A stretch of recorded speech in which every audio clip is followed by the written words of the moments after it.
The following is a special presentation from E-Star Studios. Carry harder.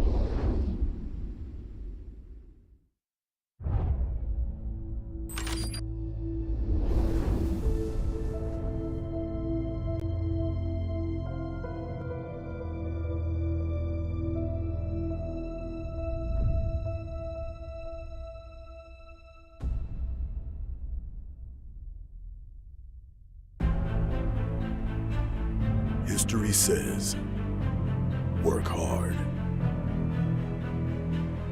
play harder, embrace the grind.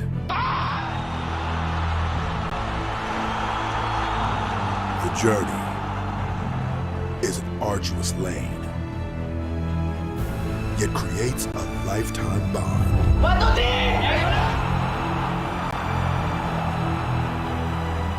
Fight. Learn. Reach beyond. History can't say what happens next.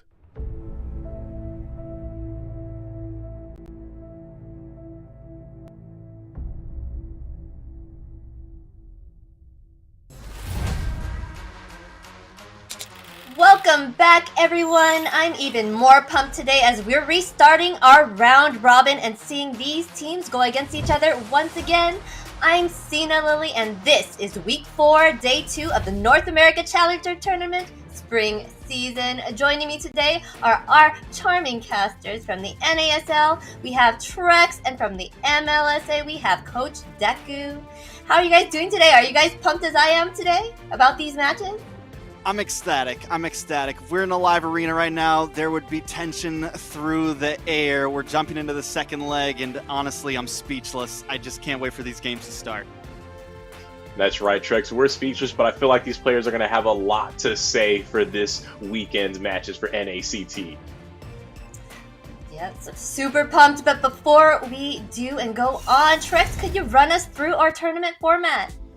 Well, we had over 90 teams compete in the qualifiers, and it was hectic, but the top 8 teams were able to secure a spot in the league for the first leg of the round robin starting on March 11th. Now, today, April 2nd, we're starting the second leg of this round robin where every team will face against every other team for a second time. After that, the top 4 teams will go into a playoffs double elimination bracket from April 29th to April 30th, and the final 2 teams to secure their spot in the grand finals will meet up in Las Vegas on May 14th at the HyperX Arena, and I guarantee you it's going to be hype.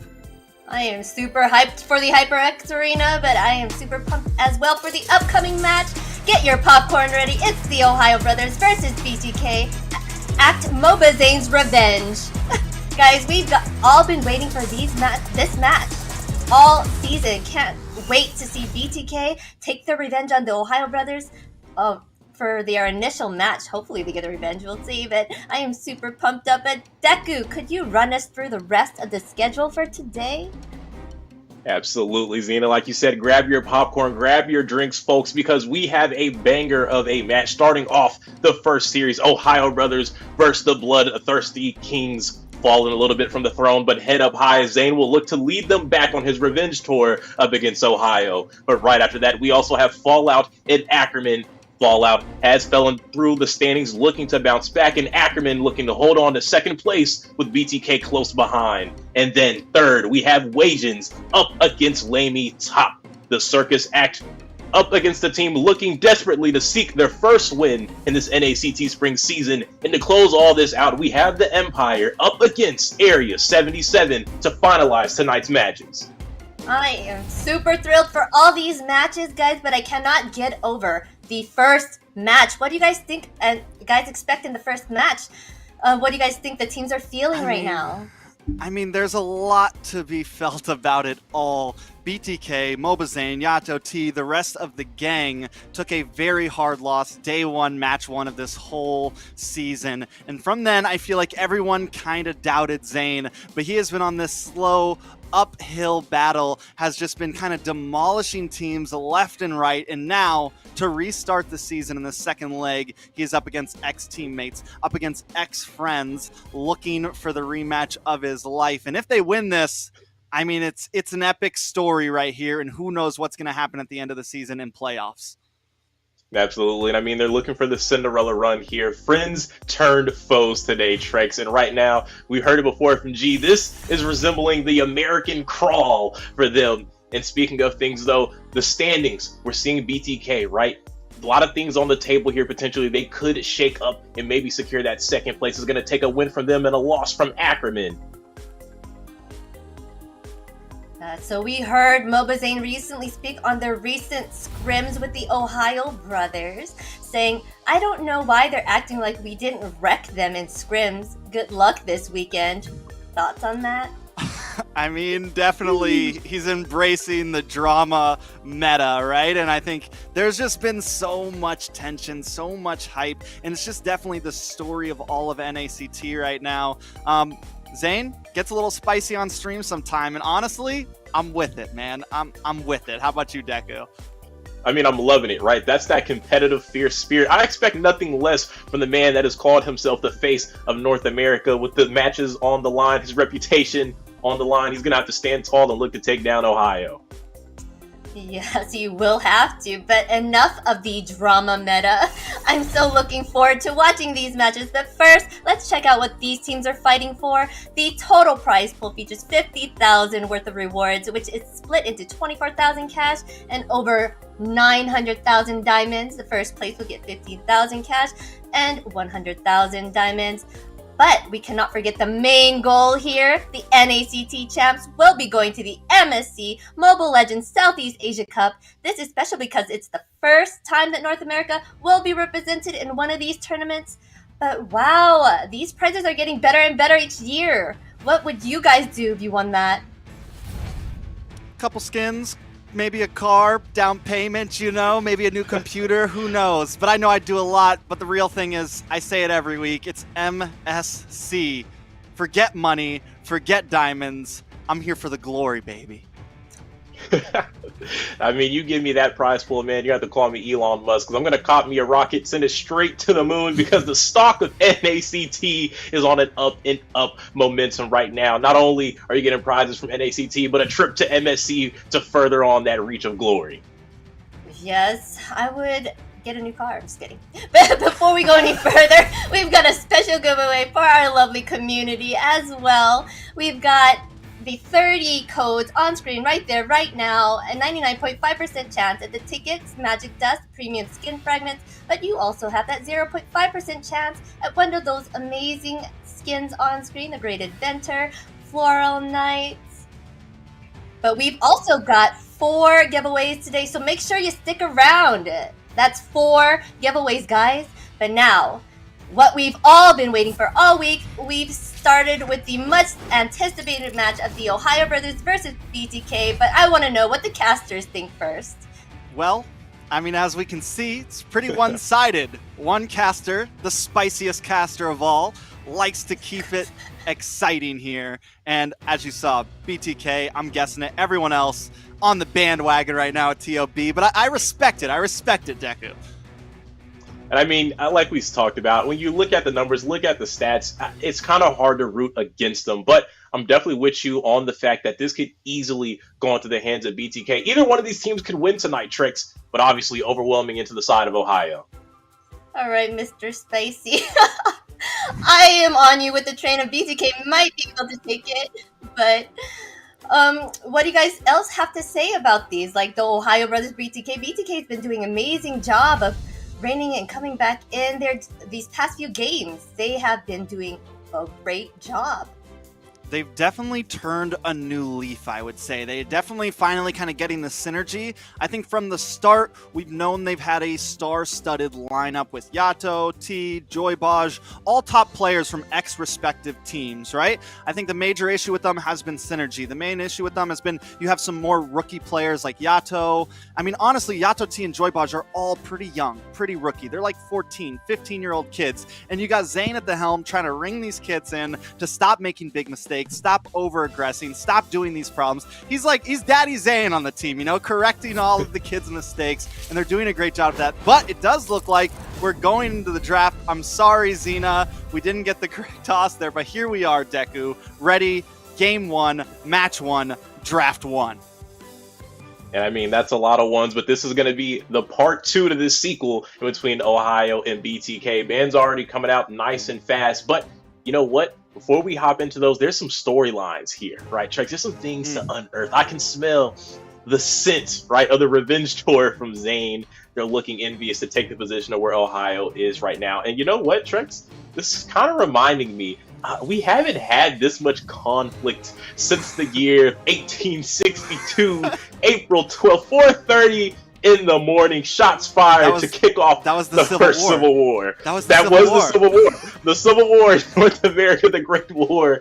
And it's starting to look like we're poised for another one when we're looking at BTK and Ohio. I couldn't have worded it any better myself, Deku. You know, right now, NA is in turmoil. We are on the literal Civil War of Mobile Legends in America. It is TOB versus BTK.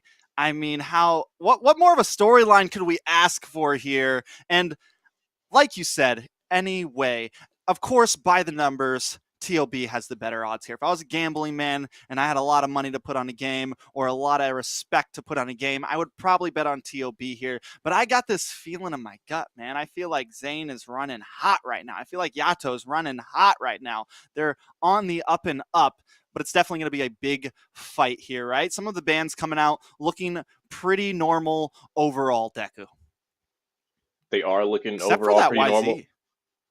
Yeah, that is. But, it looks like the XP is kind of being targeted out just a little bit. We got 2 of those picks, Joy taken out as well as the Yu Zhong. We know there's definitely some picks that are kind of comfort to the hands of T as well. So it looks like some of those are kind of getting taken off the board. But it's going to be interesting to see how they're going to finalize the first half. I know one thing, Trex. I am excited to see the matchup in between Zane and Best Player. I want to see what those two are going to be bringing out to the table. Will Zane bring out some more of those damaged junglers? We know last night we got to see him really stop pulling punches to go for that Esmeralda jungle as Arlok gets locked in by Ureshi, Trex. Yeah, I think we definitely see the Fredrin pick come here from Moba Zane most likely. Maybe the Farza for Yato. You know, you mentioned the Zane and Best Player. For me, it's Yato Hoon. I feel like Hoon kind of demolished Yato last time. And a lot of people wonder why I'm such a fan of BTK this season, why I'm like, I want to see them do good. I was a big fan of Yato back in Area 77. I was a big fan of Joybaj back in Team First Blood. It's not even exactly a Zane thing. I just love some of these players. And I love TOB too. Shark, literally the best roamer in all of NA. Hands down, right? Hoon, one of the best mages in all of NA. Right now, statistically, practically the best. I think Nicolette took best KDA after he trolled that game against Wasians. But right here, they actually, Zane feeling flexible here. They're going to pick up the Lolita and the Farza. I think still a solid initial lineup. That's right, you could say. So I definitely like the Farsa pickup, especially now that Valentina's gone. Those next pile of mages are normally going to be the Farsa and Eve, and Farsa's kind of been that answer up against the Eve, so I really like what they took there. They also took the Lolita. So in case maybe if that did get picked up, they wouldn't have to face off against the Eve and Lolita combo in that position 4 and 5 slot. So I feel like that's a pretty okay read. I'm not normally a fan of locking in those roams nice and early, but I feel like with everything that was on the board there to be taken in response, that's not a bad response, like you said. That's a pretty solid draft right there, taking that Lolita in Farsa.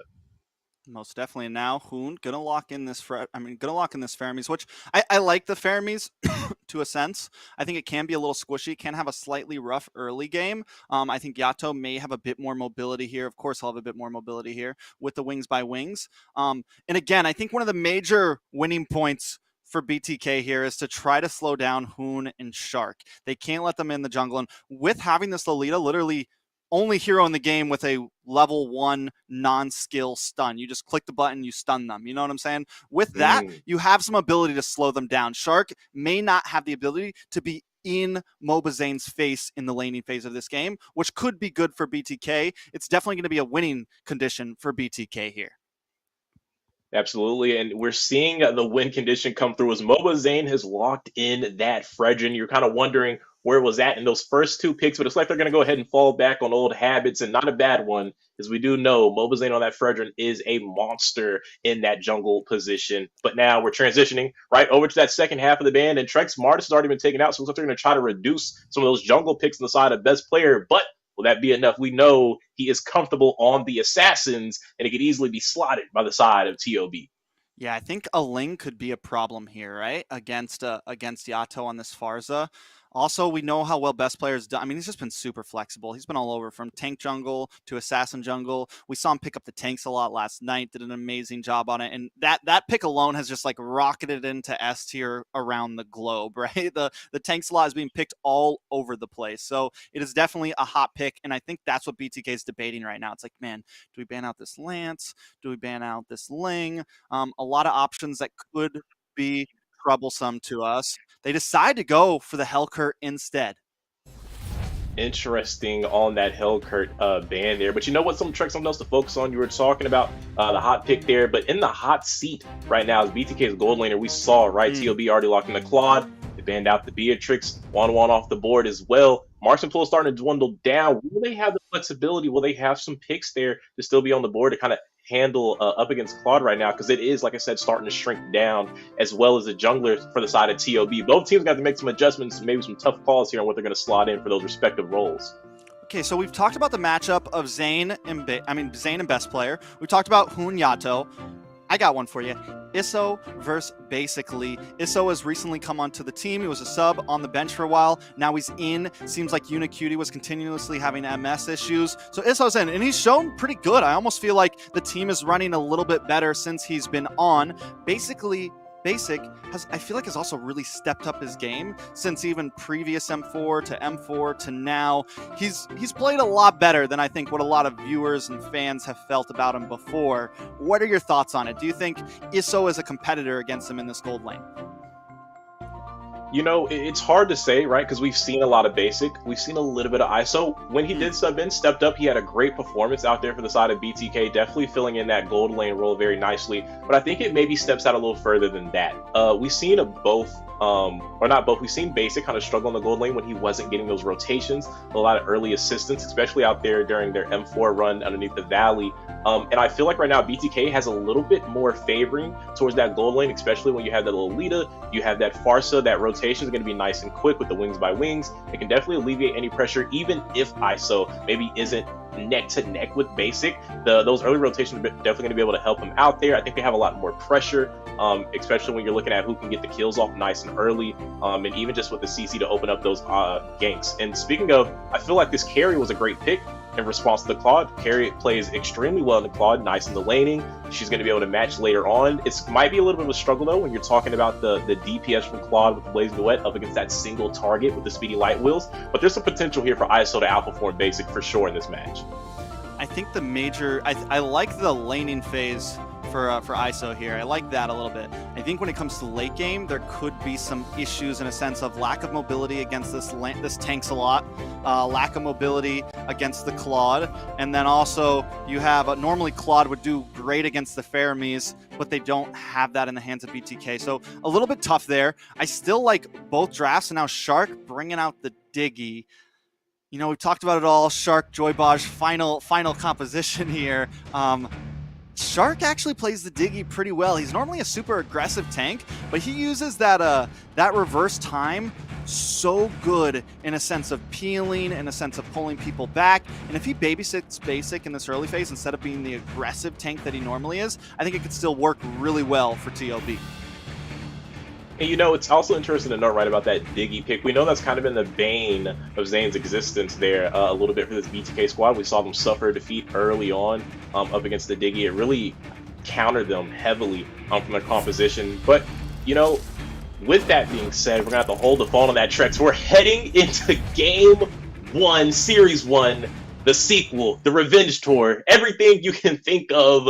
BloodThirstyKings up against the Ohio Brothers. Before that, Trex, a little bit longer on the wait, the pause. Your intro was so good, bro. The introduction was on point. I would have maybe done it a bit. I'm just joking. But I loved it. Sadly, you know how it goes. Teams like to pause it sometimes. Gives us a little bit more time. Go a little bit deeper on that Rome matchup here. Absolutely. And, you know, like I said, but there's a few caveats I feel here. Yes, Shark can play the Diggy well. I feel like Shark can play anything well. He's the best from an NA, like you said, undoubtedly, no matter what team he's on. He's definitely top of the line. But we have to note, right, we've talked about Shark being very aggressive. But with this Diggy, he's got to play a little bit more passive, and that's not normally where Shark shines the most. He does exceptionally well when he's able to open up the map with vision, when he's able to face check the bushes without really being contested. He's able to go for those amazing game-changing sets, I should say. But with this Diggy, you're a little bit more on the reactive side, which might be spelling a little bit of an issue. I do like that it answers up against the Lolita to kind of deal with JoyBot, who we know can find some great sets, as he had led to some victories for BTK. But I feel like they still have the answer with that Farsa. We know the Feather Airstrike can pop out that reverse time nice and early, maybe even the Cult Alter. So it's not like there's not answers from both of these teams to deal with the other. It's definitely going to come down to a level of execution, and that's the scary part, because there's no telling who's going to be able to execute better. This is BTK versus Ohio. Again, still, even with the standings, how they're saying arguably the 1 and 2 team in most people's eyes, even with BTK in that third slot. Yeah, I would say for this game, I like both drafts, right? I think Ohio Brothers, as it comes to 5-mans, they're highly mobile. It's going to be a little weird using the Cult Altar when you have this Lance dancing all over the place. You have Claude BMI out. So I think it's more for Yureshi, Shark, things like that. But then that timed up with the time journey. Definitely a lot of sustainability on the side of Ohio Brothers. BTK, though, I think their late game is solid right now. Like, if this ends up going into very late phases, you have this Esmeralda, you have Farsa, high output burst damage, you have this carry, high damage, you still have the CC, and like you said, there's a lot of ways to bait out that reverse time from Diggy. So I like late game for BTK. I like the laning phase with best player, just because, I mean, even the thing about the tank slot is you still do nice damage even when you're building tank in those early phases. But I feel like mid lane, like Yato and JoyBot, may have a bit of an advantage over Shark and Hoon, just depending on how they try to take this. Well, I feel that 100% because automatically with the Diggy and the Paramus, you have 2 squishies, right, in the position 4 and 5. It's going to be extremely hard to not only go for the rotations, but to safely go for them, because neither one can really navigate those bushes safely, right? Obviously, you can use the Diggy bombs here and there, but let's say you don't have one ready, or maybe you get a little too close to place one, and then a Lolita jumps out with the stun, and then you get followed up by the stun from Farsa, and then the Feather Airstrike drops down. It's a lot of ways that can go wrong if those bushes aren't cleared effectively and efficiently. But like we said, that is really going to come down to the execution of those things. I do like what you mentioned about the tank slot, though. I feel like the tank slot best player and then Yureshi on this R-lot are really going to be the winning recipe if they can disrupt that Farsa. If they can give Yato a hard time, which we have seen Ohio do during week 1, when he had that Kadita and really had a hard time in the match.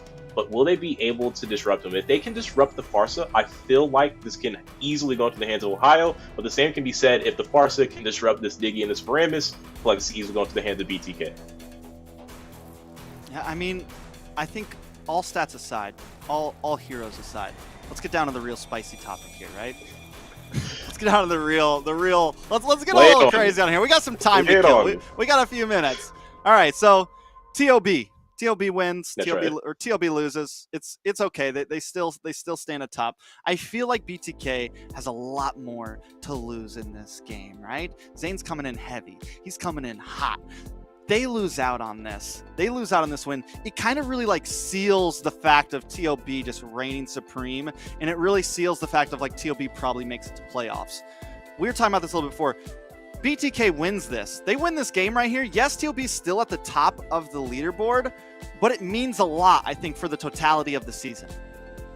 Absolutely, right? Like you said, Ohio's going to remain at the top, but only in standings. When you're talking about the matches, when you're talking about the gameplay, if BTK can secure a win, whether it's a 2-0, whether it's a 2-1, no matter what, if a win is the result of BTK's gameplay today, now we have on the table here another storyline to talk about, that Ohio is not a team that can't be beaten by BTK. It's not going to be a repeat of week 1. It means BTK has closed the gap that was set in stone from Ohio from week 1. It means they have caught up. Or maybe Ohio has peaked as far as gameplay and talent, but either way, it's going to be a scary side if BTK can win today. Definitely a scary side. And then you still have, I mean, honestly, like the top 4 now, then you still have Ackerman, who's looking great, getting stronger, getting stronger. I think a lot of us are like sealing the deal for those playoffs. I'm a strong believer that playoffs are going to be insane with whatever top 4 teams make it in there. It could go a lot of ways. And right now, BTK trying to make a big statement here. If they can get the win, right, they don't take the second spot. Even if Ackerman loses here, BTK still sits in the 3rd spot because of their match. Like, what the numbers we're seeing right now is their exact games, and for those that don't know, the season doesn't go by exact games. Match ratio comes first, then it goes down to exact games, and there's a point structure of +2 for win, -1 for a loss. But either way, Ackerman, whether they lose tonight or not, they still hold second. But if BTK wins, it's slowly getting them closer to that 2nd place spot. It definitely does. And like I said, even if they don't move up, and you kind of agree to that point as well, whether BTK stays in that 3rd slot or not all the way through, if they can win tonight, that still lets us know what can happen in that playoff run, like you said, or maybe a matchup in the grand finals if that's to be decided by the lords of MLBB themselves. But we'll be yet to see. But Trex, I'm very excited to be able to get this match underway at some point, because this is going to set the precedent, right? Like you said, if Ohio finds the win, it keeps them still in that nestle of, they can't really be touched. Exactly, like a step above the rest of these teams, because, it's not like in this top 4 there's any real slackers, right? They're all incredible teams, but if Ohio takes down BTK again in week 2, it just confirms what a lot of NA hasn't been wanting to admit, and that's that Zane is not the #1 guy here in this NACT. I think for me, it's more of, it's not exactly about Zane. It's not exactly about BTK. Like, as a caster, as I've been doing this for the past year, so I love all the teams, right? And one thing I hate to see is a stomp fest of one team. When BTK was the best team in NA, I didn't like seeing it. I hate to go into a grand finals playoffs and just see the semifinalists get swept completely. I want to see challengers, and I'm hoping that this 2nd leg, TOB starts to get some challengers here. BTK wins this, it just builds the hype of NACT. Then we go into Ackerman versus TOB later on, like next week or whatever. I mean, it's hopefully some of these teams in the middle of the standings leaderboards start to give challenges to the top dogs, right? Or should I say top dogs, TOB dogs right now, because they are definitely they're just running through this season with too much ease, in my opinion. Absolutely. Definitely the big dogs in the standings. Call him Cujo. For some of you kids that may not know about that, definitely the fiercest one in the backyard, locked up away from everybody else right now. But like you said, if BTK can win this, not only does that open up, right, the possibility of being able to take them down in the playoff run and grand finals, it also means Ackerman is just right there, because I feel like Ackerman is right there with BTK, if maybe not a step above right now. They are ahead of them on the standings. I feel like the gameplay from Ackerman, what we've been seeing from BTK recently, is what we've been getting from Ackerman the whole NACT regular season. So I feel like a BTK win opens up a lot of possibilities. There's a shot, right? If Ohio takes a loss tonight, there's no guarantee that they do make it to a grand finals, because anything can happen in that playoff run. If they lose tonight, it's best of 5s. I mean, it's a long series. That's a lot on the mentality, right, of these players. But same can be said for the rest of the teams. Yeah, I mean, everybody, right? I think playoffs are definitely going to be insane. Now, you mentioned Ackerman. Area 77 also been having some rough games. They get 2-0'd by BTK last night. And Moba Zane showing some flexibility, right? He picks up the Esmeralda jungle last night. Me and you were reviewing some of the drafts and stuff. And I think it's just going to show that BTK is getting a bit more comfortable. They're willing to bring out a couple more cards here and there. We're not just always falling back to the Akai jungle or the Fredrin jungle. We're willing to get a little bit different, and it's just showing growth overall from their team. TOB hasn't gotten put in a spot where they have to feel enough pressure to have to grow like that. So which I'm liking the draft from BTK this game one, if they're able to win this, you know, will TOB evolve? You know, is TOB also, do they have some limits to break as well, or are they just stuck at that top tier mark? And you know what, Trex, with the predictions back on the screen here, I feel like if BTK wins, a lot of us are going to be on that wall of shame, except for you. Right now, you'll be in the Hall of Fame for cast predictions to be that one underdog vote for the one underdog team in this series. But you know, now that we've been talking all this, I know I put the 2-0 for Ohio, but obviously you can hear the possibility in my voice here about what could transpire in between Ohio and BTK. And, you know, even though it's an overwhelming support for them, BTK, right? You just can't count them out. They have Moba Zane. The man has the most NACT wins under his belt than anybody in the North American region. The most experience out there at the world stage, the greatest storylines, the greatest highlights, the face of NA undoubtedly. So it's really extremely hard, even with those predictions going that way, to count him out. And I'm hoping tonight, right, even with the 2-0 on the board from me personally for Ohio, I'm really excited and looking forward to see what Zane can do, because this would be a statement like no other if he comes out here and takes down the Ohio Brothers with this young team of fresh faces.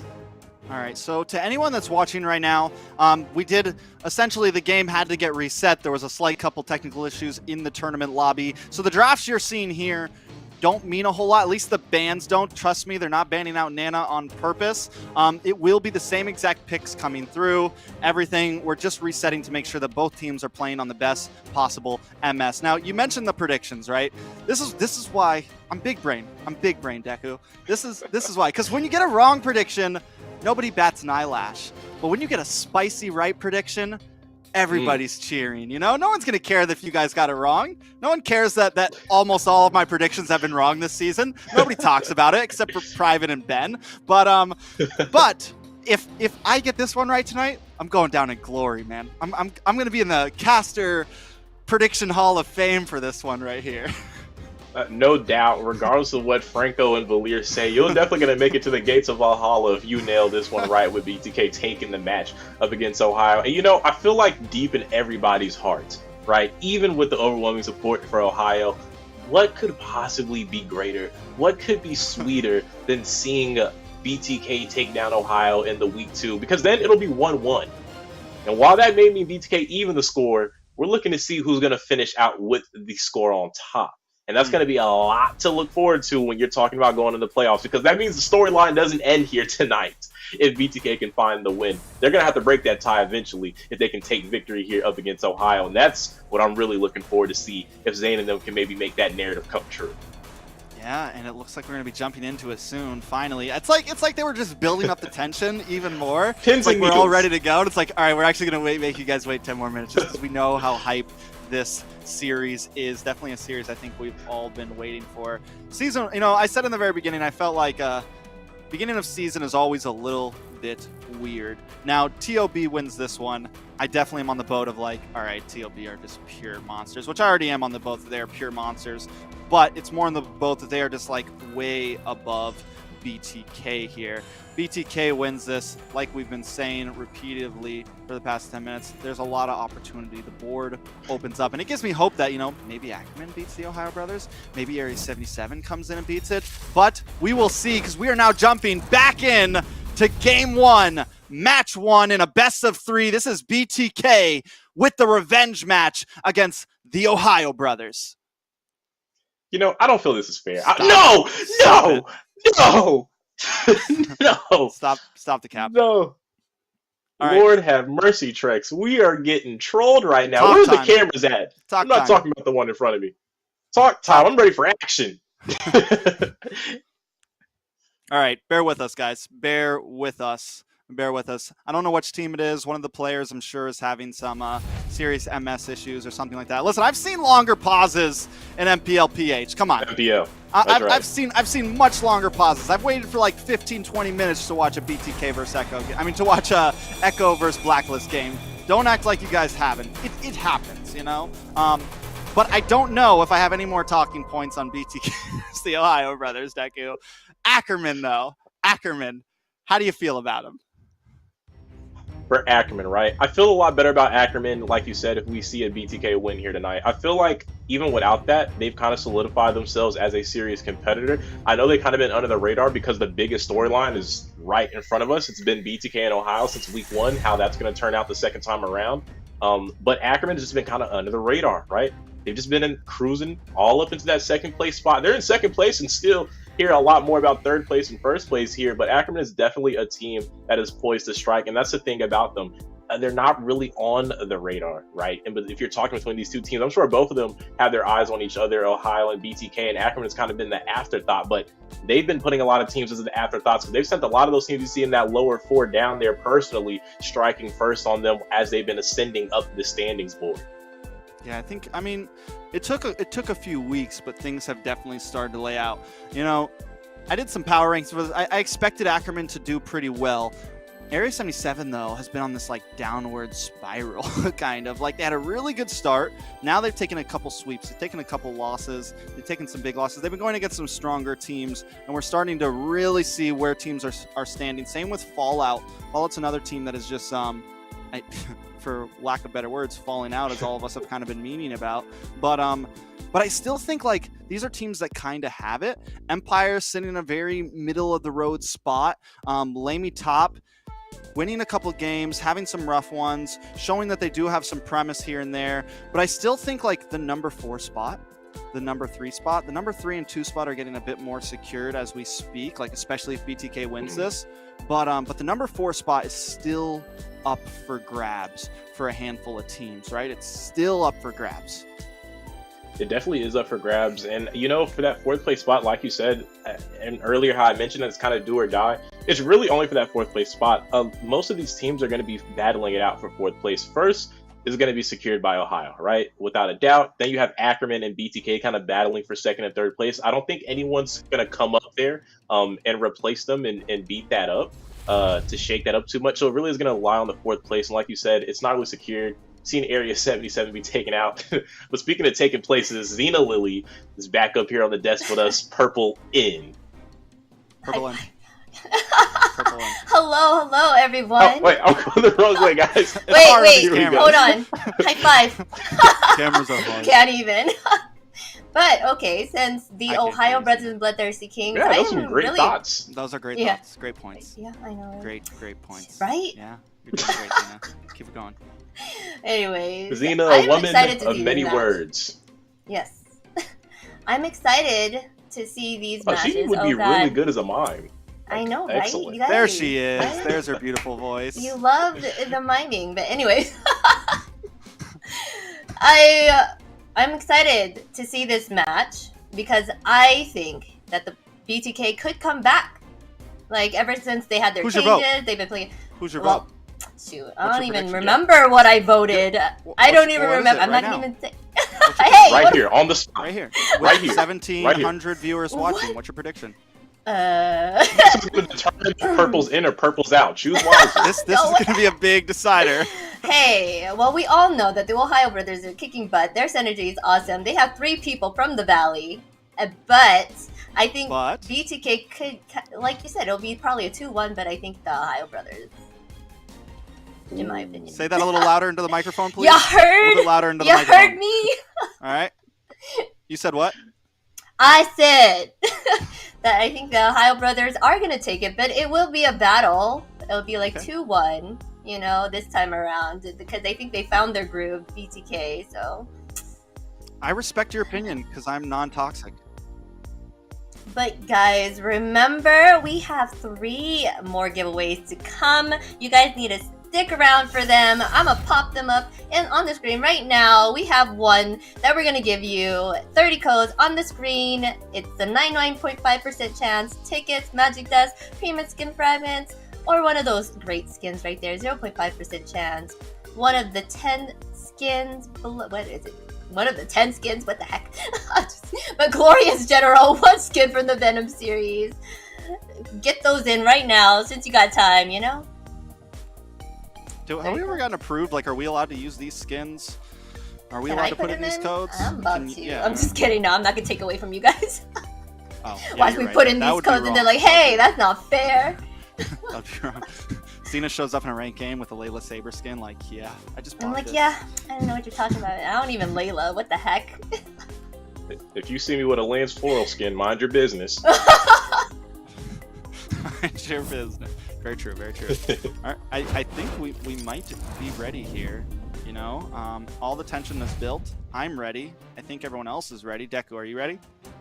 I mean, hey, look, third time's a charm, and I hope that quote stays true, because this is going to be exciting, potentially, maybe, for the third time underway. We might make it. This might be the time we cross the finish line, Trex. I'm hoping for it. This No more is going to be introductions, the though. match. Okay, here. We're not doing it. Wait, my shot. Ladies and gentlemen, gentle lambs and gentle giants, game 1, BTK up against Ohio, the sequel, the second part of this amazing series. And my introduction is better than Trex. And now we're underway for match 1. 10 out of 10, Deku. Definitely a much better introduction than mine was in the second one, even though I topped your first one. But we are here now, and we've talked about the draft so much. I'm just excited to see how it unfolds, Deku.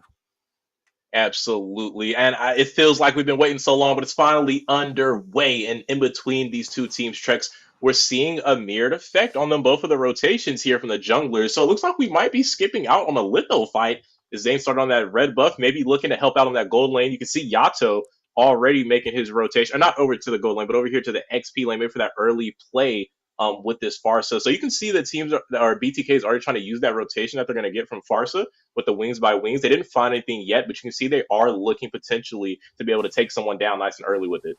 Yeah, and best player doesn't even want to go for the Litho Wonder. Shark, I was thinking maybe he would babysit gold lane, but he is sitting more of, he's getting vision. He made sure that Zane already took his orange buff. This gave information over to best player, and now they know, all right, we're going to give up Litho Wander here. Things going pretty slow, though. No clashes. We're only a minute in, but a lot of times in NA, they get spicy off rip, but I think both teams know how much is on the line here. Absolutely. A lot on the line. Like you said, a lot on the side of Moba Zane there. So he's going to use that retro to pick up that gold to crab. And, you know, I'm liking what Shark is doing, right? We talked about how ISO kind of had that upper hand with the carry with the laning phase. But if Biggie does a good job here, Shark does an excellent job of babysitting, it can definitely help out the matchup because obviously in the 1v1, it kind of goes in the favor of ISO. But in the 2v1 number advantage, kind of got to tip your hat over there to the side of Ohio. Yeah, I mean, so far, though, BTK, I would say that Zane's having a slightly quicker laning phase. He's already in position for this turtle. We need to see how Yato and Shark are going to, how Yato and Joybaj are going to come in as well. Zane's trying to claim a nice position for it. Yureshi also trying to get the midst of this T, locking up, getting loaded, drops that falling star moon, gets a stun. Out comes a nice feathered airstrike. Turtle getting very, very low. Zane takes the first turtle. Here comes the Newman on blast. Shark gonna get stunned up. A lot of damage. Does not have that ultimate. Yato taken out by Yureshi though. T able to find Shark. Overall, could be good. Yureshi very low as well. A nice double kill going into the hands of T, giving BTK a solid lead in this phase. Absolutely. They took the 2-for-1 trade. And not just that, right? Not stopping at the kills. Moba Zane able to pick up that turtle in the first retry battle up against the best player on the tanks a lot. So it's going to be a huge sign for them. But hold on, speaking of signs. So should be able to get out of that, and that's a good, I mean, the fact that they weren't able to get that pick off is very huge. Joybaj was a little out of position, wasn't ready to try to help out ISO there. So if ISO gets taken down too early, could give a huge advantage to basically here. That's right. And speaking of things on the way here, look at Yato and Joybaj. Ooh, a lot of damage on her Shark. Didn't have the ultimate once again. It's another pick off for BTK.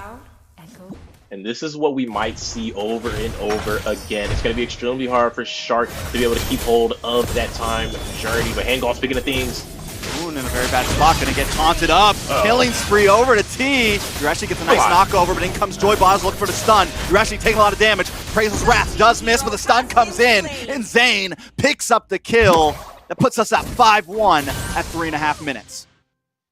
Hey, man, as Moba Zane said, it's my Fredrin. He's 1-0 and 2 already, had the first neutral taken up. He's definitely on the lead. He has the level advantage right now, already about to go for that number 7. But look at the group up from the side of BTK. They're already going for this 4-man rotation. They're looking to go for the invade, and right now, potential clash underway.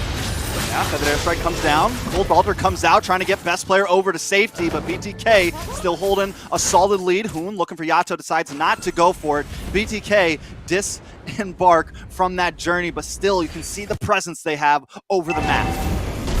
And, you know, that is so huge because like we were talking about earlier in the draft, being able to force the utilities, Time Journey, Colt Ultra, both off the board here when you're talking about going for this turtle. And OhioBrothers isn't going to have anything to go contest. It's going to go right into the hands of Mobazane, who's going to pick up the second neutral in this jungle matchup up against the best player, taking the lead right now for BTK. Yeah, and a good lead at that at only 4.5 minutes. We're talking 2,000 already. 2 turtles over the side of BTK. And I said in the beginning, I feel like BTK has a strong end game. With the way they're pacing this, with the lead they already have, I think they're putting this more and more into their favor. There's going to be a great mid-game spike for Yato here. There's going to be a nice mid-game spike for T and ISO and Zane as well. So it's looking very clean for them overall. Absolutely. And you know, I feel like we're kind of seeing what I was harping on about earlier. With this digging in the hands of Shark, the gameplay is so passive. They're being forced to do whatever BTK wants to put them in a situation to waste as far as utilities. Shark having to use the time journey like we saw earlier, the Colt, what they're coming out. It's a very reactive game from the OhioBrothers. They don't really have the edge control, you want to say, the aggression really in their favor. If BTK, as long as they don't make any mistakes when they're looking to force out these utilities, it's kind of just going to go in their favor every single time because they have the CC, because they have the damage, they have the layering to be able to stack up as far as engages and those able to get to the back line. So it's going to be extremely hard for Ohio to be able to deal with BTK if they can't get the right footing to be able to make those utilities come into great effect in those 5v5 clashes. Not only that, but in that first 5 minutes, they spent a lot of time up in that gold lane trying to get a pick onto ISO there. A lot of wasted time at that, because if we look at ISO's KDA, it's still 0, 0, and 0. No deaths. We saw Hoon up there. We saw Shark up there. So spending all that time and letting Zane, Joybaj, and Yato and the rest of camp moving around the map, getting better positions overall. Here goes another dive onto ISO. Maybe able to pick up this one basic. Finally grabbing one. Didn't need the teammates there for that one, though. Absolutely, but like you said, it's taken a long time to get that kind of result. Finally getting a kill on the board up on ISO in that 1v1. But was it enough, and is it on time right now to be able to catch up with BTK? It is going to help him take a lead in that gold advantage up against ISO, but here now we're seeing a turtle fight in between both junglers. Yeah, best player is gonna able to take that. Just click the button, walk away. Well played. Wasn't able to use his Phantom Execution, but ended up not needing it. And I think as we get a little bit farther in this game, he will be able to go against Zane in those retro battles a little bit better. He's a little bit tankier. He can last. And now, first tower of the game, gonna fall over the side of the OhioBrothers. Starting to see the tables turn just a little bit. Best player puncturing through, getting a little bit of burst damage onto the side of BTK, but nothing too major. Zane wanting to maybe possibly take this fight moving through the map, but OhioBrothers have now taken a little bit of control here.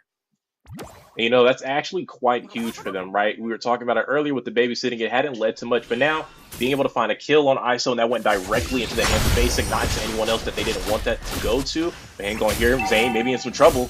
Yeah, he's tanky though. He's bulky. I think they know that they can't. They don't have the damage quite, but wait a second. A lot of damage on a Shark. Shark's forced to use a flicker. Time Journey comes out, but it is a selfish one at that. Newman on Bloss able to get that stun, and T picking up another mega kill for the team. He's looking good right now at 4-0-1. Esmeralda, is she back?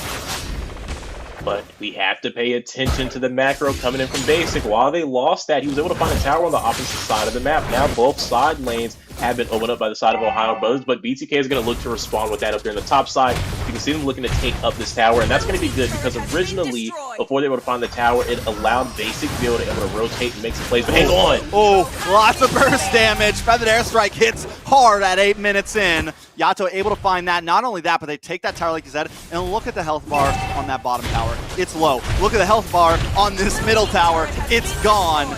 BTK taking a little bit of control here, swinging back and forth. We can't count TO beat out just yet, though. You know, I feel like this has a lot to do right now with kind of the positioning from Ohio. You could see they had Ureshi Basic kind of in those side lanes still, even though they had that first tower down. But BTK is wasting no time responding to that. They know that the marksman and the XP are off to the side. They're forcing fights in the jungle, forcing their pressure. Like we said, they have the damage and the CC to do that up against this Diggy, up against this Faramis, Shark, and Hoon having a hard time holding back against them. And when they go for the clash in the jungles, there's just no response from Ohio. They literally have to fall to the oppression that BTK is putting on for them. And speaking of oppression, we're seeing both of the teams now starting to jockey for this Lord. It looks like there's still great positioning here from BTK. Will TOB be able to help the best player? He's the only one right now dancing around that pit.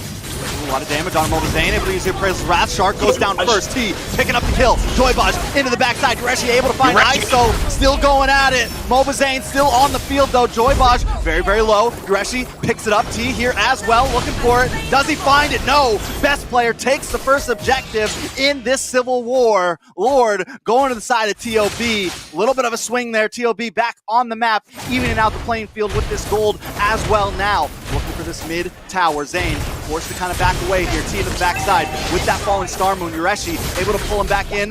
Shark as well. Nice reverse time. T very low. They're looking for it. For Roses. Phantom execution, but can't get the finish. Down comes the feathered airstrike, and down goes best player. BTK trying to respond here. Lord still coming. Maybe a bit too greedy from best player there. They had the advantage with that Lord coming up for the 6v5 with that extra help from the Lord that they were able to pick up against BTK with that well thought out fight that they had up against them in that top side of the river. But with him falling now, that Lord's kind of going to go to waste. Not going to be able to pressure anything else as far as towers, and you would have liked to see that happen, but that's just about that discipline, right, in between these two teams. Who's going to be able to think clearly when it comes to executing on these macro decisions? But hang on, maybe another force fight, Trex. Zane keeps wanting to force this as well, but he's starting to get melted from basic. Numenal Blast does come down, does not connect. Shark able to use that reverse time. Yato creating distance for the team. Cool and basic, still maybe looking for something. Mobazane gonna try to work on his orange buff. Don't know if BloodThirstyKings want to try to force this. Maybe give up the tower. No minions left, so they buy themselves a bit more time. You know, Trex, I kind of got to harp on, I got to point it out a little bit here. Now, we were talking about these matchups, right? And right now, I want to key in on Joybaj and Shark. Shark's struggling a lot earlier on, right? Being forced to use those time journeys. He's been taking some deaths, but he is still a roam. 0, 5, and 3, not the prettiest KDA, but he's still being impactful with the time journey. Joybaj has not really landed too many successful ults, and it seems like right now, when he's trying to layer in after Zane forces the time journey, it's a little too early. He needs to kind of sit back, wait a little bit more until it's completely gone, and then look for the set, because he's starting to throw it in a little too early. But speaking of looking for sets, he can still play from Joybaj. Shark still does have that time journey. Gonna pop it. I think that's the goal right there. T able to get it with the falling Star Moon. Basic though, caught in the midst of all four members, able to puncture out, get away here. Poon coming through the wall, but BTK have secured a nice position in towards this Lord pit. Still 40 seconds on. Zane gonna hold down vision, maybe come closer to this purple buff. As the rest of the team try to get a flank. Gotta keep our eyes on to basic. He's always trying to work that backside, looking for something. Nice possible pick here. Phantom execution comes through. Joybaj very low, but T crashes in. Appraisal's Wrath. Best player very low, but T not able to get the finish. Look at basic though, with the macro once again, taking another tower, consistently finding these flanks around the back end. And they're playing this extremely well. They've been having a hard time in team fights, but having a hard time splitting up the map, finding the objectives right now, and that's going to be huge for them if they want to stay in contention with BTK. They're going to have to force the responses. The same way BTK has been forcing out the utility, they're going to force them to play their game. You have to make them go to these lanes respond to open up these objectives. You can see TOB trying to use that pressure that Basic has been utilizing to open up this neutral, opening up this Lord for the side of TOB. Again, they found the first one, and it looks like they're going to be poised and ready to try to capture a second one. Mobazane's the only one here in the pit currently showing on the map, but that's good for BTK. You can see, yeah, we do see Yureshi here with that great positioning right now. Yeah, this is bad. The TheOhioBrothers have been known, right? I feel like they've been so known for their macro overall, their placement on the map. Yato gonna drop the feather airstrike, but in comes Yureshi. Ooh. Nobody has vision on him. He gets the kill, a big mega kill. Lord, very low. Zane also looking for a position. Numenal Blast comes down with the flicker. 3 members, taking a lot. Basic, force to use it. Zane finds the Lord. This could be bad though. Phantom execution coming in. Best player in a rough spot, not able to find a kill though. Yato, the only one to fall. They need to get out of town quick because their health bars are low, but they do secure the objective. You know, these teams are scary, man. All those ultimates, all that clashing and damage going on, and only Yato falls. So clearly these players knowing their limits almost to a pinpoint accuracy, knowing exactly what they can give and take as far as dishing and dealing out damage right now. But like you said, Lord falling into the hands of Mobazane, a huge retry from Twitter Fingers himself as they're going to look to march down the lane and maybe poise a nice siege with the Lord. Good old Mike coming through with the Lord take there. Mobazane himself, T does lock on with the feathered airstrike. Best player taking a little bit of damage. He's a tanky boy, though. Should be able to puncture away. Now Lord still coming. Yureshi up on the top side, going to have to come back to base as BTK going for the typical pocket formation. They want to try to get something out of this. They know the only option is going for this bot tower. The crash comes in. Able to take that second tier tower. BTK still on the advance. The Ohio Brothers slowly moving backwards. The BTK don't want to force it. They've gotten a little bit. They've taken a bit of the map, and they might be backing off. Feather airstrike does come down, putting on a little bit of damage onto Hoon there. Best player versus Mobazane once again in the midst of this as the rest of TOB hold the back line over to the mid lane. They're going to be able to take another tower and finally evening out the playing field here. A well-played push from BTK.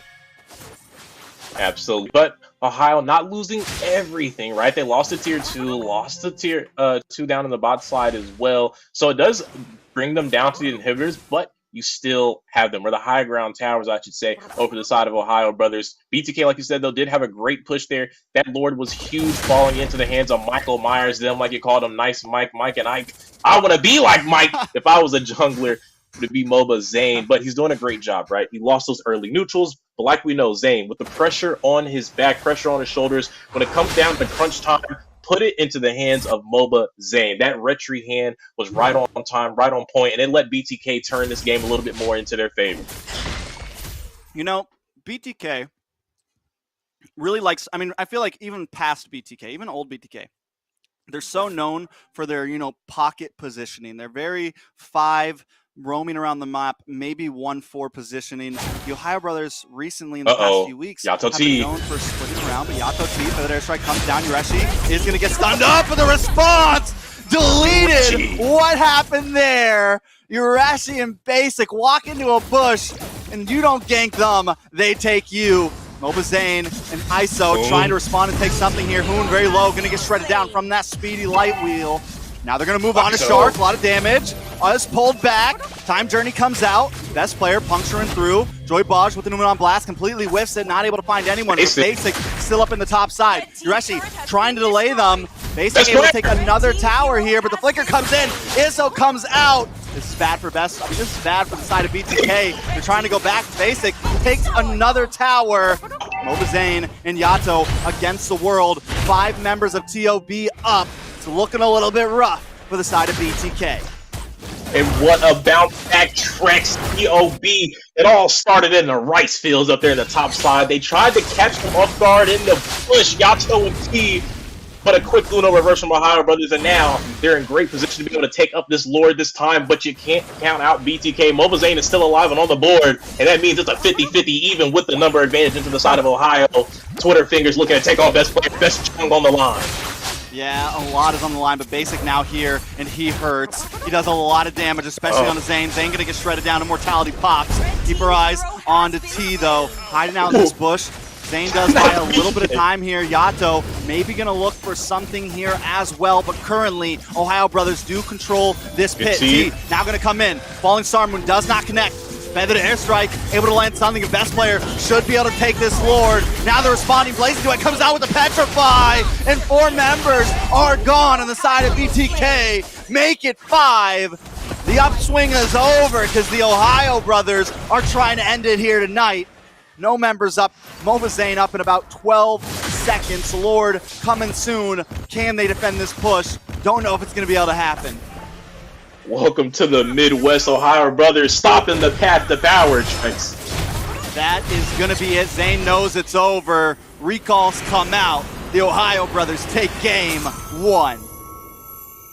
Victory! And what a scary performance from Ohio, because Trex, I'm going to be honest with you, for a second there, it really felt like BTK had a good chance to run away with that one, but again, with all that experience from the side of Ohio, they never let that game feel like it was out of their own hand. Maybe I might have doubted them a little bit, but they knew exactly what they were doing because they turned that around quickly up against Mobazane and company.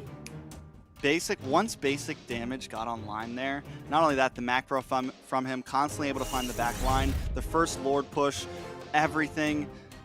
I think we really knew it might have been crunch time the moment that Basic and Yureshi walked into that bush. They're supposed to get surprised, but the surprise got put onto Yato and Eso there, or Joybaj there. Absolutely. I mean, that was crazy what they did there. Just the fact that they were able to get caught off guard and still stay in the moment and turn that fight around lets you know the mentality and the poise that comes from these players. Because anybody else, that might have been a GG for them. They might have fallen there. But these professional players with that world experience, it takes a lot more than a bush play to shake them to the core to really start making those mistakes. But again, Ohio, even with some of those blunders, still able to come out on top, led by Basic. With a lot of the macro gameplay, I have to give that to him as he finished 3-0 and 6 on the Claude. He opened that map for Ohio, even when they were kind of behind, playing the macro exceptionally well, able to get them into the game. You can see here on the replays, we can see the final plays from Ohio starting to kick up the notch on to BTK. They were looking to take the Lord and end that game on them. Yeah, I'm almost wondering if Zane maybe shouldn't have tried to force that there. Again, taking the weight of his team onto his shoulders there, maybe going for the steal. They maybe could have defended this push if they just would have waited it out. They didn't have a great position, and then he commits, the rest of the team commits, and Basic once again with a wonderful blazing duet tied up with Yureshi on that Petrify. Just the teamwork, the synergy from Ohio Brothers every time seems to come out on top. And you know, Trex, speaking of Yureshi, he did a great job of kind of what we were talking about. I pointed out that if he was able to get into that backside, kind of disrupt Farce a little bit, disrupt that team's formation, they had a great shot of winning. And honestly, Yureshi couldn't have played that R-Lot any better. I haven't really been a big fan of the R-Lot. It seemed to have come up short for a lot of teams, for a lot of players. But Yureshi, the NPL PH player from Next Play Evos over here in North America, getting it done in the XP lane up against T. Yeah, he's definitely just, I mean, he's been a star in this season so far. His R-Lot plays, and then also flexing into other heroes. He's picked up the Hilda a few times. He's done a lot of things. And honestly, I feel like with his experience, I'm sure he gives a lot of input. Some of those macro decisions, some of those things that we haven't seen a whole lot from NA, that right now the way TOB is playing, the types of plays they're making are definitely just a little bit elevated, and I like to think that maybe Yureshi has a small piece of that. Maybe bringing in some of that PH style over to NA. And you know, I really feel like that's just a credit to the team as a whole. Yeah, Yureshi as well had that professional experience over team, but we also got to realize this whole team of Ohio is a roster full of experienced players. You got Shark, overseas experience, obviously one of the top roamers out here in NA. You got Hoon, a champion in 2 different games, but ain't going here, Trex. Game 2 draft on the way. Will we see some fixes and responses in between these two teams? Will they be able to bounce back? BTK is on the back burner right now, 1-0. Will we see a repeat from week 1? I don't know. I mean, after watching the way the Ohio Brothers just did that, it's looking gruesome. BTK, though, as we said, really were shining in the start of that game. Really just putting pressure on. Even T had a beautiful record on his Esmeralda, and Esmeralda isn't like a super hot pick right now, but just played it so perfectly. You know, but the question is can they keep that momentum throughout a whole game? Because again, I don't think it's exactly that they lost to draft or anything like that. What they lost to was just getting a little bit out macroed, a little bit outplayed in a lot of that. TOB were always kind of making, once we got to the mid game, they were always one step ahead. Absolutely, and I feel like this is one of those things that I used to harp on about a lot in between these top teams, right? In North America, like you said in clips before, it's very micro-intensive. We're very great at team fights, right? Everyone can really clash pretty well, but it's about what you do after or before those fights that really matter. And I feel like up against Ohio, when you're talking about these lineups, both of them have stars in all roles. But who's going to make the right decisions at the right time for the greater turnout? And I feel like with Ohio, with all this experience that they have on this team from different places, from different games, it just seems like their game plan's a little bit tighter. When you look at BTK, the only player that really has that is Mobazane. Everyone else is just a little more inexperienced, I should say, not so much as far as skill wise, but when it comes to these advanced decision makings, they haven't really been exposed to too much outside of these typical clashes that we see in NA. So I feel like they're just falling behind after that, because we saw the team fights, they did great. They were leading in the game early on. When you're talking about the team fights, when the map was getting opened up by basic, what were they doing? Forcing fights in the jungle, great at team fights. But what can we do after that? Can we make this outcome get a little bit further with towers, with lords, turtles, all these objectives? They have to be a little bit more precise. You can't play sloppy up against Ohio. Yeah, I think it's more to just the brains of Ohio. Like, I don't think it's exactly like BTK. Any of the players are playing bad. I think it comes back to just Ohio Brothers are just exposing their formation. Like, even Yureshi coming around, they know that the way that BTK is going to approach this lord is they're going to group up as a 5-man. They're going to try to just come head into this. Yato's going to be in the backside. There's never really any question of that. And the Ohio Brothers did their homework, and they're like, okay, you want to do that? We're going to consistently have basic come around the backside, take towers, or come around the backside and flank whoever's in the back lane. You're going to have Yureshi do the same thing. And it's just, they are picking apart the way that BTK takes these fights, and they are just shredding it right there. And it just goes to show the way that BTK is approaching every single objective, the whole game in a sense, the way they're rotating around the map. The Ohio Brothers has their ticket right there in game one. So I think if BTK wants to do something, they either need to play a lot better if they want to stay in that same type of formation, or they need to switch it up a little bit, the way they're moving around the map, the way they're taking these objectives. They have to find a different way to go at this, because Ohio Brother has the number of that style. Absolutely, down to a precision there, because even when the Lord was happening, right, when Ohio was taking up that one on the top side, during that whole clash, Basic wasn't even there. He took the tier 2. And while we're seeing best player locked down, trying to take out ISO on that carry, what was Basic doing? Now he's on the high ground tower. He's taking it down. They were looking for the push there to open up that base. We're able to end it right there, but that's just one of those moments where it's like, Ohio is doing more than one thing at a time, and it feels like BTK is so just laser focused on one type of objective, one type of idea here. They're not able to account for the flexibility that Ohio is bringing as far as decision making. You know, real quick, onto these bans. Something I found is the Farza and the Valentina are gone. We're digging deep into this mage pool, right? I'm wondering if the side of BTK picks up this Faramis here, and I think that's what the Ohio Brothers are trying to kind of bait them. They're like, listen, you can go for the Fredrin, but then we get the Faramis again, you know? Or you go for the Faramis, best player steals Moba Zane's Fredrin. A lot of options overall on the board, right?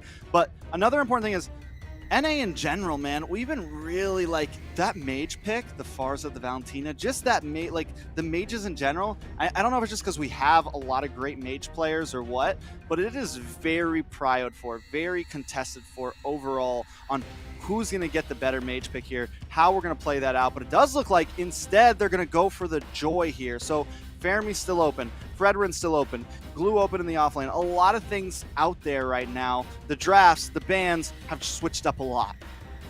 And, you know, I'm really liking that pickup from BTK, because I'm right with you. I feel like what they could have went for, as far as that for Mr. Fredrin, might have been a trap they could have taken. I like that they get a comfort into the hands of T, especially when you're talking about going up against Yureshi, who has been dubbed by a lot of players in NA to be one of the hardest matchups in XP outside of going against, obviously, Chicken. But Chicken's not here. So it's Yureshi that you have to fear now over in that side lane. And I feel like putting that comfort into T, especially a pick like Joy, is going to give him a great shot playing in those side lanes up against him.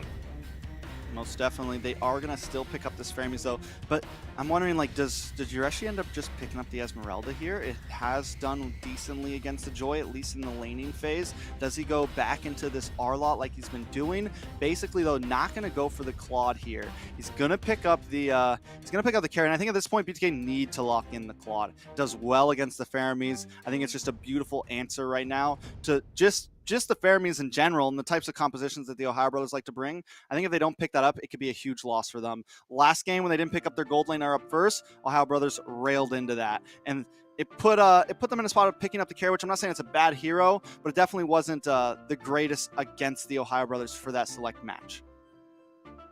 Absolutely, and it's going to be interesting to see kind of what they respond back with when you're looking at BTK, because I feel like there's some strong lock-ins from the side of Ohio. They didn't really commit too hard. You got your gold laner prio in, and I feel like they just forced that right there on BTK. They had to go for that Marson pick or be able to get banned out as we transition over to that second phase. So I feel like one of those slots just got utilized maybe a little early from the side of BTK. I don't think they were really going to go for that Beatrix right here. And I think at this point, right, Zane wondering what he's going to end up picking here.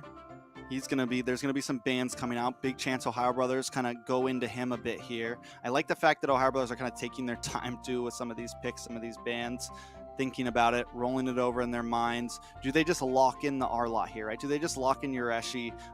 Something solid here, maybe flexible. The Fredrin could still be a great pick for them because they can put it in the XP lane, or if they have to, they can put it over in the jungle, but instead they go for the Franco.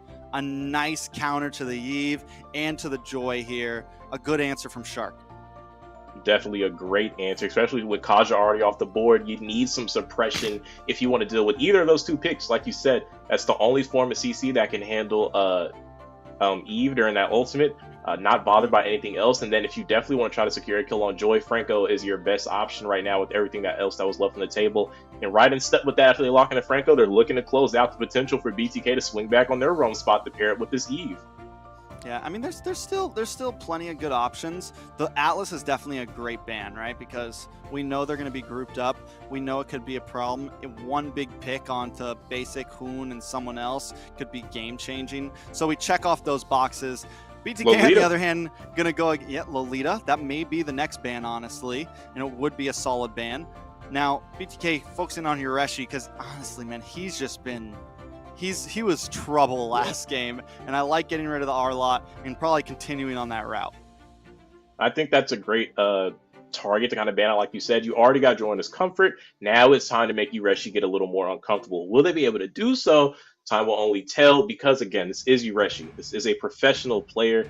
May not shake him a little bit, but at least give T a little bit of upper hand. He's already kind of that uphill battle when you're talking about experience, you're talking about the gameplay. Obviously, as you saw last match, he didn't do a bad job around the Esmeralda, but just feel like Yureshi did a lot more with the R-Lot out there on the board, especially in those team fights. So I feel like trying to set him up for a little bit more than 50-50, maybe a little more into that 60-40 territory, give him a great game, but there goes the glue into Yureshi's hand. That's a scary sight for the side of BTK. I feel like no matter what Yureshi picks, it's kind of a scary sight. At this point, Yeah. I'm just waiting, contemplating. Now, Ohio Brothers ban out the Karinas. This is going to get, and with them picking up the glue, Zane going to get his signature Fredrin here. He did well in the last game, but they still lost, right? Had some good plays on it, but they still lost. I'm not... Fredrin was like... I feel like the recent nerfs on him have made him a bit more containable. He's not this, like... He's not the best jungler in the game, I don't think, anymore. Joybaj's going to lock in this Grok, though, so we have CC. We have control. Once again, I really like BTK's draft. They just need to execute it. That's right. I definitely think that Grok was a nice adjustment. Obviously, we were talking about Alita could have came out, but obviously some options to be able to potentially disrupt that Numian Blast. But with this Grok, it's a great opening engage tool, but it's also really great for the disengage if they need to rely on that with the wild charge to get them out of trouble. And it's so spontaneous, I feel like it fits the rest of the composition, especially when you have Beatrix in your backline, you have Joy coming out from that side, maybe for those flanks. I think Grok is a lot more quick, if you want to say, is being able to react to setups than a Lolita charging up the Numian Blast. People can dash out the way, but now you have an instant set, right, with this Grok that can open up the fight for the real-world manipulation to drop down and really turn the fights upside down on Ohio. But again, this is Ohio Brothers. Is that going to be enough to take them down, as they do have that lead 1-0 right now?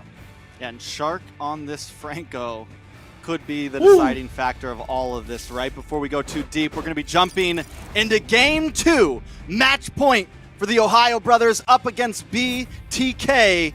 Can BTK turn this around with a reverse sweep, or will they be stopped here? Reaches the battlefield. And you know, Trex, after seeing Game 1, I'm really hoping BTK can take this match so we can get that Game 3, because these teams played at an exceptionally high level last match. Obviously, Ohio able to edge out in the long run and take Game 1, but if we can get that 2 more games, Trex, I can't complain. I mean, of course, game 3 right here would be epic. No matter who it goes to, as long as it goes to game 3, I walk away from this series very, very, very happy. Now, keep your eyes on Shark here. He's hanging out with Basic up in the top side. One of those hooks land on a bad spot. It's just instant KO, instant fatality. And we just know that threat is there. The Franco's really been showing his face globally a lot more lately. Absolutely. We're going to have to see who can open up this gold lane a lot more, because I feel like that really changed the pace last match. Even when Ohio was behind a little bit, they were able to get Basic moving on that map after they took that tower first and get him to focus on the other towers, even when those neutrals are being contested by the side of BTK. If they can get him moving again, get him grooving, that's going to be great. But if BTK can push back against that, that would be extremely lovely to be able to get ISO in a nice position to take off, because we do know if he can get a little bit of a head, especially with Beatrix, that power spike can come in nice and early, especially after he picks up that Blade of Despair. If he can get rotating, joining in these team fights early, that could put them in a great position up against Ohio. Most definitely could. T's doing a great job in that bot lane. I feel like he's really stepped up his game just as an EXP laner overall. Even, I mean, I'm not saying the matchup is great for Yureshi, but just the fact that he's really holding his own, sometimes having the advantage, shows a lot how he's been doing. The Ohio Brothers, though, keeping it simple, right? They're not looking for any picks here. They like to kind of wait, especially against a team that they know there's possible threats, against a team like BTK that always has a pretty strong early phase sometimes. The Ohio Brothers are just going to chill. They're going to wait for their time to shine. They don't even need this first objective, but they are going to try to contest it possibly. Best player Hoon and Yureshi taking the sides of this wall. Best player looking for a time to come in. JoyBosh does not have that all yet. And best player able to take the first one. Yureshi in a bad spot though. Very low. Colt Altar comes out, but he wasn't able to catch it. Forced to use the flicker. ISO getting picked off up in the top side though. This is what I meant. Shark and Basic could end up being a problem. Absolutely. I mean, we've been getting on that a little bit. It seems like Ohio really is just going to stay focused on committing to that gold lane, because, again, if they can get Basic moving, the macro comes into play. Now they can start having diversions, distractions, or maybe for those unanswered complete clashes. But hey, nice flick, nice wall. Basic forced to use the flicker, though. Able to still get away. Could have been the perfect response to that earlier death on ISO. He didn't find a kill there, but I tell you what, if JoyBosh keeps playing like that, with those Flicker Wild Charge sets, Ohio's going to have to keep their eye on him, or they're going to be in a world of trouble when these team fights break up, because that was such a crazy set from him. That would definitely be disastrous when you're talking about a late game on one of those lords. But speaking of late games, in this early right now, a lot of scuffle going on in between the junglers and the bot side. We're going to go ahead and disengage there, but let's talk about it, right? Ohio has already secured that 1K lead so far. They were able to secure that first neutral, but a kill may be secured. Ooh, there's a kill, all right. Zane gonna find Yureshi. T doing most of the damage, though. Able to get that electrifying beats. One thing I will say, Zane and best player on this tanks a lot, doing so well. You think he's caught, and he's just always able to get away. He gets in the midst of trouble, and he's just a slippery guy, man. You're not able to catch him. Definitely not able to catch him. But speaking of things catching, we did just see that corrosion side being locked in by Basic already as we're about to cross into that 4-minute mark of the game. So a nice core item locked in from him. But speaking of lock-in, teams engaging. Ooh, Shark taking a lot of damage, forced to use a flicker. Best player comes in, tries to lock onto Yato here. Yato getting hooked in. This is dangerous, and it's bad. Hoon gonna find that kill. Shark, such a threat. What an iron hook. What a bloody hunt to go ahead and lock down the mid laner for the side of BTK, putting Yato in an uncomfortable spot. And I tell you what, Trex, if they keep the pressure on him, that's going to be very disastrous to the side of BTK. Yato is going to be very critical to their team fight capabilities, as he's really the only controlling aspect in this game as best player kicking up that turtle. I mean, it's already almost it's a 2K gold lead, a little over 2K gold lead for the side of the Ohio Brothers, right? And they still have Basic, who hasn't taken a death yet. They have the constant threat of the hooks. They have Yureshi, who isn't having the greatest early game, but he's doing just fine. Taking a look at BloodThirstyKings, Yato, Iso, some of the major players who need to be able to output damage have already taken death. It's not like it's JoyBosh. It's not like it's Zane. It's not like it's T. Some of these pivotal players in the mid and late game are already a little behind. That's right, but were you seeing what Basic was doing there? They were trying to keep that lane froze on ISO. They're trying to force him to step out to potentially get hooked by Shark here, and now it kind of makes sense what's been going on in that gold lane. But speaking of what's going on, best player, we force back a bit. They're not going to get into a fight, but now look at you, Reshi, knowing that Joy or T is missing from the lane. He's going to go ahead and cut out. That's a great play from him. Hang on. Joy. Damage. Hoon gonna come in with the Ghostbusters. Finding Joy Baj.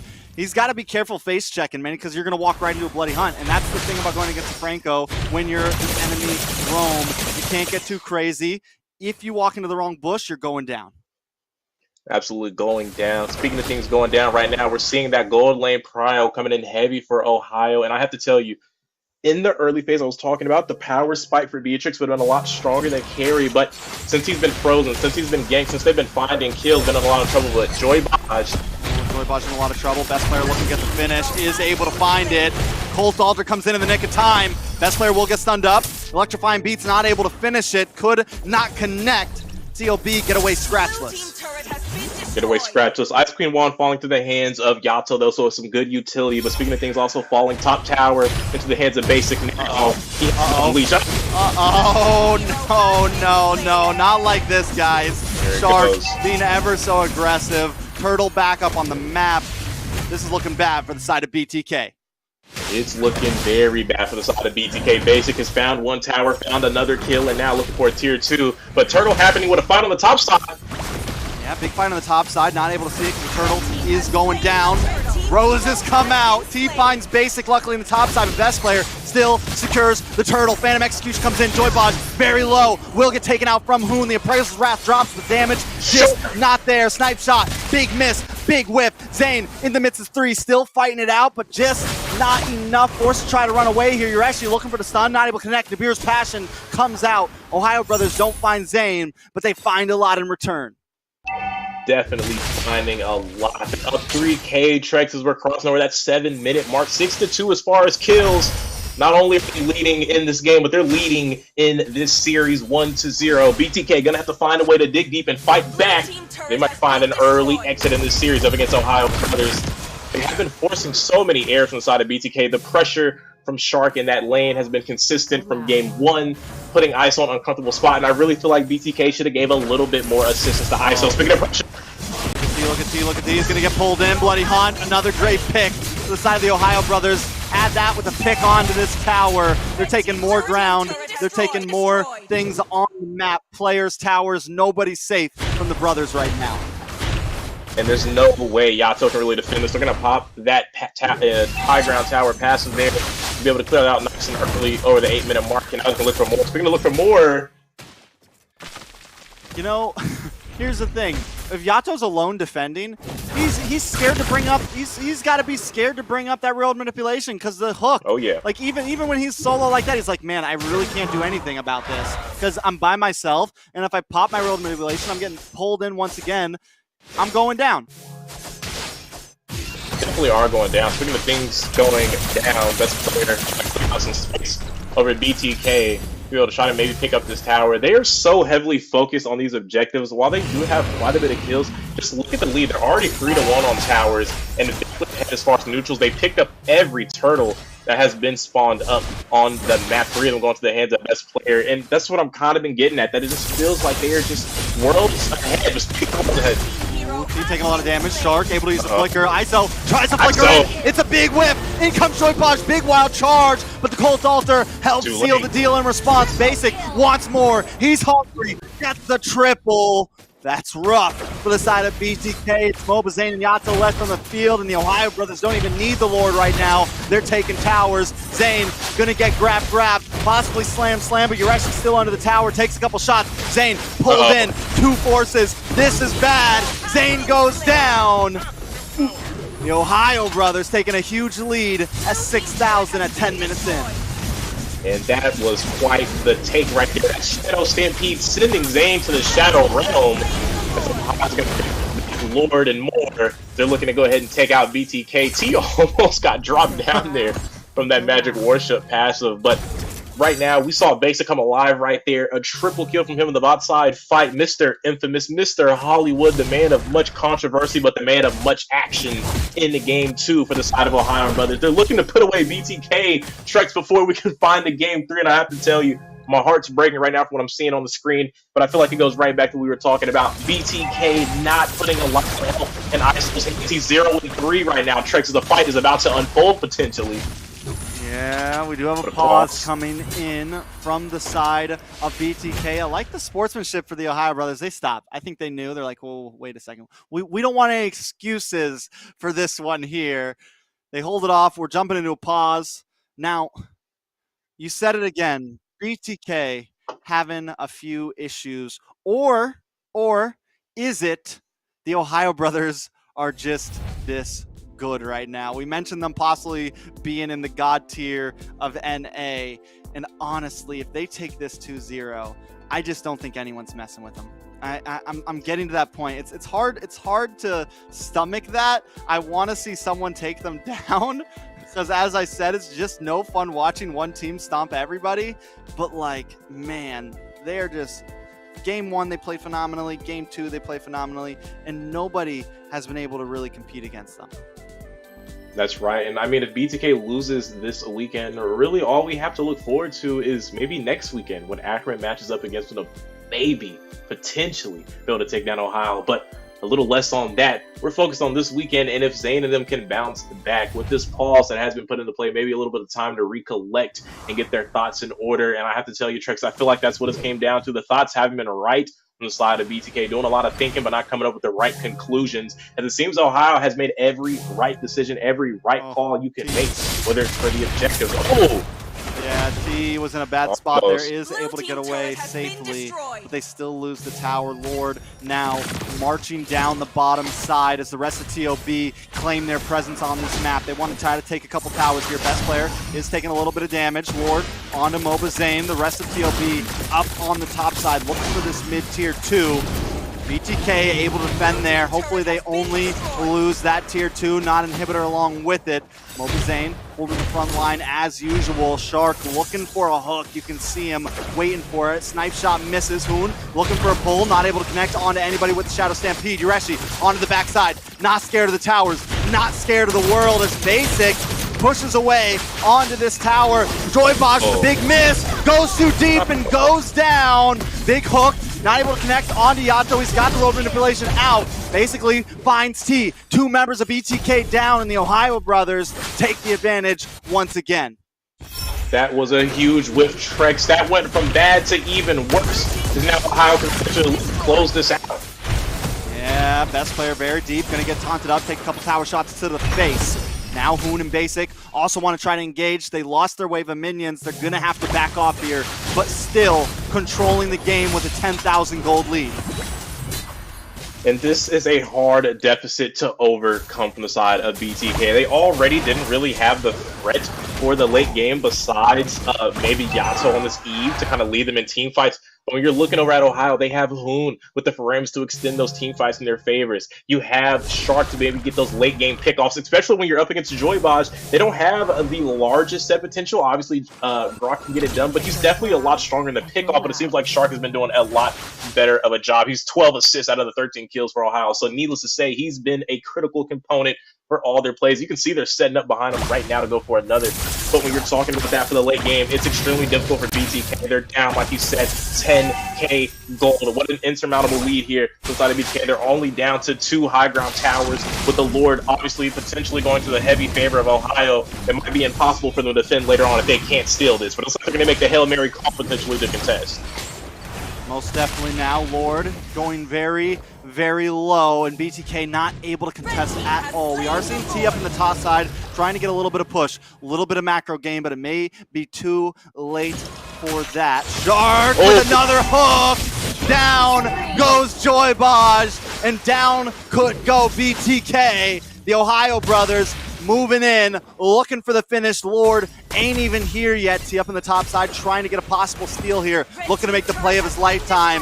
But the Ohio brothers don't care. They think they can beat the base race. They think they can take the advantage. Tower about to go down very low. Basic able to get a couple shots off Lord. Still marching down. Poon, Shark, best player looking to conceal play, trying to get the lock on. Best player punches through into the backside. Nice hook to Joybaj with the wild charge. T able to get away with his life, but the Lord is still up. Moba Zane hold the front side. Real manipulation still out for Shark. Finally able to get the hook with the bloody haunted down. Goes Joybaj once again. The Lord does fall though, and BTK able to defend this. TOB backing off. TOB is picking apart BTK, and they're not going to let go here, Trex. Looks like they're going to push their arm into that high ground, and they have their offense on the crystal.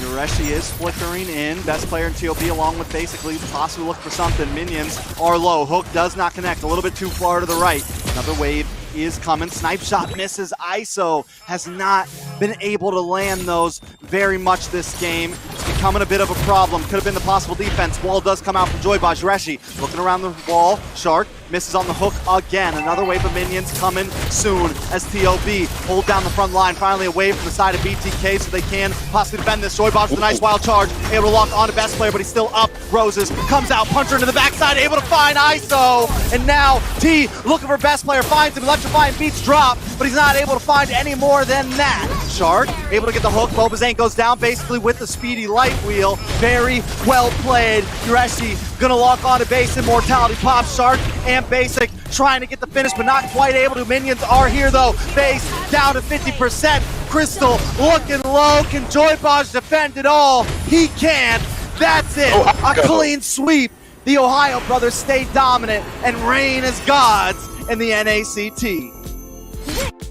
And the revenge tour, Trex, is going to come to an unfortunate end as Ohio put away all doubts. An end to the drama meta, and an end to this series. A 2-0 sweep up against Mobazane and company. And Trex, for once, I can't lie, I am a little bit sad about the outcome of the series. Definitely a little bit sad. I wanted a best of 3, but at this point, it is undeniable. The Ohio brothers are just something to contend with. They are something to put on a pedestal and try to achieve this year if you are a team in NA. Absolutely. Now, all of these teams from the side of Ohio, I mean, all the players were just amazing. Hoon 5-0 anonymous Faramus, basically with all the macro decisions, even keeping a crispy KDA 9-1-6. Great itemization as well. We saw him with that C halberd at that last push. Took down Zane like he was nothing more than a mannequin. It looked like he didn't even have a chance of fighting back as he quickly shredded him down. Shark off the diggy, and now on something a little bit more aggressive. 1-0-16 on that Franco. Saw the hook, saw the bloody hunts out there on JoyBaj later on, taking out the roam for the side of BTK. And what a match. What a series from Ohio. Yeah, I mean, and we saw it here, and there was just a few mistakes consistently. Best player, though, consistently able to get to the backside. JoyBaj, he does get some plays to happen, able to put out some nice walls, but in the end, BTK just never able to make those huge plays that the Ohio brothers and that Shark was making throughout that game. A good defense at 15 minutes. They do so well at it, but like I said, just the continuous onslaught from TOB was just too much for BTK to handle. And you know, Trex, a lot of those things just didn't go in their favor there as we saw them be able to close out that series up against BTK. But from game 1 to game 2, it seems they kind of fell off the wagon there as far as momentum. The first match was exciting to see. I loved the back and forth a bit. But congratulations to the Ohio brothers for taking that win. But you guys, what do you guys think the MVP would be? Like, would it be Basic? I think all of them played very well. Basic, you just said his name, and he definitely, like, I think just being able to see him go from the Claude and just shred through from macro to everything over the map, had an amazing game. And then you go into game 2 where he plays something a bit more frontal objective, wanting to get in, be aggressive, right into the midst of it. He also played that very, very well. And it looks like he is going to be the MVP here, Deku. Undeniably, he was basically the best player out there in this series. Like you said, from the macro, from the lane awareness, keeping control. He was kind of doing a little bit of janitor work, and still getting it done in those fights as well, cleaning up the members of BTK and those minions to lead Ohio to a victory. Thank you for that. That was a great series, guys. Next up, we got F4LLOUT versus Ackerman. You won't want to miss it because our number 2 team, Ackerman, and F4LLOUT, who almost took out the Ohio brothers one of the matches. But make sure you come back and witness this after the break.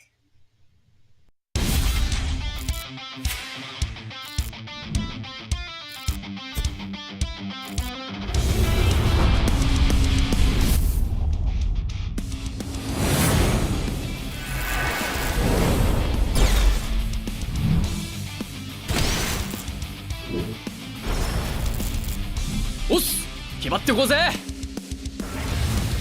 少し乱暴しようか。釘崎野原、喜べ男子、こう一点よ。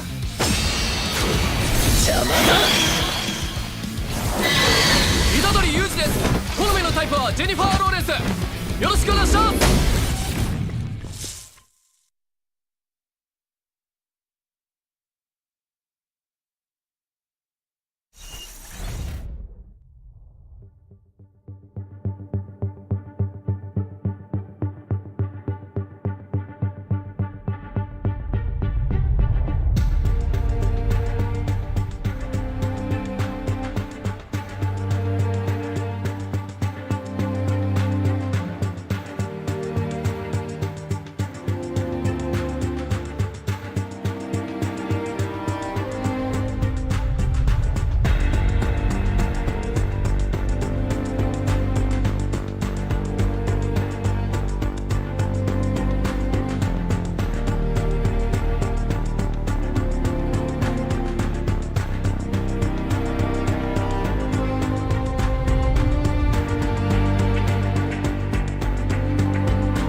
right, taking a quick recap of the match from before. Ohio Brothers take a dominating sweep against BTK. Now, BTK had a good start in game one. Take us through what went wrong, Deku.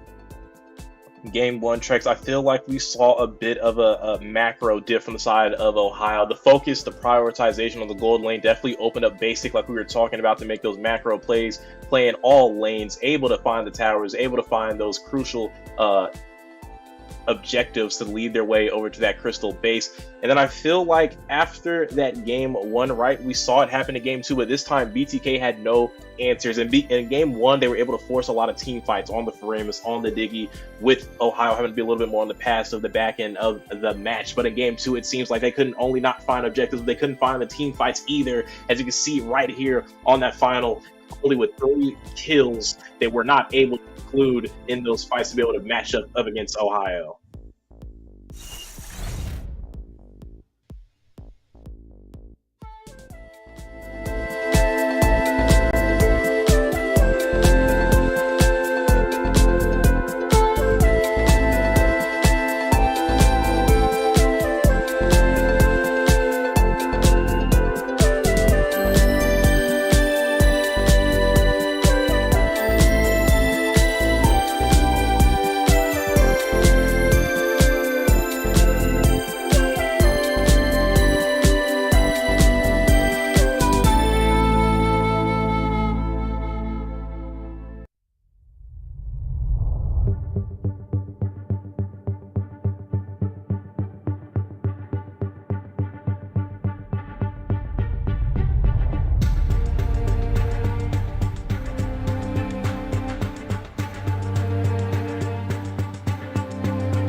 back, guys.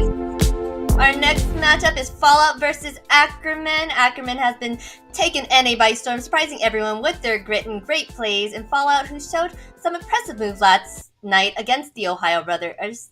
This will be a fun match to watch and see what they can bring to the table. Before we get started, here are our predictions for this next match. What do you think, guys? Sheesh. Sheesh. Nothing but Ackerman. And not only is it nothing but Ackerman, but it is all 2-0's Deku, except for Steph Wheezy over there. I like the encouragement. Right. Fallout does have that opportunity to maybe turn a game around, but definitely a lot of money on Ackerman here. And, you know, I feel like from Wheezy, it might have been a little bit more of a courtesy call. I really do feel like this is going to be a sweep up against Fallout. I mean, if things remain as they have been progressing through the regular season, Fallout has not really been on an upwards trajectory, and Ackerman has definitely been ascending and kind of breaking a bit of expectations that they are sitting comfortably in second place. Super exciting. I'm excited to see this because watching Ackerman's gameplay with the way that Nicolette plays Mage, it's very exciting to see since I play Mage as well. What do you guys think of her plays? And also Push.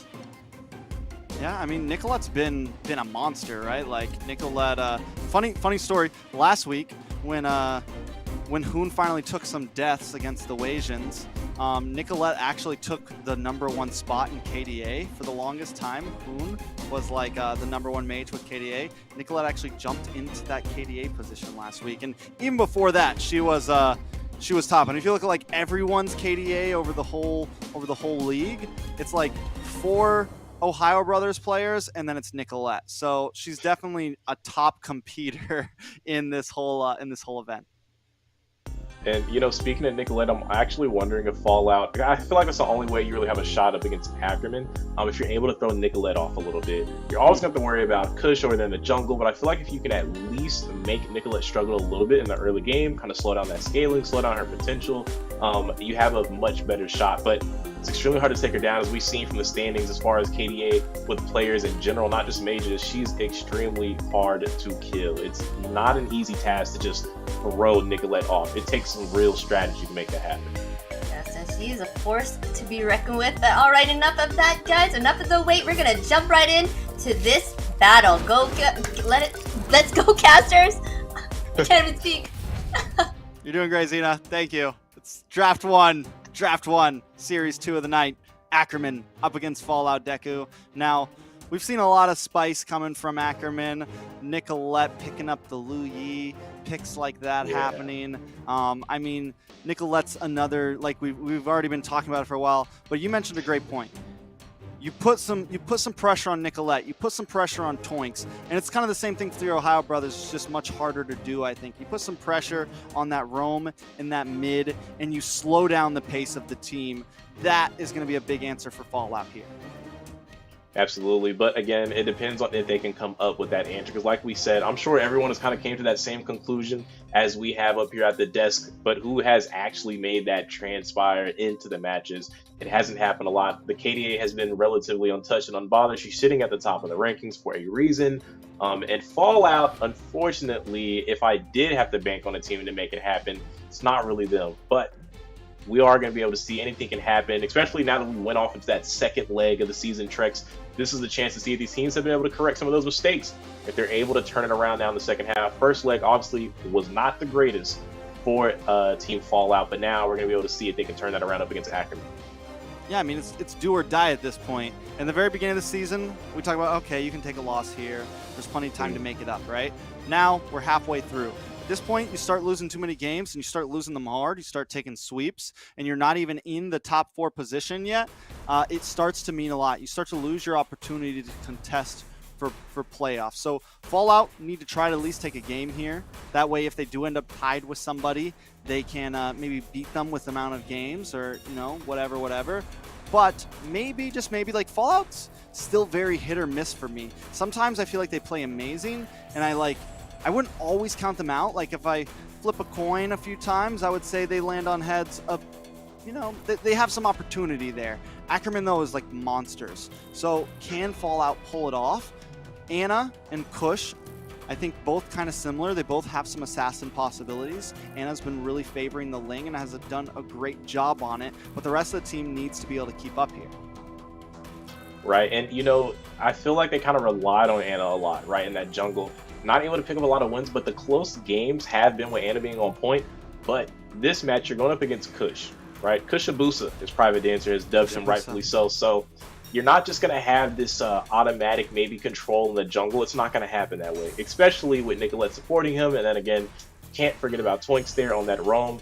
It's going to take more than just Anna. Like I said, everyone's going to have to step up to be able to match up against Ackerman if they want to be able to find a win. And maybe not even a win, just to keep it competitive. I think it's going to take a little bit more than just stepping up, right? You got to outplay Ackerman. You got to beat them at their own game, and that's no easy task. They're sitting at second spot comfortably for a reason. Yeah, very comfortably, right? Like, and especially now with BTK taking that loss earlier, Ackerman's chilling. They're vibing. I mean, I don't know if they're going to be able to take the first place spot, but I think they feel very good, even if they lose a game It's here. a playoff But at this point, yeah, I mean, it's definitely a playoff run for sure. They're looking for it. F4LLOUT trying to contest Area 77 for the number 4 spot, right? Now, we saw the Farza ban from Ackerman, which I think overall, F4LLOUT probably should have banned the Valentina in return, right? Like, oh man, they're banning out Farza. Yeah. It's one of the top contended for heroes other than Valentina. But now you give over. So Ackerman, I think, go through that initial banning phase flawlessly. You know, it's really interesting because Ackerman goes for that Valentina quite a bit into Nicolette's hand. And something F4LLOUT likes to take is Kaja, right? And put that into the hands of Mello. But with Valentina being locked in, it's going to be very hard for them to take that. Last night, they took Kaja first pick on blue side. They took it in the first 2 picks on the red side as well. Right now, they're on the red side. But again, like I said, with Valentina out there with the IMU, now you have to think a little harder about what kind of utility you want to put out there to make available to her. And especially when you're talking about Nicolette, giving a free Kaja ult is scary, but they're going to do it anyways. They're going to commit to what they've been using. I feel like you kind of have to sometimes. Like, the Valentina's scary, but sometimes it's just like, all right, you're going to get this. It is what it is. We can't, like, completely limit our heroes. Kaja's too good. And what do? You give the Kaja and the Valentina over? No, that's rough. Like, it's a rough spot. That's really rough. So I like it. They're not showing too much fear. I think from here on, though, they do have to watch out a little bit, right? Like, we don't want to give too much over, but it's definitely going to be a bait. Like, who's going to pop it first? Who's going to pop it correctly onto the right hero? I think the big goal for F4LLOUT might be to try to use that Kajal onto Nicolette, right? Try to take out the Valentina so there is no correct response. But Kush, gonna lock in the tanks a lot. This hero, I mean, after watching Best Player play it earlier today, it's starting to take almost that position of like one of the best picks you can put in the jungle right now. That's right, but we're gonna have an assassin matchup here, Trex. We got the Hayabusa facing off against the tanks a lot, and you know what? I really still have to give that over to the favor of Ackerman as far as the jungle because it's a tanks a lot. We're not going to see a tank Busa here, hopefully. So you still kind of lose out when you're talking about trying to hover around those pits, especially late game where everyone's grouped up and clustered up. It's going to be a lot harder for Anna here to be able to sit around as opposed to Kush with the tanks a lot. But I do have to say, the side of F4LLOUT does have potential maybe to pick them off. They have the glue, they have the Kaja. Those are 2 very strong pick-off capable characters to be able to deal with them. But I will have to say it may not lead to much, though, is the problem, since he is playing the tanks a lot. And then even if you're talking about going for Melissa with the go away, it's going to be hard to get on top of her to be able to find that kill right now. The only target that's going to be kind of reliable is Nicolette. But again, this is Nicolette, the one with one of the highest KDAs. Not too often you catch her out of position. So none of these are really looking that great for Kaja and Glue to get on top of. Definitely not easy targets, and Ackerman's cover their bases with that. I would be on board with Anna going tank build here. You know, breaking down barriers, one jungler at a time. I'm just kidding. No. Just kidding. But I like, now we're going to see the Kadita ban from the side of Ackerman. F4LLOUT will get the first pick up here. They need a gold laner. They need a mage. Eve's still open, could be a possible answer, but now you're giving over even more possibilities for Nicolette to use. So maybe something simple, maybe something like the Lilia, still give black shoes. I'm trying to think of what could be possible here. I mean, it wouldn't be a bad option, right? Especially when you're talking about dealing with that the lane with Valentina. I feel like Lilia is a very nice option to keep up with the early pressure that Valentina can put out. And like you said, the black boots, yeah, it could be okay for for Nicolette, but I don't really think Nicolette would go for it. How many times have you seen Nicolette in a position where it'd be like, oh, she had lived with Black Blue, she wouldn't have died? Not too Hey, much man, because she rarely ever does die. didn't we But see her they're like gonna, pull out like a decimation earlier and like some yeah, games on the side yeah, or something like exactly. that? So hey, man, you never Uh, know. They get crazy, but they do pick up the Eve. that's a little bit scary as well to pick that up because that's again more utility to the hands of Nicolette. But I guess maybe they're trying to overload her. We know that's one of the strats as well up against Valentina, kind of bring a couple ultimates and make her forced to choose which one she wants to go for. But it's Nicolette, and I definitely would trust her judgment on whatever she pulls up. I feel like you're just giving a buffet over to her to get very creative. Like you said, we've seen pull out things like with the Martis, with the Decimation.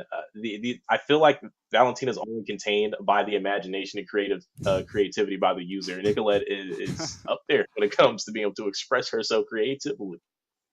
Definitely. I mean, and but it's also a great point. Like Nicolette really does. Like even when she picks up low E, like her mindset, like I think just her game IQ overall in game is very high. But Guapsi, is this a first time pick? Is this a first time pick Yes, right here? it is. First time pick up against the Melissa. I feel like there's a lot of range.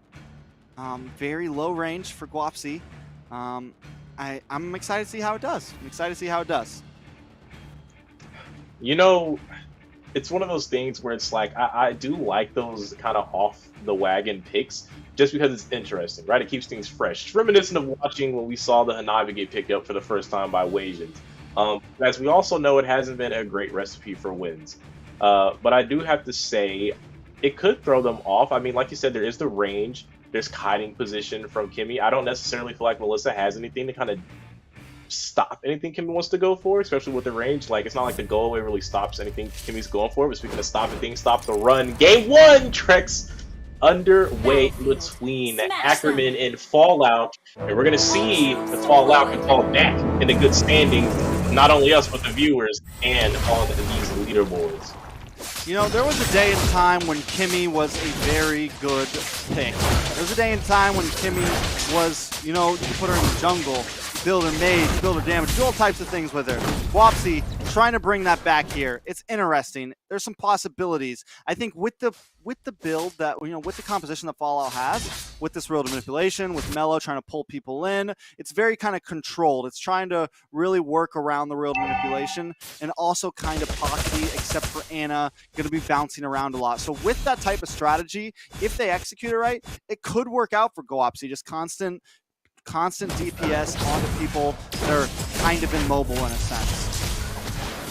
And this is kind of interesting to see. I'm going to try to make sense of the Kimmy a little bit more while we have the time. I feel like there's a good chance they're able to make it work. There's not necessarily too much pressure when you're talking about backline. I mean, there's Galaxy and Kush, but we know Kush is going to be running the tanks a lot, which obviously is going to lack a little more damage. Not to where it can't kill, but obviously a slower time to kill than a standard damage lance.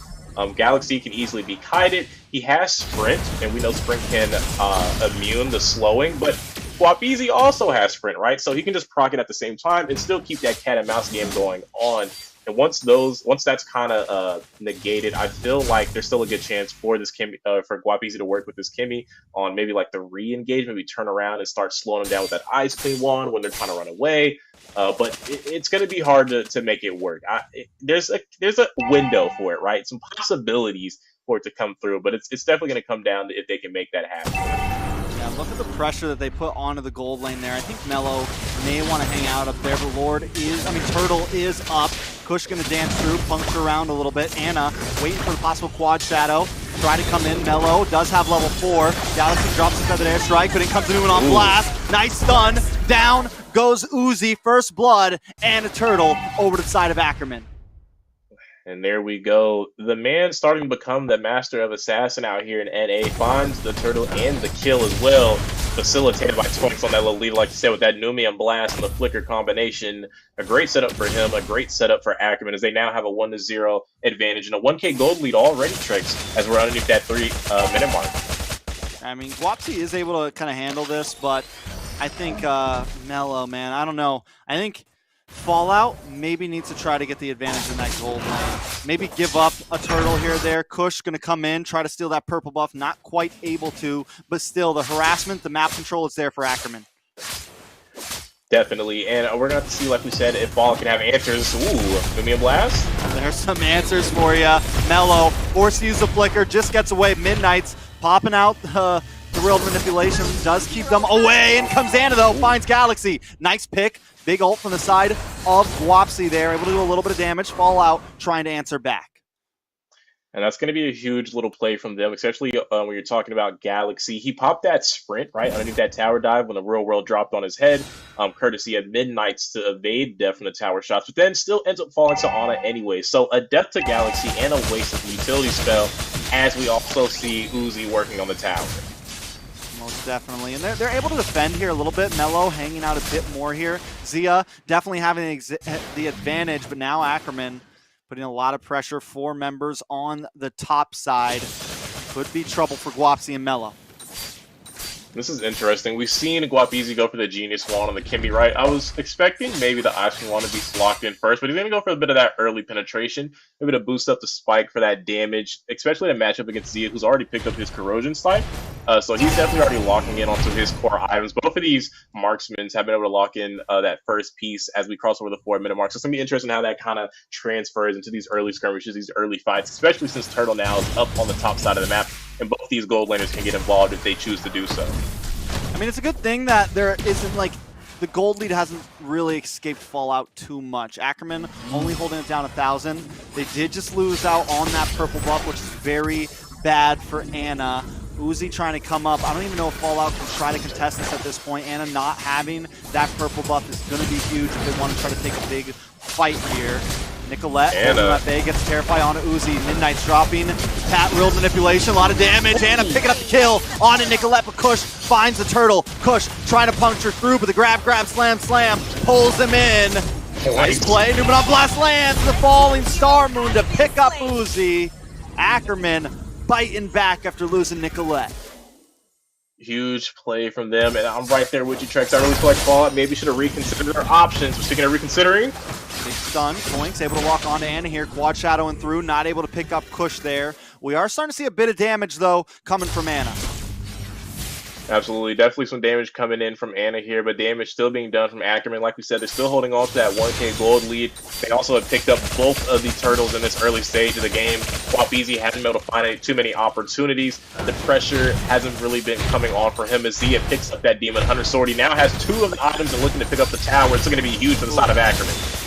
For the pick, Mellow trying to come in, does not commit though. Doesn't use the Divine Judgment, was looking for Zia. I think at that point should have just gone for Toinks, decides not to, and it's a little bit of a mistake. Guapsi still here, but the range just can't compete. He's going to lose that tower. You know, losing that tower and now going to let Zia be able to rotate. We've kind of seen this from the side of Ohio, what they were doing kind of with basic. Letting to get their marksmen to be able to start moving around is going to be huge for the side of Ackerman. They've already been winning the team fights. So speaking of team fights, a lot of damage onto Anna. Galaxy does go down. Uzi finding the kill. Anna now on the run. Kush deciding not to go for it.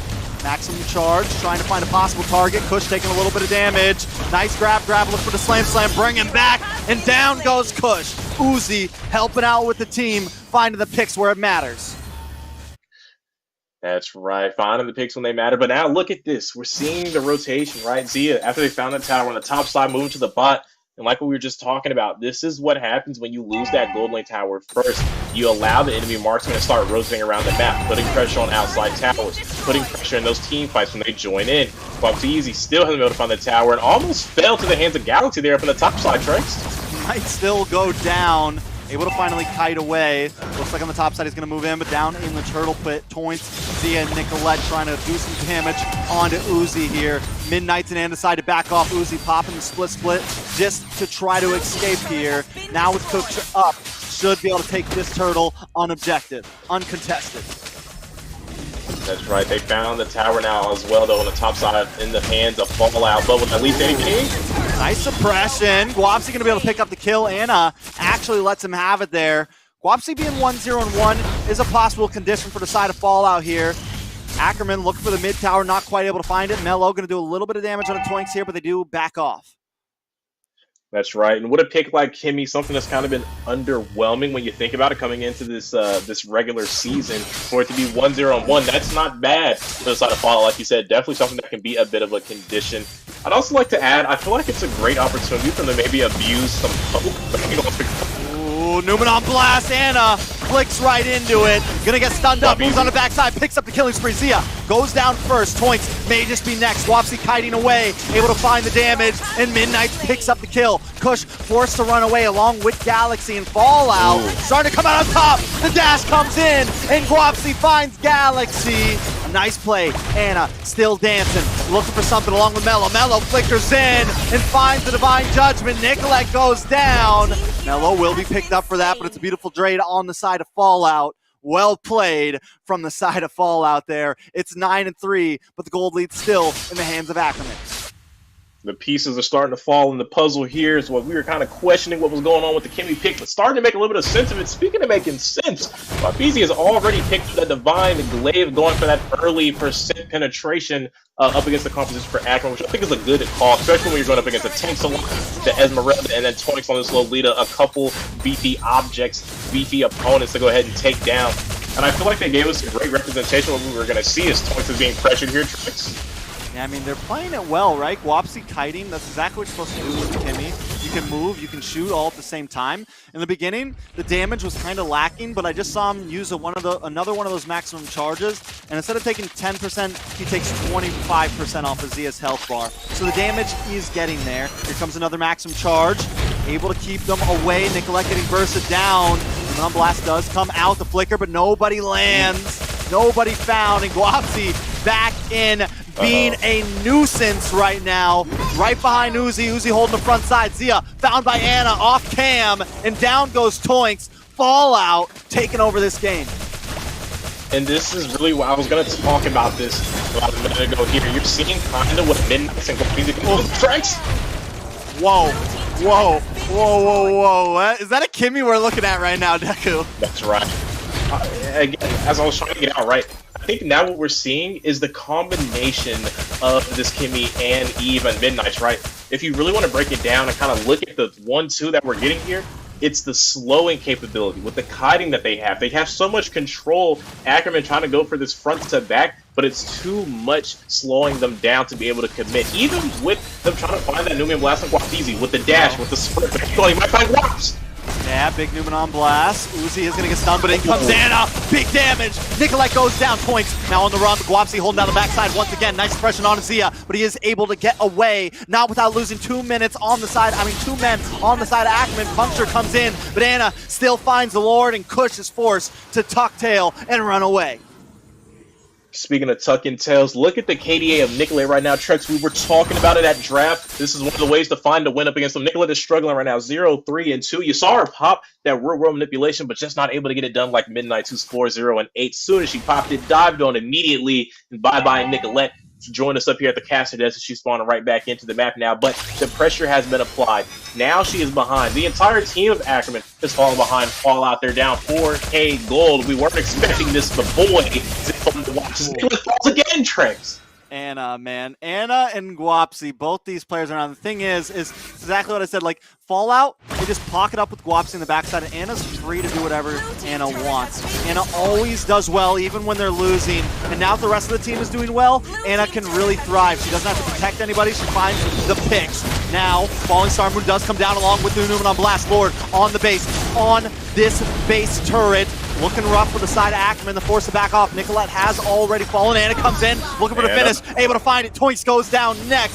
Seal play from Mello. Nice suppression, the drag, Kush in a little bit of trouble here. Guapsi dashes in, looking for a bit more poke damage. Not quite able to connect. Galaxy with Falling Star Moon goes down right into his death. This is looking bad for the side of Ackerman. Fallout take the base turret, and now they can back off and eat up some jungle.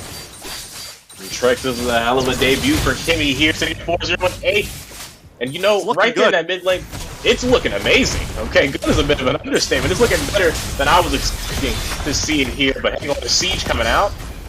Yeah, good siege at that minion. Still coming in on blast, ready to land. Midnight, the flicker, very clean. That damage from the maximum charge is getting a lot larger as we creep into the 13th minute. Maximum charge, maximum damage from maximum range from Guapzizi. Sniper's precision as he threads the needle right into Zia's face for the split cap.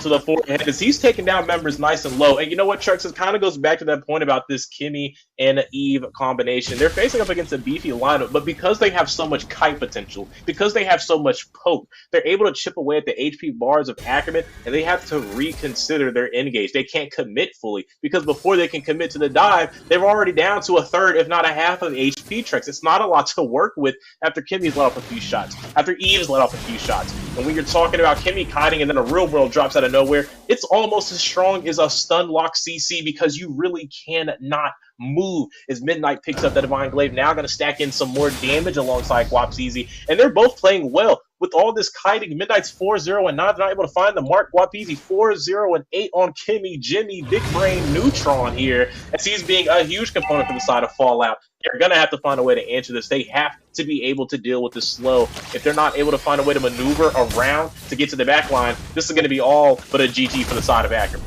That definitely hurts. Another thing to point out, Mello just picks up the fleeting time. That means more ults coming soon to a theater near you. And able to take that Lord. Midnight's dropping a little manipulation points and a little bit of trouble. The kite comes in, and the damage Thea goes down off cam. Anna able to pick it up. Next will be Toinks. Maximum charge. Kush is tanky, so it's not too much. But now it's 3 up against 5, and the Lord marching down the top side.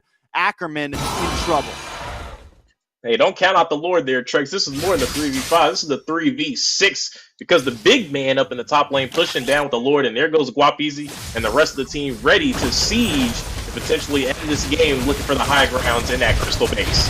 Look at Guapzi chipping away on Galaxy. Nicolette having to fall back because damage too much from Uzi. They're going to lock onto the base. Waste no time. Waste not, want not. They're trying to finish things here. Galaxy will be the first to fall. Lord still on the base. In comes Anna looking for the pick. Galaxy with the trouble kill. Nicolette able to find Mello though. Anna trying to lock on the base, but the base finally goes down. Ackerman falls out and Fallout takes game 1. And I have to tell you, Trex, we were talking about creativity coming out from Nicolette on the Valentina, but Fallout with the creative drafting, pairing up the Kimmy Jimmy with that Valentina. Ooh, boy, had Ackerman looking like turtles, even with the fast reflexes that we normally see from them, slowed down to nothing more than a crawl up against Fallout. It's definitely, I mean, just what a performance from Fallout. And this is, I think, before we came into this, I'm saying, listen, we just don't know with Fallout, right? Sometimes they play phenomenal, sometimes they don't. And that game right there, the Kimmy pick, we were doubting it, but they pull through. But now that we're looking at KDAs, like you said, how do we beat Ackerman? Let's take a look at Nicolette and Toinks right now. That's right. Nicolette 1, 4, and 3 on one of the comfort picks. They completely shut her down. And once you shut down the Nicolette, the rest of the team will follow suit. Like you said, Toinks 1, 5, and 3. If the mage is going down, the roam is probably going down with them. And that didn't create a lot of opportunity for Kush to perform on this assassin. And with that mage and roam suffering, Zia as well, not really able to get online in that gold lane, had a hard time up against Guapzi on that Kimmy. And then it just translated into the rest of the game. And now taking a look at this replay, I think this is just the perfect representation of how Guapzi slides in, able to get the pick onto Toinks here, and he's fast too on that Kimmy. The mobility, the kite, it had everything they needed in that match. I think you said it a few times. Anytime Toinks would come up with the Numenon Blast, anytime anyone was about to make a play, they were just able to outmaneuver it. That's right, Trex. And right now, there's only one thing to say, or maybe two. Wheezy is either completely correct or we are all completely wrong, because we are on pace for a potential 2-1 for Ackerman or on a potential for a win for Fallout. Listen, you know what I'm going to say. I would love to see the underdogs take a game here. So far, BTK failed us. I'm rooting for Fallout now. I know my vote was on Ackerman, but come on. Let's see a game 3, or let's at least see the tables turned a little bit. Down with the upper leaderboard. Come on, Fallout. Can they pull this off? We're jumping into draft number 2. Are they going to go back into that Kimmy pick? I mean, it worked well. Guapzi played amazingly. And I think one of the major points in that game, Guapsi let that first tower go. He's like, all right, listen, as long as I don't die here. It's like, listen, we'll cut off the arm, keep the body alive, and in the end, it works out for Fallout.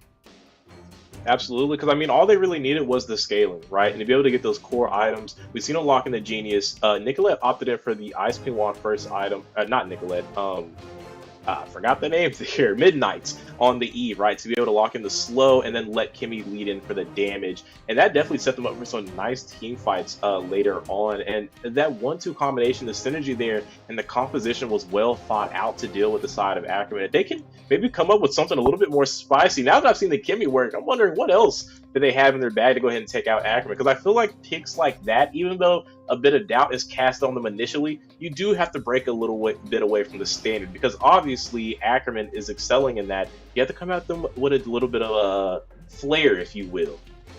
Most definitely. And with Fallout on the front side this time, you're going to ban out that Valentina, right? And we've seen, I mean, I still don't, like, I almost want to say, like, Nicolette does great on a lot of mages. Her Valentina's really good, but I think at this point Fallout maybe could have just given that over, leave things a bit more open. But they are, you know, they're dotting their I's, they're crossing their T's, they're checking off all the boxes here. They are going to pick up the glue up front, which Uzi did great on the glue last game. I liked it. He was another, I mean, honestly, everyone did great last game. A lot of great KDAs around the board, but I think Uzi, I think Uzi only took 1 death there. Yeah, I believe so. So definitely playing pretty well on the KDAs. But speaking of taking deaths, right? The chance for Ackerman right here to even up the series is definitely going to rely on Nicolette. Can they secure her some safety? Because like we talked about heading into game 1, it really starts with that. If you can throw off Nicolette, you can really take out the rest of the team of Ackerman, and that's exactly what we saw happen. And speaking of things happening here, some interesting lock-ins. We're getting Brody and Lunox picked up nice and early from the side of Ackerman.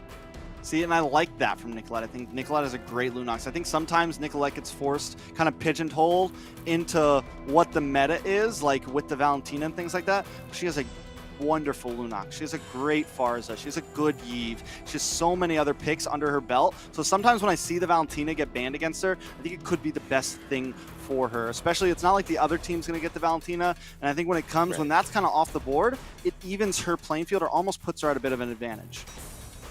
And we're going to have to see if that holds true and maybe allow her to play a little bit safer now to avoid those early deaths, which really hinder the side of Ackerman if Nicolette is not comfortable or be able to make those plays that we typically see from her. But now, like you said, getting to see her on her Lunox, a prime pick for her, really a priority, especially like you said, once you get that Valentina off the board, might have helped them out now to put Nicolette on something she's a little bit more familiar with up against Fallout. But Fallout bringing out some bangers right now. They have some nice pick-off with glue, but they have also secured a nice team fight composition with that Lolita and that Eve. That Numian Blast and Real World Manipulation really sets in reality for a lot of teams when you're talking about those 5v5s.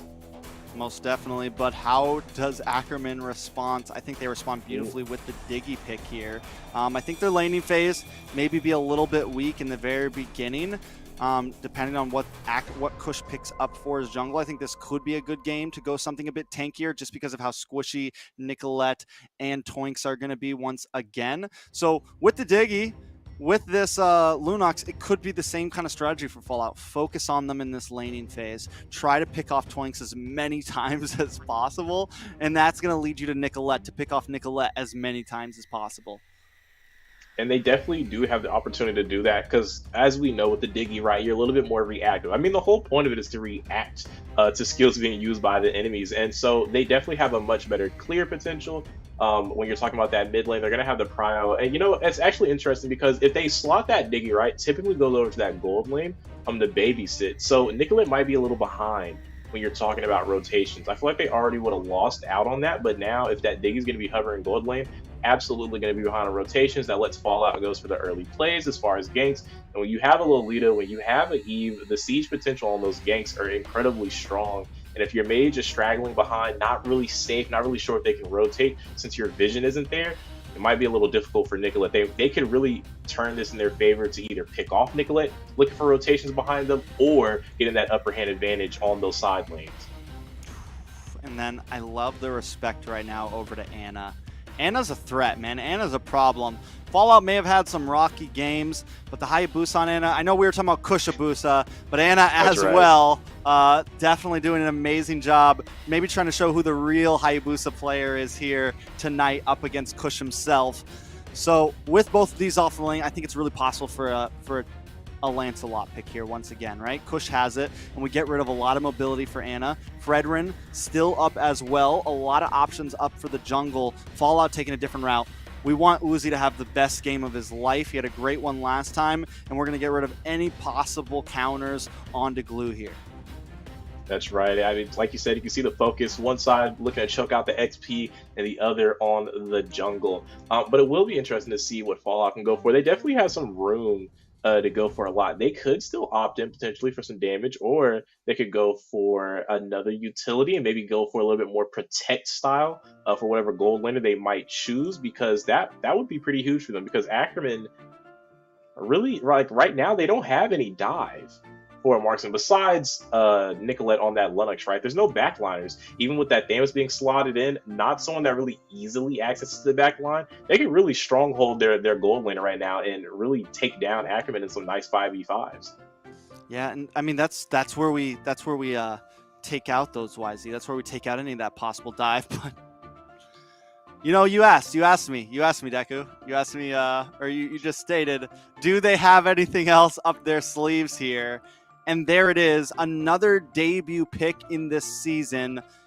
There's some dive for you as well from Kush right now on the Fanny. And I was thinking, the Clint, it's really not as bad as maybe it could be laid out to be. It does have some damage, it does have some opportunity, but Guapsi does such a great job at protecting himself and not dying as long as he can farm. But with Kush on this Fanny now, it's going to be tough. I think Mello's going to have to hang out and protect Guapsi this game. Well, I think it kind of falls more on what Kush wants to go for, right? I'm going to assume they're going to have a lot of gold lane presence because you have the Diggy. You're going to look to babysit this Brody, aka Zia, and I would expect them to also have Kush giving up those turtles and go for the gold lane. But if they make the call to contest turtles, that means there's not going to be much pressure on the gold laner here for the side of Fallout in the laning phase. If they do focus in, that could spell disaster for them. But Trex, speaking of spelling things out, GAME2 in between Ackerman and Fallout. We're going to see the assassin matchup in between Ana and Kush one more time. I like it. I definitely like it. I think both teams have plenty of win conditions here, plenty of possibilities. Zia didn't have the greatest game last time. He started off well. He was able to get plenty of farm, but in the end, the Kimmy wins out. Taking a look at Ackerman, I feel like they have a solid early game presence here. Even though they sacrifice a little bit of bulkiness with points, they have the Fanny, they have Galaxy on this Thamus, who has a nice early game presence as well. And then you have Zia. Zia can get some kills up early and snowball. If Ackerman can snowball here, it's going to be very tough for Fallout this game. It is going to be tough indeed. But you know what, Trex? I'm really looking forward to see how they play this out because, like you said, there is some dive now with Kush on this Fanny. But if Kush isn't able to successfully take out Guapizi, who is? There still is not a lot to deal with him, as we are going to have a request from applause. I'm going to respect that going into the side of Ackerman there. Puts it in by Zia, Trex. But with that pause in the action, harping on a little bit of those conditions, I really feel like Fallout has a great shot here. They can keep Kush at bay, maybe slow down the kill potential. They have a very strong shot of being able to keep this momentum going forward, keep Clint in those fights moving forward slowly but surely on their way to the high towers. Most definitely. You know, with the way both drafts is coming off, what do we think, like, is the only way for Ackerman to win this? Do they need to get some of these picks early on? I don't think they have too much of a late game here. I'm wondering, does Fallout just need to hold out, you know, and get to the mid game, try to keep the gold even? What are the opportunities for both teams here? Well, see, the fun thing about having the Fanny, right, is that even if Kush isn't that successful and finding kills, when you look over at Fallout, they're very strong for the team fights, but they're not that strong when you're talking about pushing those side lanes or keeping those waves in check. So that is another condition, right? If Kush isn't able to get online with the fights, he can definitely open up the map with some good macro. But that's, again, going to come down to if he makes the right decisions and the right calls. But also something interesting to note, we were talking about Kush being the only threat to Clint, and I have to say, it's interesting to see he actually opted in for the Festival of Blood. So going a little bit more for survivability ability, then he is going for the ability to go ahead and take out Wabizi. You know, we normally see them with that high and dry on the Fanny, but not going for that assassin emblem, not for that early pin, early damage, might lower his chances of taking out Guap. Well, I think it does kind of help out maybe in the mid and late game, right? Because he has a bit more sustainability, sometimes Fannies can fall off a bit, but if he can pick up a kill here and there, as we creep into the late game, Kush maybe survives out a bit longer. Isn't just an easy target. Kush, though, forced to back off here. Turtle gonna get reset. Anna gonna go back over to the purple buff. Oh. Keep your eyes on Nicolette, because we are seeing her hide out in this bush, trying to get back to base, though. Almost getting found out. Back in Kush's purple buff, though. Uzi and Mello keeping vision down. Turtle still up at 2.5 minutes. That's right. Hang on, Trex. Puncture through. Galaxy very low. World manipulation does come down. Galaxy goes down. First blood into the hands of Midnight. Make it 2. Toinks goes down next. Nicolette very low as well. Forced to run away. Kush still on the map, but this Turtle may go to the side of Fallout. And this is not what you want to see from the side of Ackerman. They are very heavy on the early side of this match. When you have the Fanny, when you have the Brody, the only real scaling coming in from Nicolette on that Lux.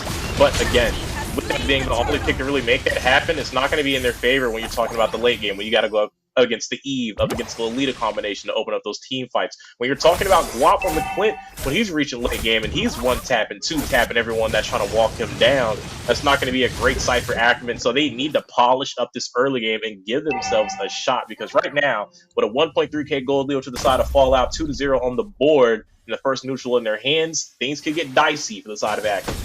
Yeah, they're already starting to get a lead, and if what I said was right, if the fact that Ackerman needs to snowball, this is going to be a problem. Anna, though, comes through, trying to dash out, still gets caught off. Push, very well played, able to still find him with the tables. Mello now trying to respond with movement on blast. Time Journey does come out, so they are able to walk away safely, but Kush finally putting a kill on the board.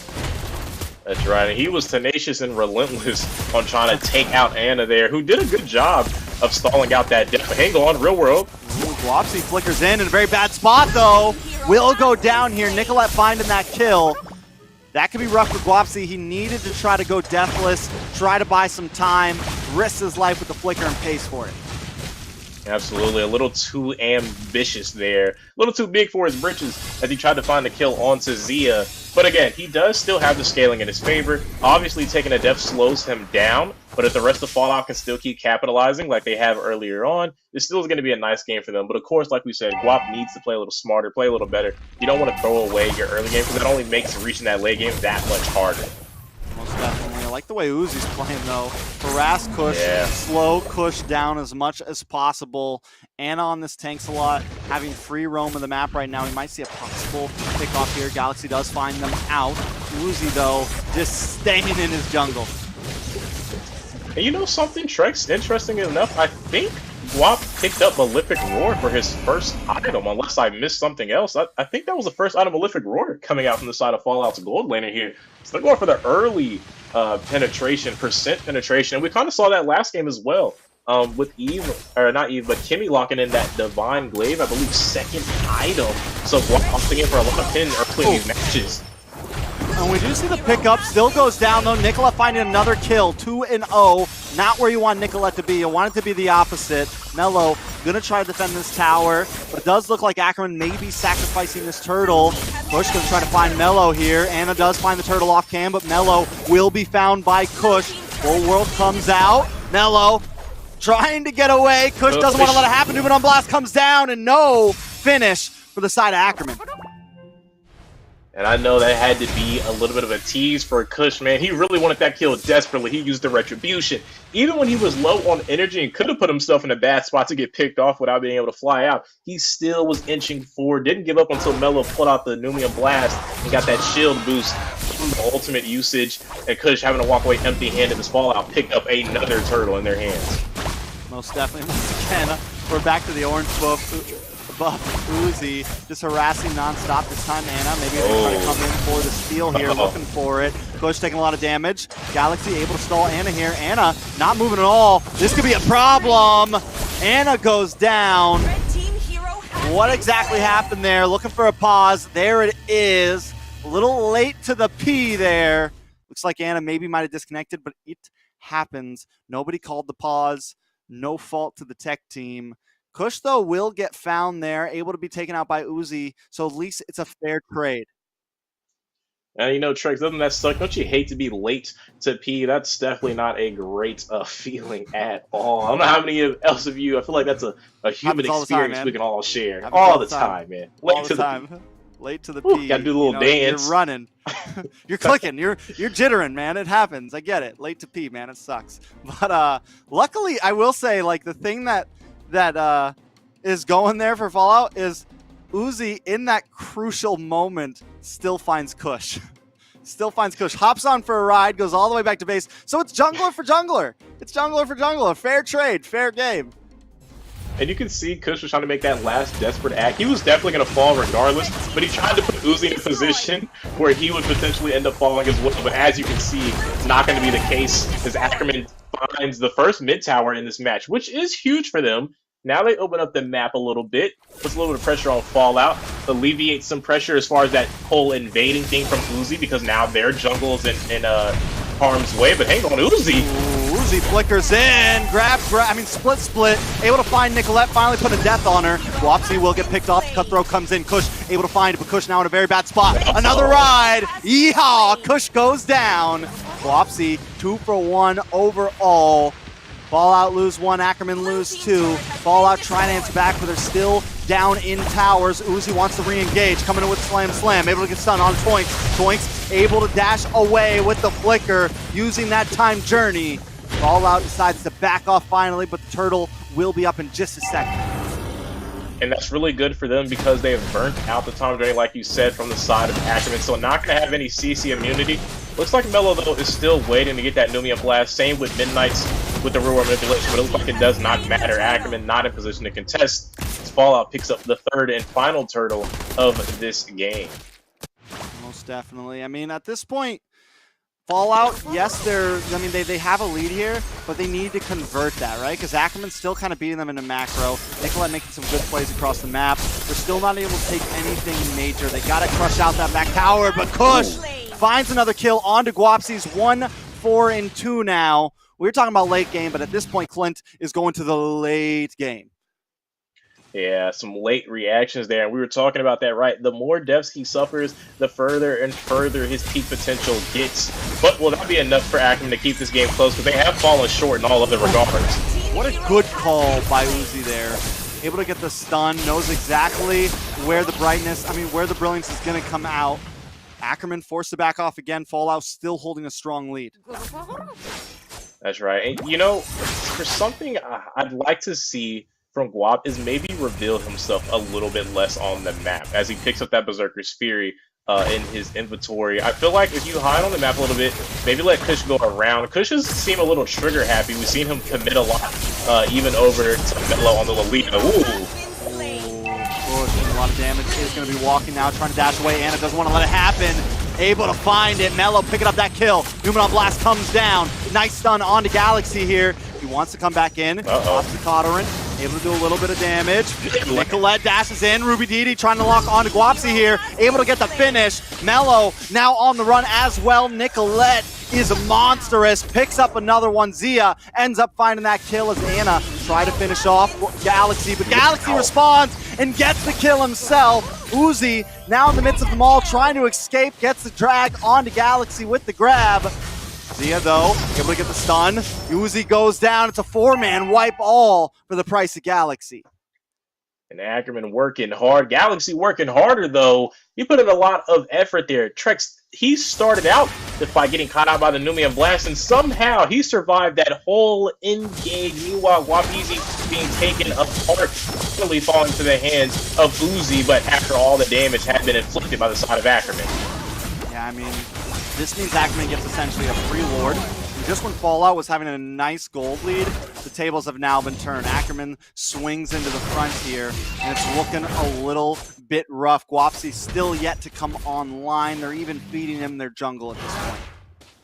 When you're speaking of online here, Zia has been having a very quiet but good game. Even though early on it looked like they might be in a bit of a trouble, Zia's picked up already the Blade of the Spirit. He also just locked in that Malefic Roar. So needless to say, he will be packing a punch. The Ackerman gold laner looking to lead the way to take up the series 1-1 up against Fallout. But now they're really on the back end, have to look for the scaling. But look at Kush, man. Kush is being brutal right now in this Fanny.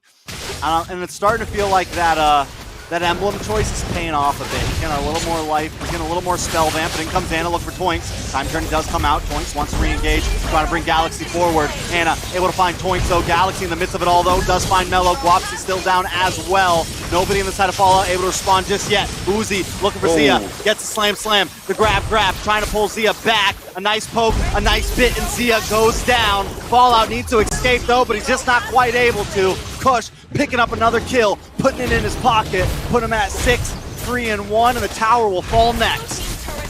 Kush refusing to go down without a fight. Trex, like you said, 6-3-1, having a great game, even with that emblem swap. First, thought maybe he might have a little bit of issue taking out Guap easy, but a combination of horrible positioning from the gold laner of Fallout and precision cables coming out from the flying threat that is Kush, able to keep his team in this game a little bit longer. But Trex, like we said, Fallout does have scaling composition. How long does Ackerman have until this game flips on its head one more time? I would say they still have a decent amount of time with how many deaths have gone onto Guapsy. I mean, it is bad. It is rough. And, like, he can't even be by himself anywhere because the constant, ever-looming threat of Kush is there. He has to stay with his team, so he can't go solo farm. He can't go try to clear a wave. Wait a second, Uzi in a very bad spot. Will get taken out. Man. Kush picking up another one. And you know, it seems like we've been saying Kush a lot. Getting a little tired. We might need to find a new name for him. We can't use Kushabusha this match. I don't know. Maybe we call him, you could say Ackerman, potentially, maybe? Is that what we call him? Levi? Levi? There we go. Levi Ackerman? Hello? It's a bird, it's a plane. No, it's just Kush doing his own thing out here in this matchup against Fallout. But look at the setup for Ackerman. Fallout needs to be careful.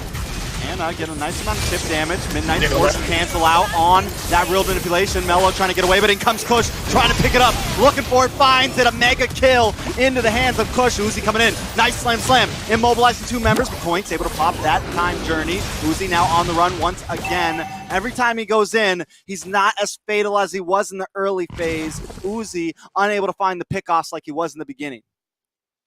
That's right, and you're speaking about these things. Fallout needs to find a way to pick up the pace here because, again, Ackerman has kept control in this match since they were able to find the lead and haven't let up an ounce up against Fallout. Seems they're a little shaken, and like you said, Guap Easy suffering right now, 1-7-2. It has been nothing short of a horrendous game for the Fallout gold laner, and it seems like they just can't stop Kush. Initially, right, we were talking about them having a nice setup for protection, but a Fanny went undetected into one of the best Fanny users in North America, and without having the CC to stop him, they're kind of at the women mercy of Kush messing up his own cables more so than them being able to capitalize with their own composition. Yeah, and Kush just didn't, I mean, he's not really making any mistakes here, right? He's finding the pickoffs, and whether it's something small, he still always finds the kill, and that's the big issue here. They made it that last pick, so there was no opportunity to counter it. Fallout couldn't do anything about it. Lord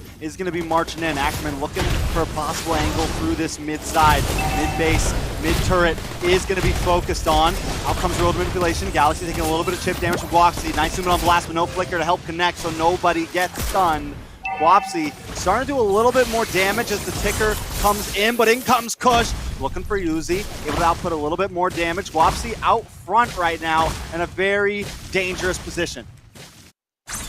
A dangerous position indeed, and when you're down one high ground tower up against a team that's already picked up two of those lords in this game, and in a great position still to pick up that third one when that spawns in the next minute and a half there. Will they be able to hold back? I mean, you do have the Eve, right? So you have a strong high ground mage defense capabilities with that real world manipulation, but is that going to be enough? Because it seems as if the dive from Ackerman have been a little too much. Nicolette has been having some impressive Ruby DD combinations. We've been talking about Kush finding the picks, but Nicolette has been right there next to him as well every dive. hitting them with that double combination ult. They're able to find the kills. Nicolette's 5, 2, and 7 in Trex. This is much better than the performance that we saw from her on that Valentina, but this is also what we were expecting and hoping for. Without the Valentina, with more of a pick Nicolette likes to use, her and Kush are online right now for Ackerman, leading the charge to even up the series 1-1. Yeah, look at Kush looking for something maybe to get around the backside here. Ackerman moving as a unit right here. Zia still on the mid side. Uzi looking for a possible stun in a bad spot. Not able to get the slam, and does look like Kush is able to pick up that orange buff and get away safely. Toinks caught up in the road manipulation, should be able to walk away safely as well. Ackerman still controlling the map. Now, ForLLOUT has done a good job, even in past games, at really dragging out games. They're able to buy time. They're good at their siege defense when the Lord is coming. If they can do that, maybe they look for an opportunity here. Wait until Kush falls off a little bit more. But still, the damage is a lot from the side of Ackerman. That's right. And right now with that Lord spawning in Trex, we were talking about it. This could be disastrous for ForLLOUT if Ackerman picks up this third Lord here. It is an enhanced Luminous Lord, and Ackerman definitely looks poised and ready to pick it up. And look at the positioning from the right now, playing on the back end of the pit. Toinks and Zia doing a good job, but also Nicolette is in a very dangerous positioning. This reminds me a little bit of what we've seen from Yureshi in the previous series, but now Nicolette has exposed herself, and Ackerman still has control of this river. So that means a couple things from ForLLOUT. Not only do they have to spend a lot of time clearing and checking through these bushes, but they also don't have any potential for a surprise play. They are going to have to react to wherever Ackerman is at, and they're also going to have to try and find them if they can. But it looks like they're going to give this up for free, potentially. There's nothing they can do. Uzi stopping himself. Now Anna, though, in a very bad spot as Toinks and Guapsi are in the bot lane, still trying to make their way up. Kush wants to capitalize. Anna in a very bad spot. Kush able to find it with the cut throw. A lot of damage. Uzi still on the run. ForLLOUT in a very bad spot with Lord coming soon. And you know, I wonder, Trex, it makes me ponder, what was the reason for the positioning up there that far ahead in the jungle if they had no intentions of contesting? You could have easily saved a life there and just bunkered down for the defense. Like we said, you have the Eve, and then with Lolita as well, you have a good shot, but a fight breaking out. On blast, does get the stun onto Galaxy. Guapsi able to pick up the kill. He actually finding it. Nicolette, Portuguese Winter Trunchy on the stun does come in, and Guapsi cuts him down. Cushion to the backside though. Caught him between the towers and still able to get away. It's a 2 for 3 currently. Ackerman in the lead. They're going to march down, take out that base turret, and another one might be falling soon. It's nothing but Mello, Uzi, and Anna on the field to help defend this push. Toinks and Zia don't want to give it up. Zia charged up, ready to go. Kush here as well, looking for a possible another finish. Cutthroat comes out, does not get the finish. Anna in the backside, nice immobilized, nice stun, and Zia goes down. The Lord is here. Newman on blast, ready to drop. Fanny wants to connect. They want to try to finish this and bring us to a game 3 base at half health, and there's just no finish for this Lord. Don't know if they're going to be able to do it. The base finally falls, and Ackerman takes game 2. We're going to a game 3. Victory!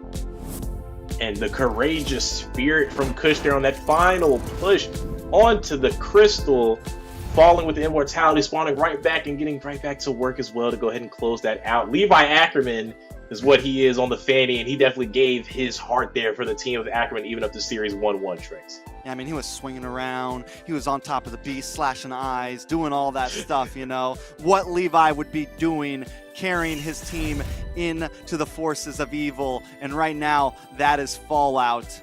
Game 3, though, coming soon. Let's take a look at these KDAs.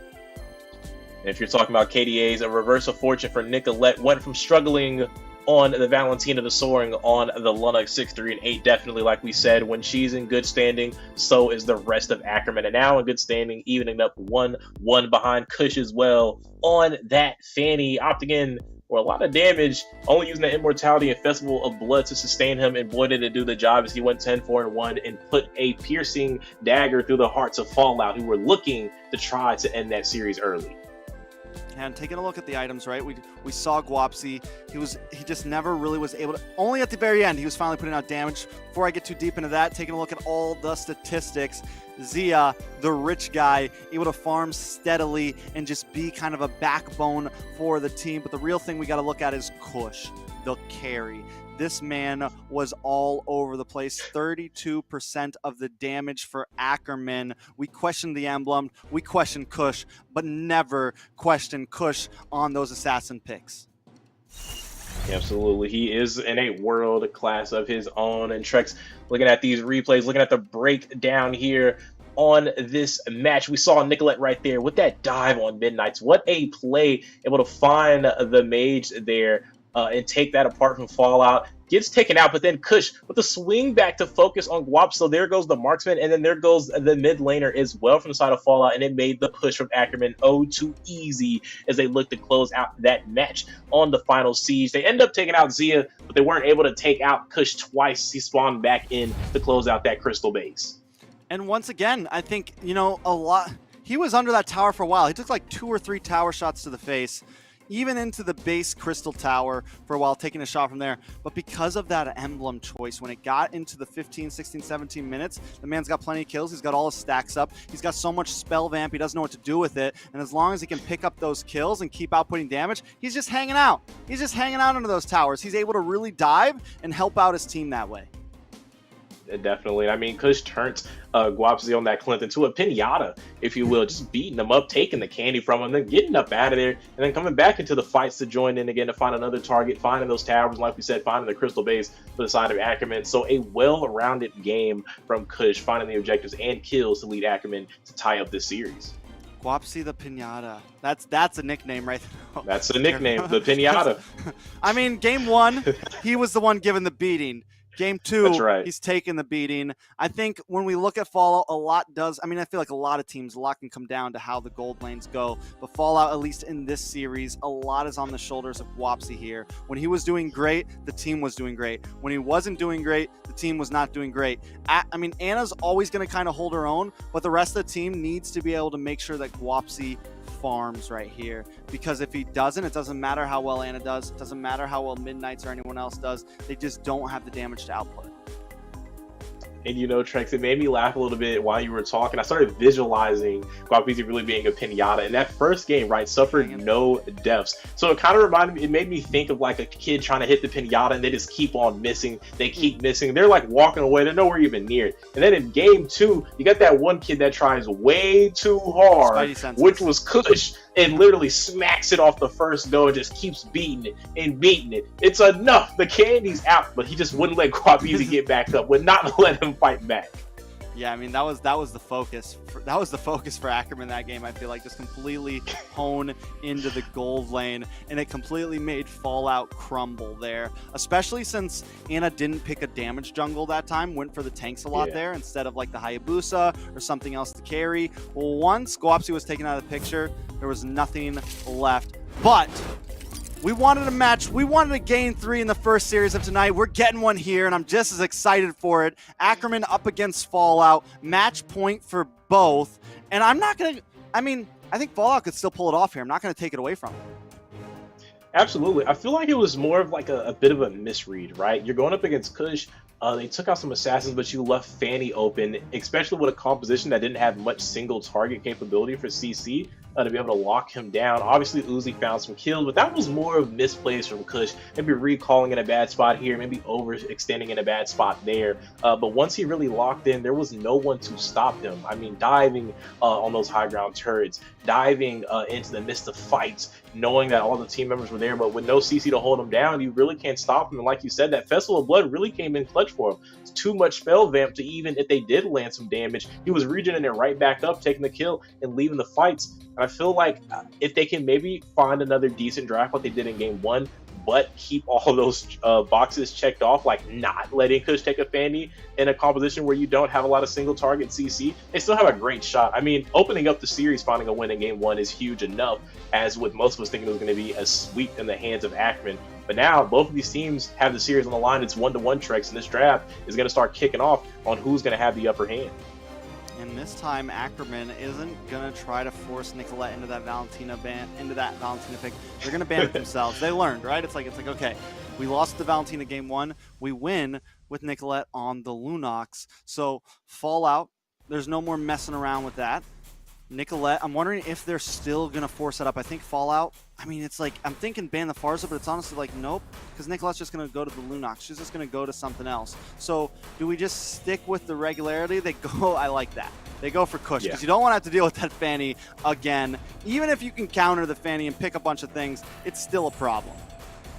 You definitely have to respect the Fanny, because I mean, another one of those things, like we were saying, like even if Kush didn't find great success in those kills, which obviously he did, the split push potential was still there, which I feel like is a little of a less degree with other assassins, minus Ling, right? Of course, Hayabusa can kind of get it done, but when you're talking about cross map plays, it's really only Fanny and Ling that fit that bill, fit that category, and I feel like taking off that Fanny, even if Kush still locks an assassin, takes off a little bit of pressure, you know there's not too much dual purpose threat coming at it. He's looking for the kills, and now you just have to find the pieces that kind of slow him down and stop that entirely. Speaking of slowing down deaths, there's a Faramis locked in from Ackerman on that first take, responded on the swing back already with a Fredrin from the side of Fallout. Yeah, and they're also going to pick up the Farza. So right now you have your front line, you got your back line, a nice solid start. Not only that, but the Fredrin, very flexible. So not showing too many cards off. If they want to have Uzi keep it, or they want to swap it over to Anna here, there are options for the side of Fallout. And these are the drafts that I like to see from teams that we don't see all that much over here in NA, is that flexibility, swapping things around, trying something different, and not giving the enemy team a perfect read on what your draft is going to be.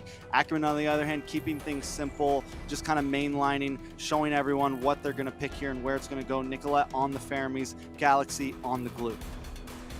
And with these picks out here, I can only wonder what the roams are going to be. And from the side of Fallout, I would love to see a Lolita or a Grok picked up to go ahead and stack on that additional CC for that engage with Fredrin, and then even to lock in against that Colt Ultra to kind of stop that. But they're going to go ahead and pull out the Link Trex, and we were talking about those cross-map assassins, and that's going to the hands of Anna. And now no matter what Kush locks in that jungle, there's always going to be a little bit more pressure as long as Anna doesn't fall too far behind to keep this map open in the assassin matchup.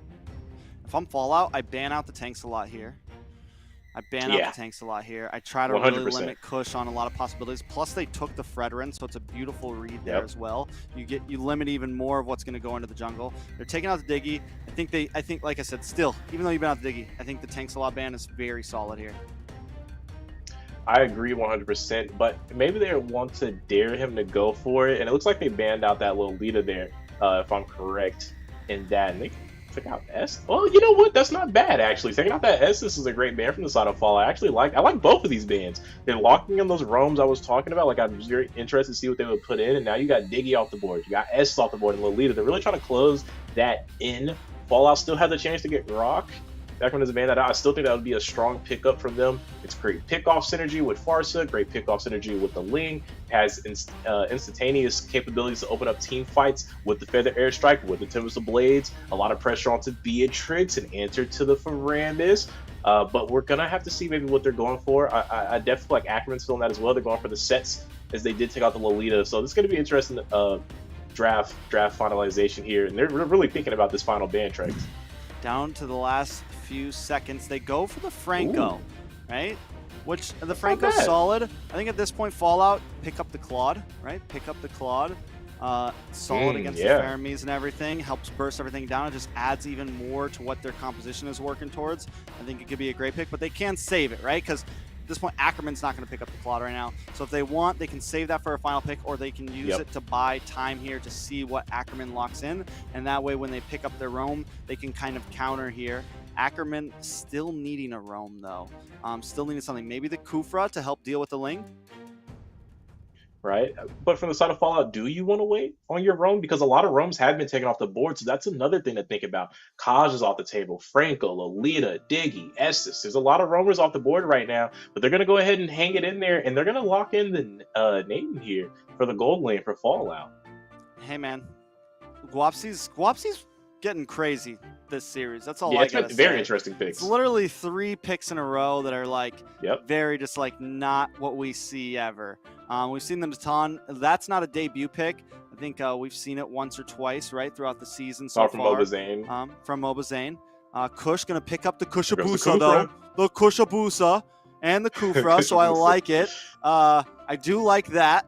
I'm a little worried about Natan now, though, because, yes, he has that ultimate flicker, but he's not extremely mobile, right? And he's a prime target for Kush on this Hayabusa. That's right. And, you know, I feel like that's one of the things you kind of have to think about. This is where something like that Claude would have been a lot better. Like you were kind of hinting out that maybe they could have taken that. It does very well against the Faramis. It had a lot more mobility. But when you take in Nathan, knowing there's an assassin jungler over there on the side of Ackerman, who's 9 times out of 10 going to lock in, especially since you already took Fredrin, kind of makes you scratch your head. It was okay before Hayabusa showed up. You can keep Glue and Faramis at bay there, even a Kufa there, but wait a minute. Oh, we're taking it old school. We're getting a little crazy, a little shifty. The Angela, the Heart Guard. Hey man, the Heart Guard Ling used to be a really solid pick. The Heart Guard Ling used to be something you could really play. That's that E-boy, E-girl special right there. Yeah. It's that rank game. Never met each other, girlfriend, boyfriend special right there. I definitely like it. Definitely interesting. This is Tinder and MLBB. Oh man. But on to a serious note, can it work here, right? It adds a bit more pressure. It can also help out Guapsi. But it is also a prime target in the laning phase. Like, we talk about squishy roamers like the Diggy and stuff like that, but Angela could be a major target. And I think Kush, like, what's your job right now? Focus on Guapsi. Also try to pick off Mello. The whole mid lane is looking very squishy on the side of Fallout. But we are now jumping into match point. Game 3, Fallout going up against Ackerman. Only one will be victorious here. Which way is it going to go, Deku? Well, I'll tell you where it's not going, and that's not to the laning phase. We're going to hop into the pause, but I have to tell you, Trex, with that Angela being locked in, while it was cute, cuddly, and a little humorous up there at the draft, I do feel like that's going to provide a lot of opportunity to the side of Ackerman, especially when you have that Kufra, who I feel like abuses the bush camping like no other. When you don't have vision on Kufra, the threat of an engage is ever imminent, especially when you have the flicker ready. You're talking about wild angles that can be taken, and Kufra really thrives off that, the lack of awareness, and that's exactly what you're going to have with Angela. Who's there to check these bushes? There's no one on the side of Fallout to be able to clear out the vision. Angela's not even one of the supports. I know things like Estes, things like Diggy, they had that adjustment to their kits where, you know, or not Diggy always can check bushes, but Estes able to check bushes with that S2, but with Angela, you don't have that. So even the supports that could give you that vision, Angela is not one of them. And I feel like that's even further disastrous for that roam position when you're talking about Fallout in this matchup with Kufra. It's going to be very tough, especially when you're talking about those neutrals. Kufra could be anywhere, and you can't check.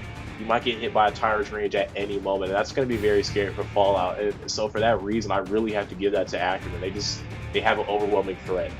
Yeah, I feel like Fallout right now, on paper, you're dreading the early game. You're even dreading some of the mid game, right? Until you can bring your whole team together and like fight for a lord or fight for things, it's gonna be tough. Maybe we see Fallout like possible win condition. Mello gets level 4 as fast as possible and is able to heart guard onto Anna, and maybe they make some really good plays happen, some crazy tower dives, some possible invades, put a lot of pressure onto Ackerman. But if Ackerman can make some plays happen, like in the first 3 minutes, if Twinks can get a nice set, they get a lot of vision for Kush, and he's able to jump in and jump out and make something happen. I just think it possibly goes downhill from there for Fallout. And you know, even with this Farsa, right? Like, if they would have took something like the Claude, it would have been a little bit better, because now everyone's pretty much dive-centric. You don't have anyone really waiting in the back line. Farsa can kind of wings by wings out. But even then, now that you have Natan, that's one more person they have to choose for the hard guard. Is it going to Anna, or is it going to your Natan here in the gold lane? And with this Kufra, right, it's such a threat, because not only does it counter out that feather airstrike, every time you sit still to go for that, it's a free set potential for the Kufra. Not only that, last time Kush matched up against a Farsa with this Hayabusa, decimated them, right? I can't recall exactly who the player was in the team, but Kush is definitely a fan of these squished backliners. That's straight to the underground, right? He's kicking butts, and he's not taking names either.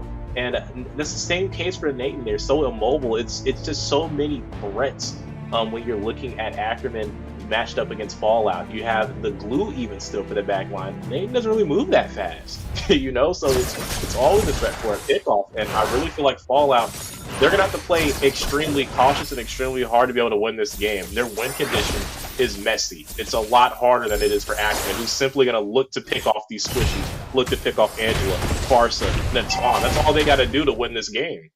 Yeah, definitely a lot of snacks on the map for Kushabusa here. Plenty of targets, and if Kush can thrive off that, he's going to grow into a big boy here, eating up everybody on the side of Fallout. Midnight's and Mellow have a decent laning phase, right? They're going to be able to clear pretty quick. Both of them have nice AoE damage onto waves, that is, right? So if they can kind of keep that pace, maybe it helps them out here. Uzi going to rotate up. Turtle will be up in still a minute, but it looks like everyone wants to fight for this Litho Wander right now. Everyone except for Anna, who is up in the top side.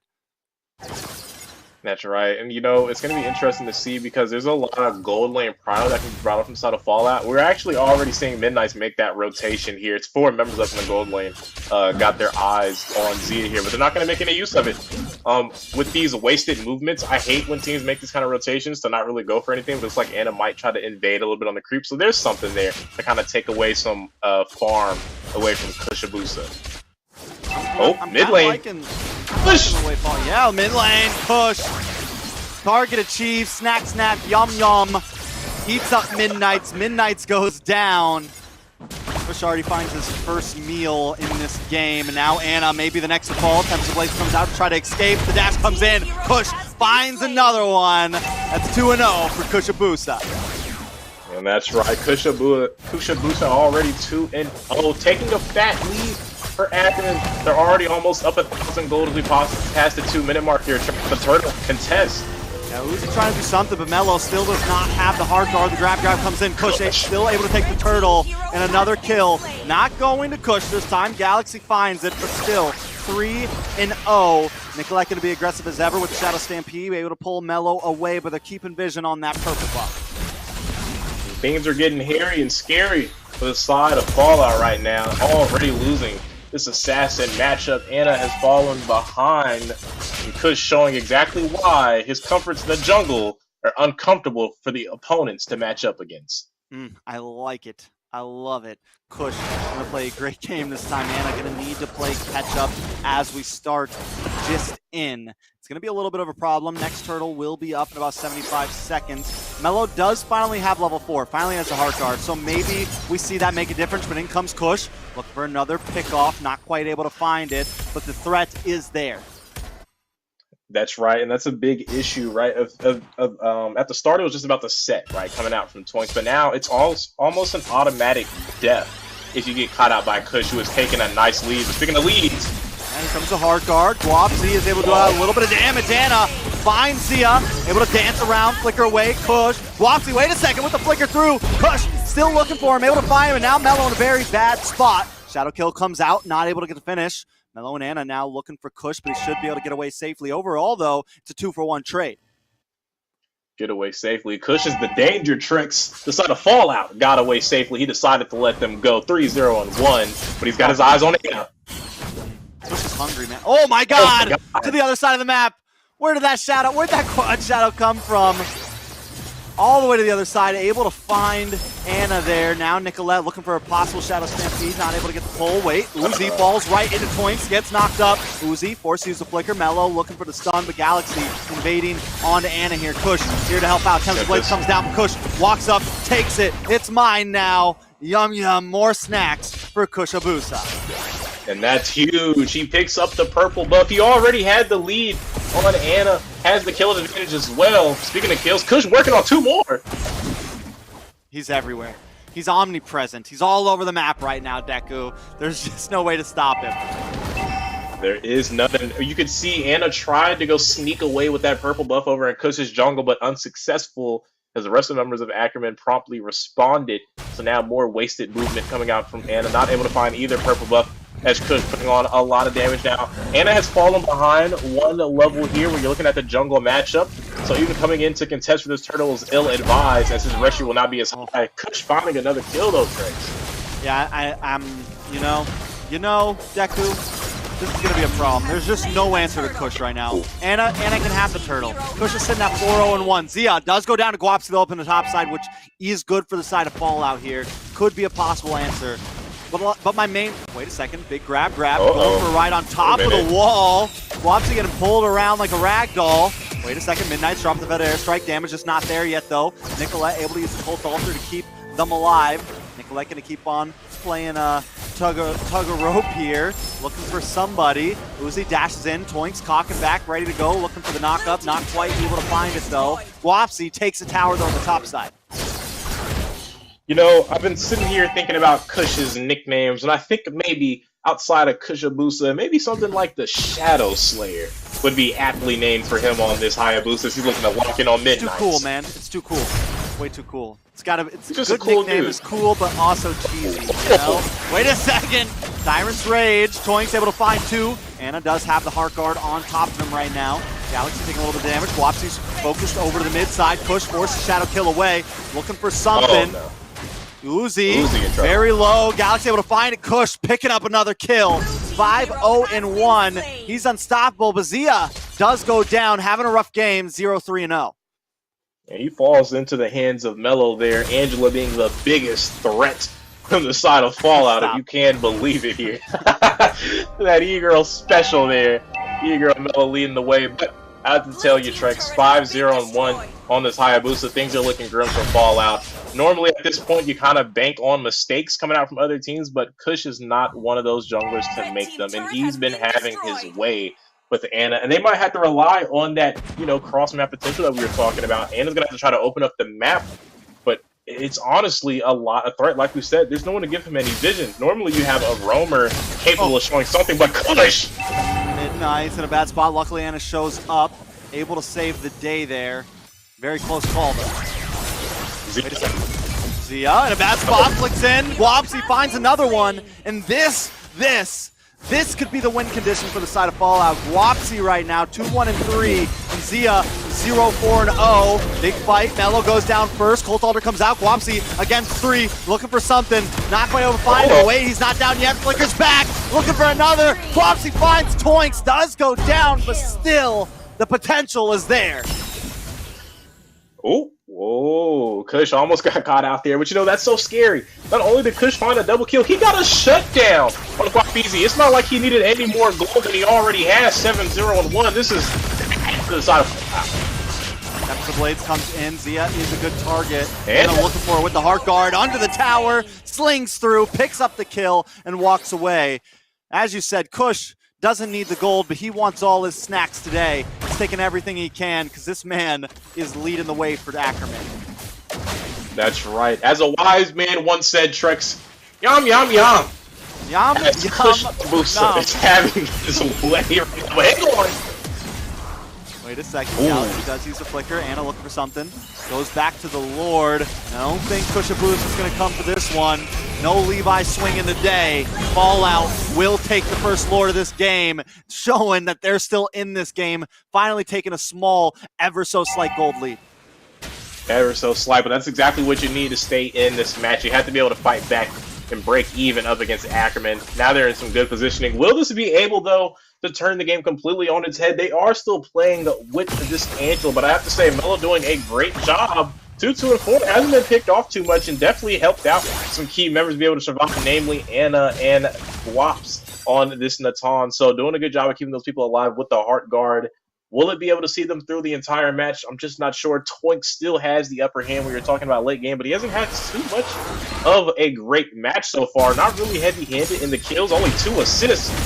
But he's looking to make some more plays. They do find that Lord, but he needs to find the mark on these sets. 2 assists out of the 8 kills, not really a big part of them. He needs to be able to find Midnights, maybe find Anna, even anyone right now. Push! Shut down! Anna finds it. Ding, ding! Block up! Fallout! Looking for something more. Galaxy with split, but he's in the midst of everybody. Wapsi ready to flicker in. Now going for Zia. Plus the flicker. 3 members wiped out. Fallout are punching clocks right now. They found a moment. We said they would have a rough laning phase. We said it was going to be bad, but there was a little bit of faith for this time of the game, and they're stepping back. Wait a minute, Trex. Don't call them Fallout. Whoa. Oh my god.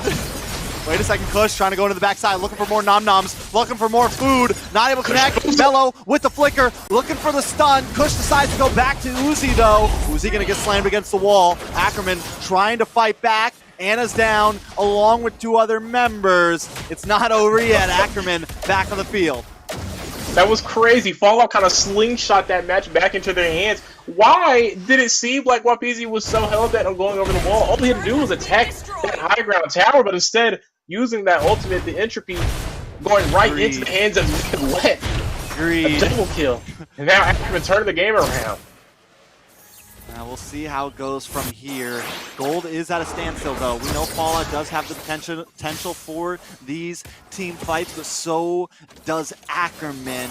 We wanted a best of 3. We wanted tension. We got it in a game I don't think any of us expected it in. And this is a match that I wasn't expecting. Trex is in the series that I was expecting to see Fallout take Ackerman to game 3, and not just take him to game 3, but really have them on the ropes here. But something interesting, Midnight's has picked up a Genius Wand, not something you typically see from the Farsa build. Normally goes from that Lollipop combination of Clock and Trunch, right underneath that Holy Crystal, maybe a Divine, maybe something like a Blood Wings or a Winter Trunch finish it off, or Immortality. But that Genius One slotted in for Midnights is very interesting to say the least. Not something we typically see, but something we are seeing. Ackerman looking to take Cryo over this enhanced, this Luminous Lord here, Trex, but it looks like Fallout trying to come contest. But Anna's missing. Yeah, looking points, trying to get the pick off. Feather Airstrike comes down, push, able to find the Lord though. Galaxy looking for something here. Guapsi gets the Heart Guard on top of him. He wants to try to push the engage. Well, all this is happening. Anna pushing down the bottom side, looking for a possible tower. Push Busa decides to back off, and they do maybe secure this tower. I don't know if that was a good play. Possibly. They get it very low, so it is prime pickings for Anna. Should be able to defend this Lord, though, as long as no big mistakes happen. Forget prime pickings. He had it in his hand in the basket right there. I'm not really sure what Anna gave up on that, but Galaxy into the backside, locks on to Guapsi. Big Tyrant's Rage. 2 members shredded down with the Nibiru's Passion. Uzi now on the run. Guapsi still up. The Slam brings him back into all members. The Lord is coming, and all your members are gone. Nothing but Anna and Guapsi stand against this. Make it just Anna. Kushabusa fighting in the backside. Anna in the mid will go down. Lord has connected, and the minions are there. What a finish. What a swing. Ackerman take game 3, and Fallout still unable to secure a win. Victory! What a set. What a game ender there. I know we were talking about Toinks needing to find sets, and he found the set of his life right there in that mid lane skirmish. That was a huge Tyrant's range there, and literally ended the game and ended the chances of Fallout taking out the number 2 team on the standings. That was a max range flicker. He waited till the very end of his Tyrant's Revenge, or his Tyrant's Revenge, and then flickered. I mean, just max range. It surprised me. I'm like, wait, where did he just come from? Tyrant's Rage locks in, just clips onto the wall. I'm talking like itty bitty hitbox, able to make it all the way there. Clips them, and then the Nibiru's Passion to finish it all up. A perfect finish from Ackerman.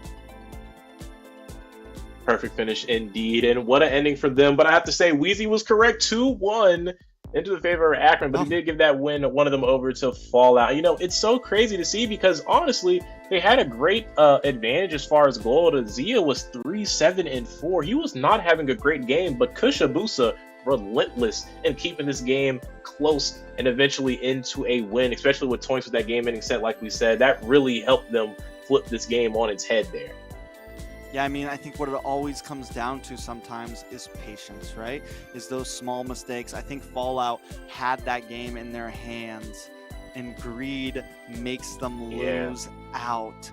Guapsi flickering in, taking that death. They were so close, but in the end, when it comes down to game 3, we've been playing for an hour long, a lot of tension in the air. Can you still keep your cool? And Ackerman did just that. Able to pull out the win. Kush across the board now, the rich guy, the carry, Galaxy with the sandbag, and Nicolette is the forgotten one with a bunch of assists under her belt. Well played to the whole side of Ackerman. Fallout did put up a great fight, but, I mean, it just shows Ackerman why they are number 2 on the leaderboard right now. That's right. Number 2 on the leaderboards, but they were looking to play like a number 1 team there. And look at that set, Trex, you were talking about. They extended the range. And not only did they extend the range, they cut short the life of Fallout. What an engage from Toinks. Only had a couple sets in that match, but set when it counts, when it matters, series on the line. Who do you call? You call Toinks to finalize the series.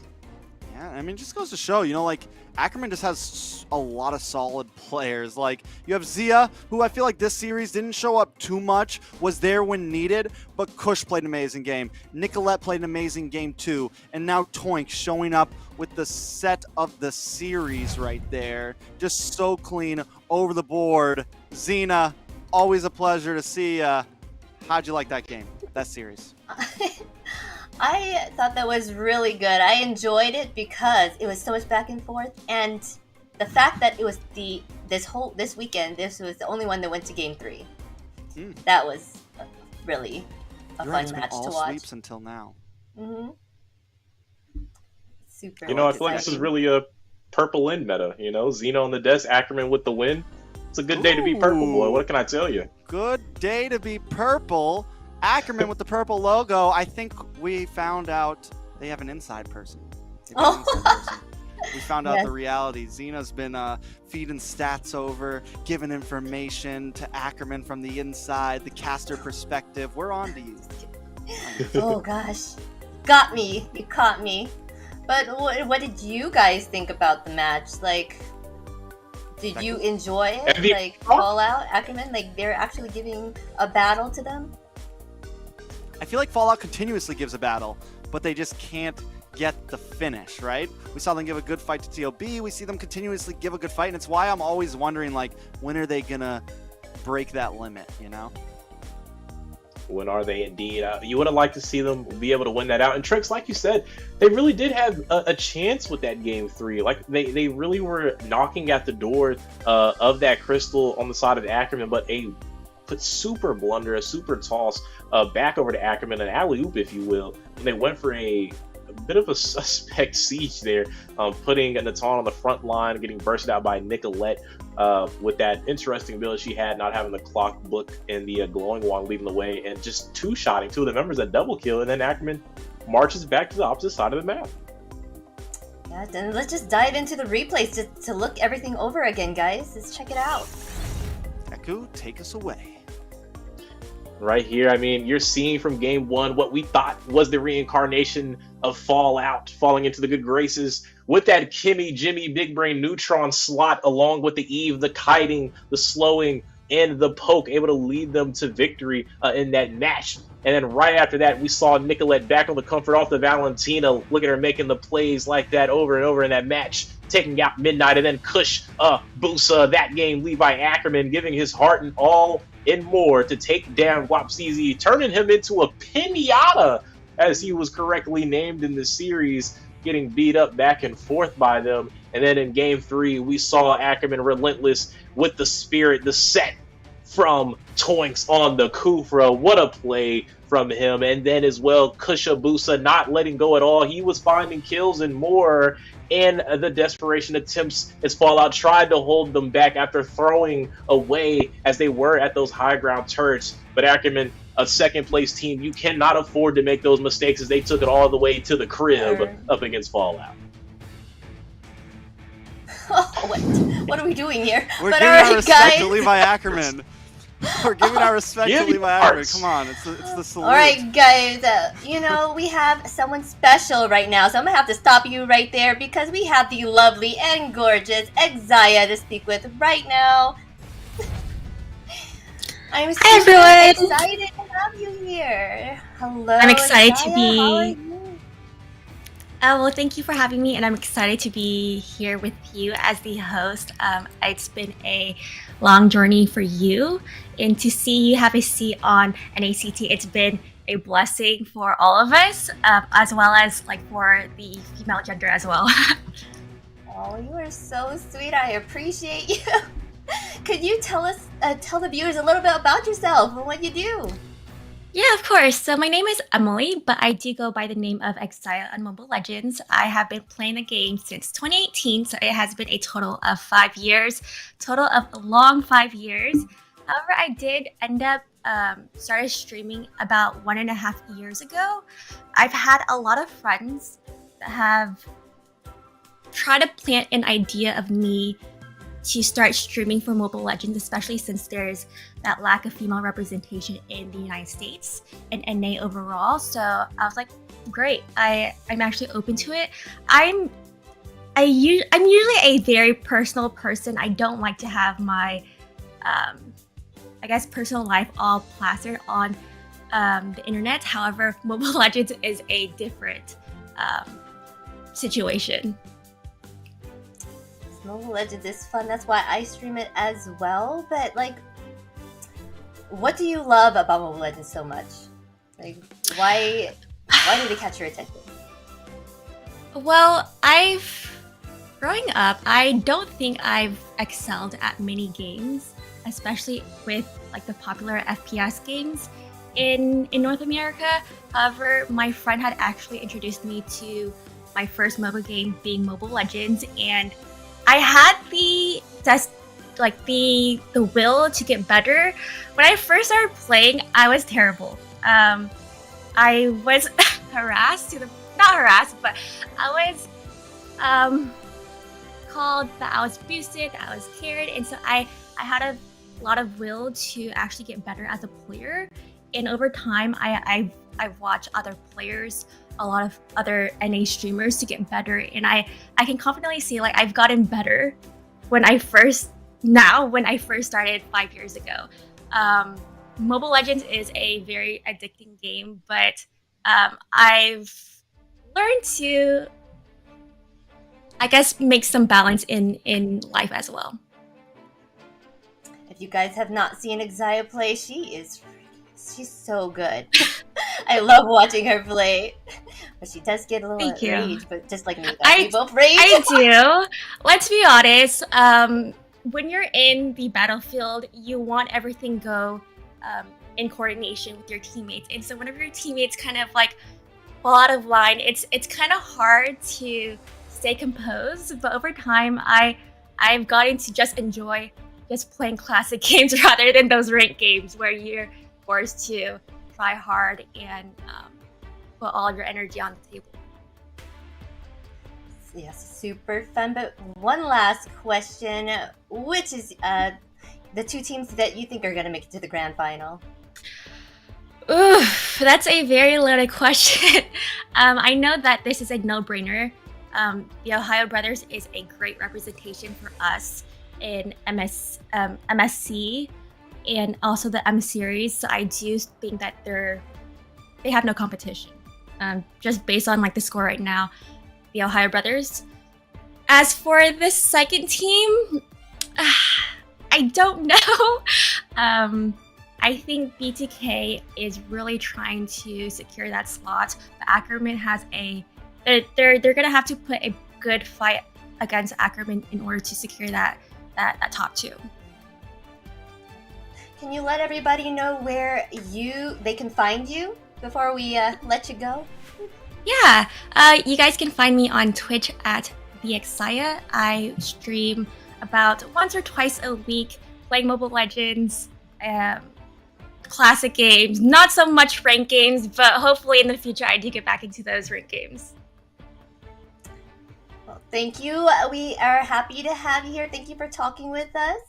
But we are going to go to a little break, but next match will be Wasians versus LaimiTop. We're looking to see these two teams and see who will reign in the victory. But stick around and you'll see in a little bit.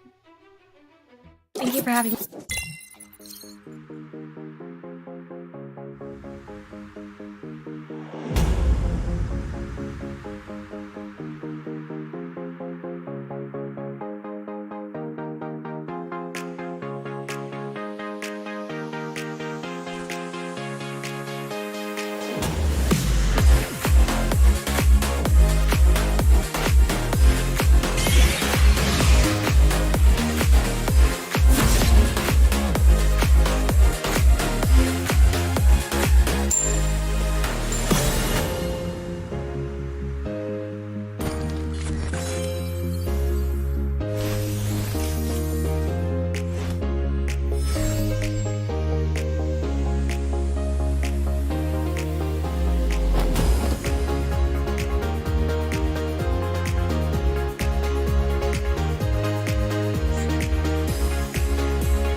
Hello everyone, I'm back to give you another giveaway on screen. 40 codes, put it in right now. You get one of these tournament chests with a 12.5% chance of getting one of these amazing skins on the screen. Type it in your phones right now before you miss out. But now guys, we are ready to go into our next match. It will be Wasians versus LaimiTop. Super excited to see them. Let's go, guys, casters! Ooh, right into the draft. I definitely like it. No time wasted at all. For anyone that was wondering, real quick, just to let you guys know, Kush was elected as the MVP for the last series, so GG's, well played to him. I give my heart up to him, you know. He's had a great game. Sasageo. But now we are on the next series. Wasians versus LaimiTop. Pepper versus Spice. Interesting versus interesting. Let's hope they don't get too crazy on us, Deku. Maybe interesting versus curious, as LaimiTop is trying to find out what it feels like to win a series yet again. Up against Wasians. Trex, we've been trying to hope. It is a good opportunity. You're up against Wasians here. Not to say too much, but there's a shot here to win this matchup against them. And it would be huge for LaimiTop. I don't think it really matters who they beat at this point. We're all just looking for a LaimiTop win. Laimi on top needs to be the hashtag in the chat. Let me get there. Hashtag Laimi on top, as we're gonna root and cheer to be able to win this match. But it might be a little rough, right? I feel like when you go up against Wasians, the thing about them that keeps them relevant in some of these matches is that they're just so Interesting. Yeah, they're interesting, Trey. Interesting. They're different. They're built different. They're built That's very what it different. is. Very different. How do than you me counter and you. a team? They are built different than us. But how do you counter a team that you really don't know what they're going to pull out? This is the team that I can actually say, without it sounding funny, is that Hanabi and Alpha are possibly you could say they're comforts. Yeah, they're comforts. It's very their comforts. And it's like, and you How know, do you deal with that? When we first casted one of those games, we were surprised, right? Now, and I thought maybe it was just like a one weekend thing. I thought maybe it was like, all right, that's, you know, okay. They got a little cheesy. They got a little crazy. But then it happened again, and then it happened again, and now here we are. And I got a feeling it might happen again. Though I do like this upfront pick with the R-Lot. LaimiTop, though. Now you got me wanting to say Laimi on top. LaimiTop, though, is very precise, I feel like, with their drafts. So we're looking at two very opposites here, I feel like. You know? LaimiTop doesn't really waste much time in the draft. They always seem to kind of have a plan. It just seems like their execution's a little off. They have had Golem has played wonderfully on the Franco. They've showed a lot of potential, right? They are going to lock in this Melissa with Mar. And I think really, like, I know we didn't go over predictions, but I'll let all the viewers know I voted for LaimiTop this game. I voted for LaimiTop last night.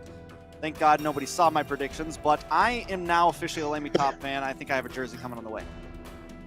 Yeah, I mean, I'm right there with you, Trex. I also predicted them to get a win last night, and boy, were we wrong. But yes, tonight, I also predicted along with you for LaimiTop, so we got a second chance, and so do they, to get things right.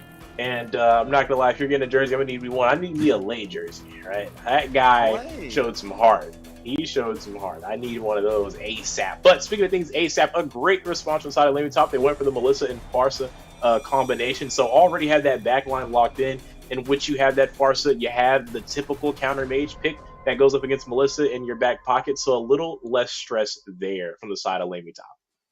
Yeah, I like it, you know, and I mean they've got their damage locked in, right? And a lot of times you see XP laners, junglers, tanks kind of locked in, but I like sometimes seeing that damage. It's safe now. You don't have to worry about flexing that later on.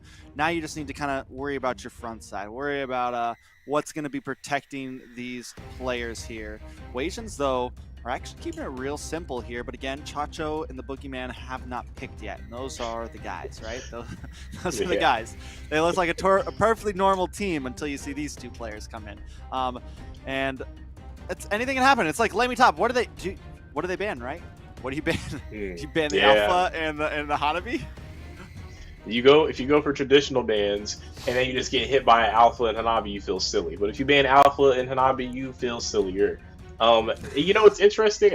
It's even funnier because if Wasians really held these two picks just to lock Hanabi and Alpha, that would be even funnier. Because you normally hold those picks to kind of counter, maybe see what the rest of the draft is going to look like. But if you're just going to lock in Hanabi and Alpha anyways, and that's what Wasians does, that's also going to be funny. I feel like no matter what happens here, it's going to be comical for whatever Wasians does. But from the side of LaimiTop, they're going to keep it simple and effective, like you said, precise drafting. They locked in a Grok, great pairing with the Farsas along with the Melissa. Also have some great counter ability over there to Lolita. You can kind of use that barrier wall to kind of maybe counter the immune blast, even the wild charge if you need for the counter set as well. Potential, maybe you immune with that S1, and then get your team back in the footing there in good graces after the set coming out from the Lolita here. But you're gonna have to see, the first half of the draft has been locked in, Trex, and I have to tell you, I'm really digging what the side of LaimiTop has. I really feel like they kind of have the answer so far. That R-Lot is the questionable for me. We saw Yureshi playing well, but everyone else on R-Lot has kind of been subpar on it, kind of been so-so. So I'm not really sold on that pick. So I definitely got to give it over to LaimiTop's side so far. Well, I mean, it should, like, in all technicality, it should work well with this Lolita, right? It can work well with Ego. We have some CC here, and R-Lot's going to thrive off of that. Not only that, he can dash in onto this Farza. He can push the Farza, stop the ult. He can get position on the map even when Grok is in the face of the Wasians. So it's a decent pick, but like you said, I feel like we just haven't seen the full potential of it yet in this season. Is it a good pick? I'm still questionable on it. I think overseas it's been very, very popular. It's like prioed for a lot of people. On the side of LaimiTop, though, they are going to lock in this tanks a lot, so I definitely like it. Absolutely. And something else I like is LaimiTop put Wasians in an uncomfortable position there. They still aren't convinced Grok's going to that roam. Might go XP as they banned out Diggy for their final pick. Still a little cautious. Still want to make sure that Lolita pick is still safe and comfortable here.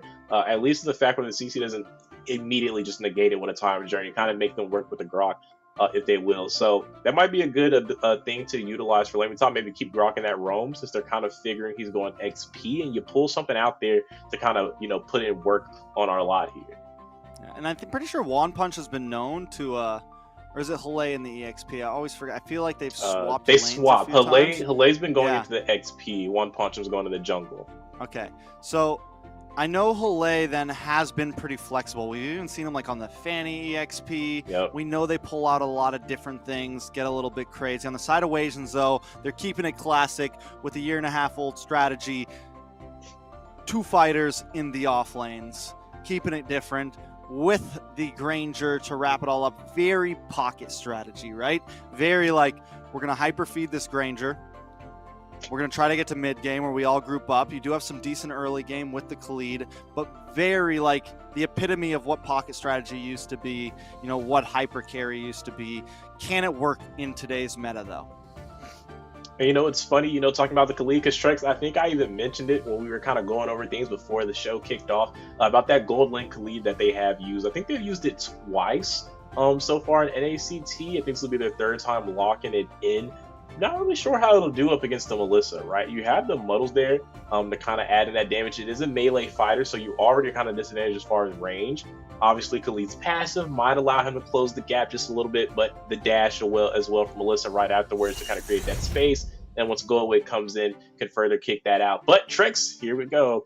Some predictions are here. Now the teams can see us. We're both going for the 2-1 for LaimiTop. Caster duo, caster chemistry is through the roof right now. Trex, I'm feeling like we're more locked in than ever right now. Oh yeah, I think all these other casters are tripping right now. LaimiTop coming for a strong win. Strong win. No, I'm not going to be biased. It's definitely not going to be easy. LaimiTop, their draft looks very clean, but before we go any farther, let's see exactly how they do. This is a best of 3, the 3rd series of this night.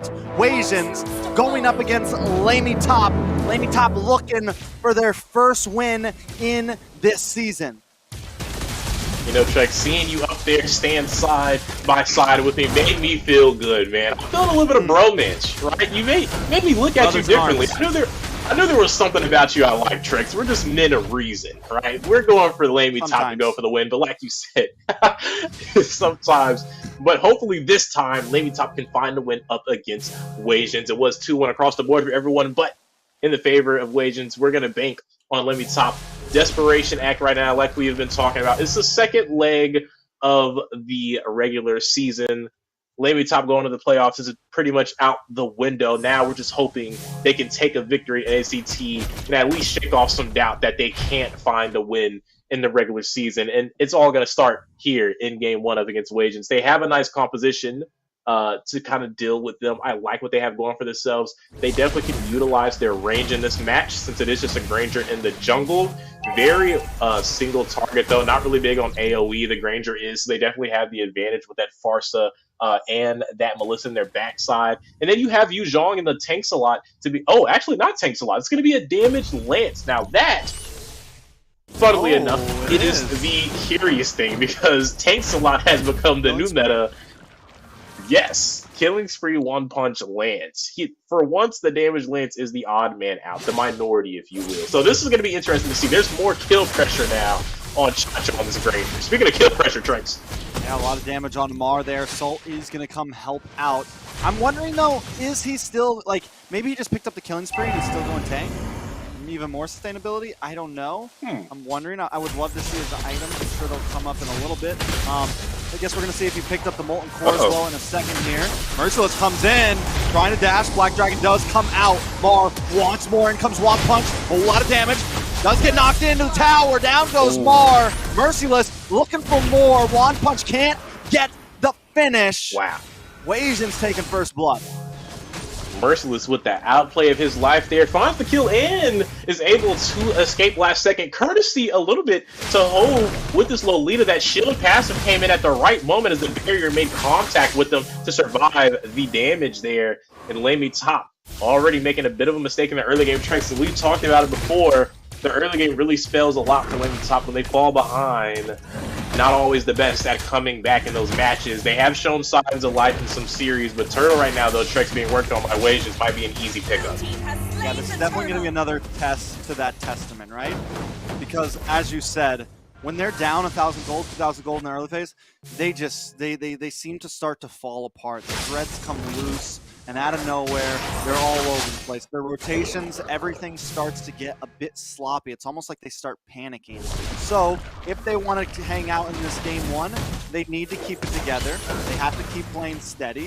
It's definitely, you know, they have to change the way they normally react to these situations.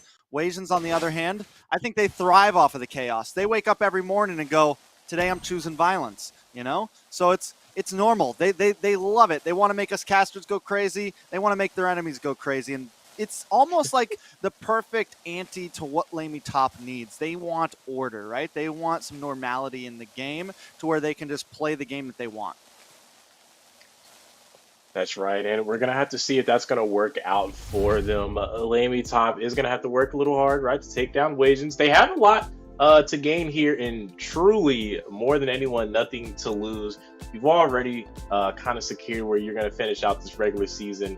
Now it's just, can you walk out of here with a win? A bit of head up high energy, if you will, even with the odds stacked against them. I'd love to see LaimiTop get a win, and I know you also would like to see them get a win, as we both want them to take this match in a 2-1 up against Wasians. But it's going to come down if they can execute, right? They have great drafts a lot of the times, and it's really that gameplay that they kind of got to sharpen up on. We've seen them have moments of a brilliance and some comeback wins against some very formidable teams, or at least keeping it close when they lost. So maybe they can put that all together and take down Wasians in this match. Yeah, I think a main target for them needs to be Merciless. He's known to really carry for Wasians sometimes, be a huge playmaker, make things happen. And if they can slow him down a little bit, I think it'll kind of fall into the rest of Wasians as well. But here comes Hove with a big Numenon Blast Golem. Tries to get the Wild Charge response. Force a Flicker. Ego doing a little bit of damage. Out comes the Destinata, but Ooga Booga picks up the kill. Assault falls next. Play, trying to get on the backside, pops the go away, but still no damage there for this Melissa. Ooga Booga and Chacho trying to get something else. Ooga Booga comes in, able to not get it. Wand Punch actually responds. Ooga Booga goes a little bit too deep. You know, something I just realized, Trex, when we were talking about LA with the flexing as far as roles, they flexed him one more spot over. He's in the gold lane on the Melissa. Mar, who was their sub, that was in the gold lane, I believe, last weekend or the weekend prior, is now in the XP, and they also moved Assault into the mid lane, who is actually their starting gold lane when we look at the roster. So there's a lot of pieces that have been moved around from the side of LaimiTop. I feel like what we saw last time was the best that they had with Hale and the XP, One Punch in the jungle. I don't think this is going to be a great lineup right now that they have, but we still got a lot of game to play. But so far, Wasians is definitely playing bully ball with LaimiTop. But they do find a kill on a Merciless, which is good for Mar, right? And, you know, that could be one of the things that constantly causes them issues. It's almost like they're, wait a second, One Punch, look for Ego. Punctures through, able to use that Phantom Execution to close the distance and find Ego there. Now this turtle should be theirs uncontested. Hale, though, goes down to the boss side. Hope and Ooga Booga able to pick that up. Not a horrible trade, but still Wasians holding a slight lead here. That's right. His way is going to find the turtle, so he's going to pick up that second neutral in the game. They're trying to keep the game close. They're a little under a 1K deficit. Not too far, not too bad, to where they can't keep this game competitive and close. They're trying to make anything happen here, but it's interesting to note, in that gold lane, we were talking about having that range advantage, but it hasn't bowled well for them, as clearly most of the tower damage has been put onto LaimiTop's side. His Wages has been putting on a lot of pressure with this Granger, the threat of a kill ever imminent with Chacho. Definitely. Ooh, Chacho, speaking of him, gonna get knocked up. The airstrike comes down. Ooga Booga able to close the distance. Salt forced to use. Wait a second. Big damage. This is bad for Lay. Pops a go away. Able to create more distance. And Ooga Booga now in a bad spot. Golem maybe looking to find something. Can't quite do it. Over on the mid side though, One Punch able to take down the first tower of this game. And that is a mid tier 3. Very important. Watch for Mar here though. Looking for the possible Petrify. Does not use it, decides to back off instead. Maybe a slight misclick, don't know what happened there, but he doesn't want to force it. Don't want to force it, but speaking of force, Chacho on the Granger was able to take down that turn off side of the map, but hang on. Ooga Booga finding Assault on the mid side. Mar also in a little bit of trouble here. Golem forced to use that wild charge as more of an escape mechanism here. Ooga Booga looking for Mar. Golem now in a bad spot in between 3 members. Hope trying to go in for the stun. Quite can't connect. Now it looks like they're going to disengage, but still Wasians kind of controlling the map here.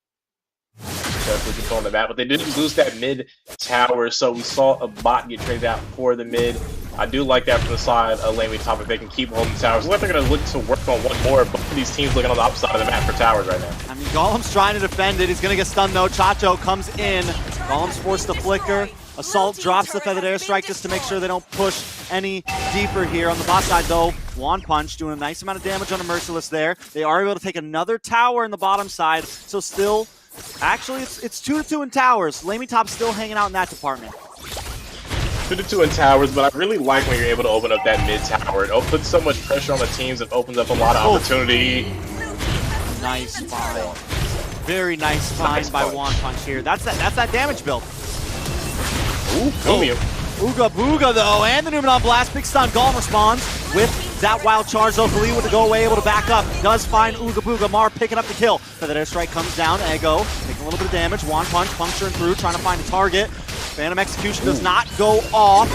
Still has it. Finally uses it. Hope goes down. One Punch under the tower. Eventually falls as well. Ego picking up the kill.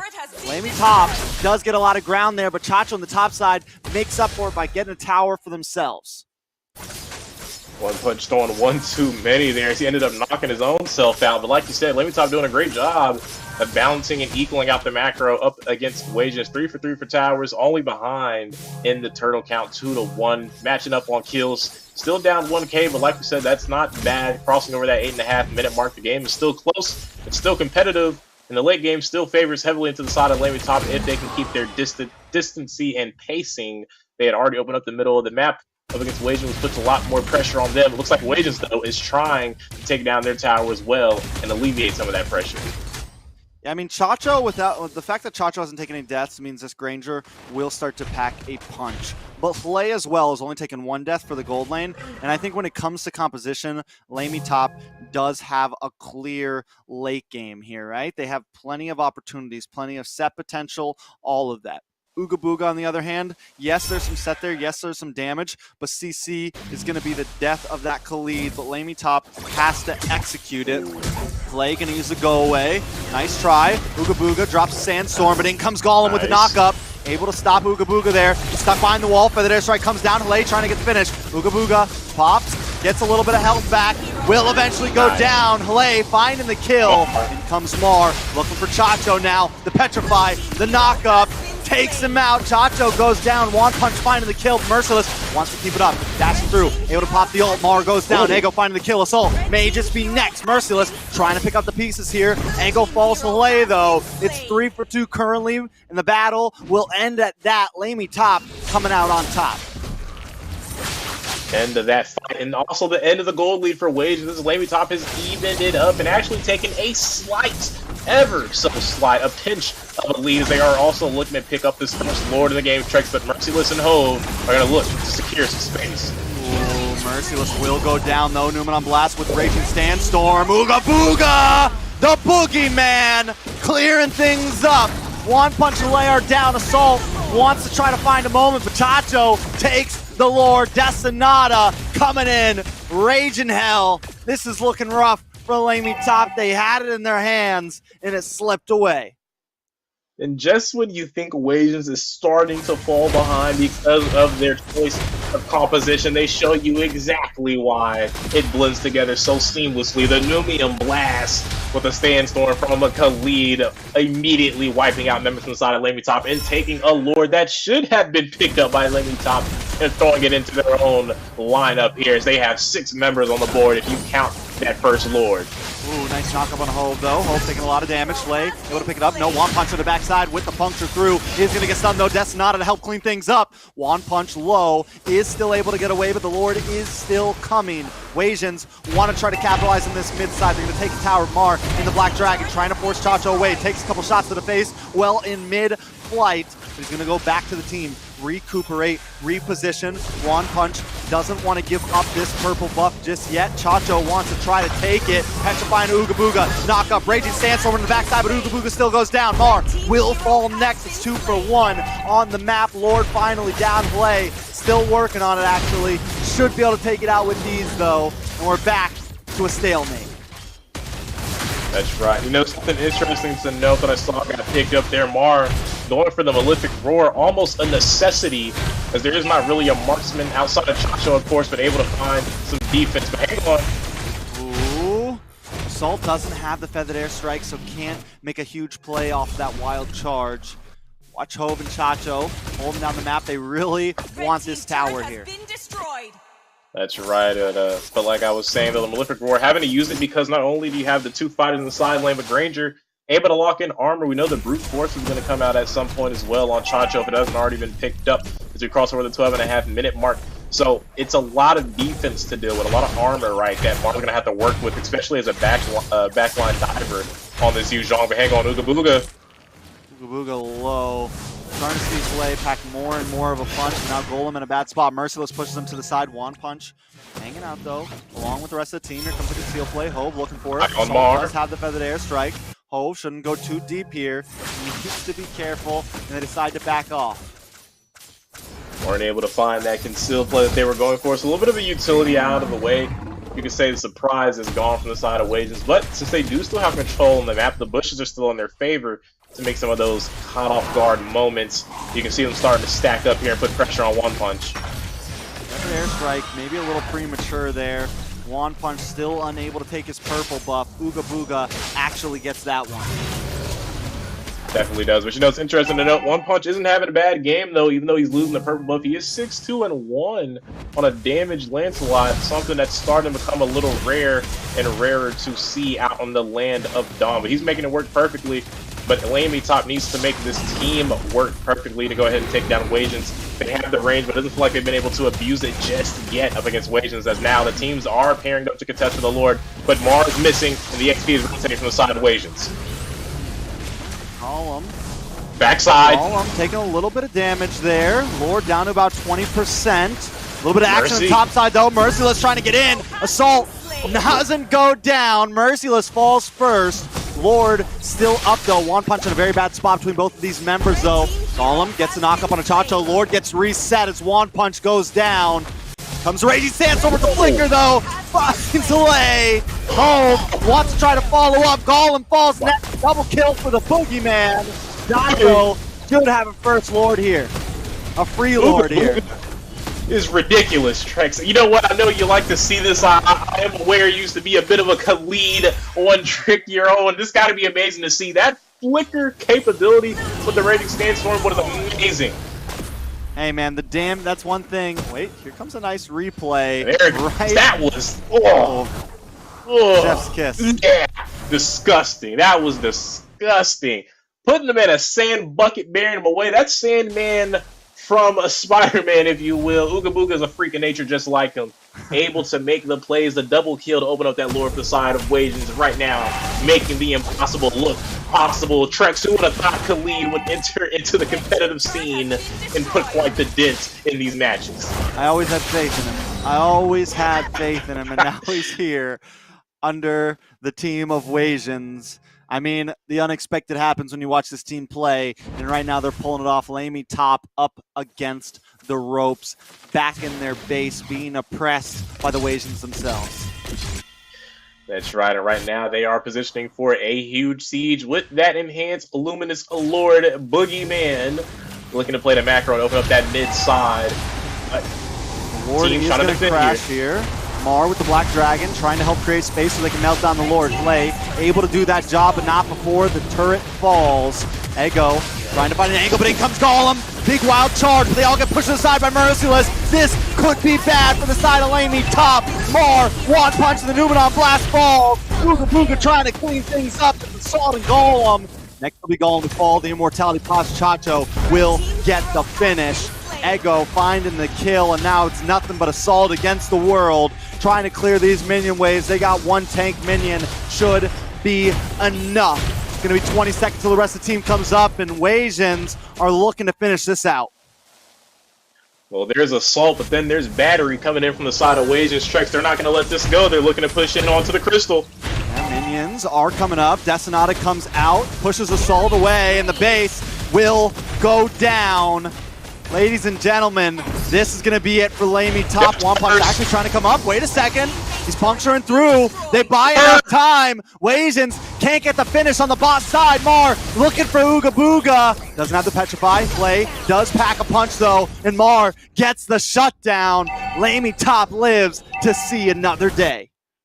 Wasians bit off a little bit more than they could chew their Trex. They wanted to end that game, but they didn't have any minions. Granger taking shots from the Crystal base. I don't know who he thought he was, but the backdoor did not come into play for them. Like I pointed out, the death time responding in members of LaimiTop, they got right to work, Trex, to take them down and force them out of the base. And that is a little bit more of a game that they get to play. And with that Lord coming up in less than 15 seconds, Trex, this could be huge. Because if LaimiTop is able to secure this, maybe turn this game back around, we will have to go back to what Wasians did on that potential final siege to give LaimiTop a chance to get back into this match. But keep an eye on Merciless, Trex.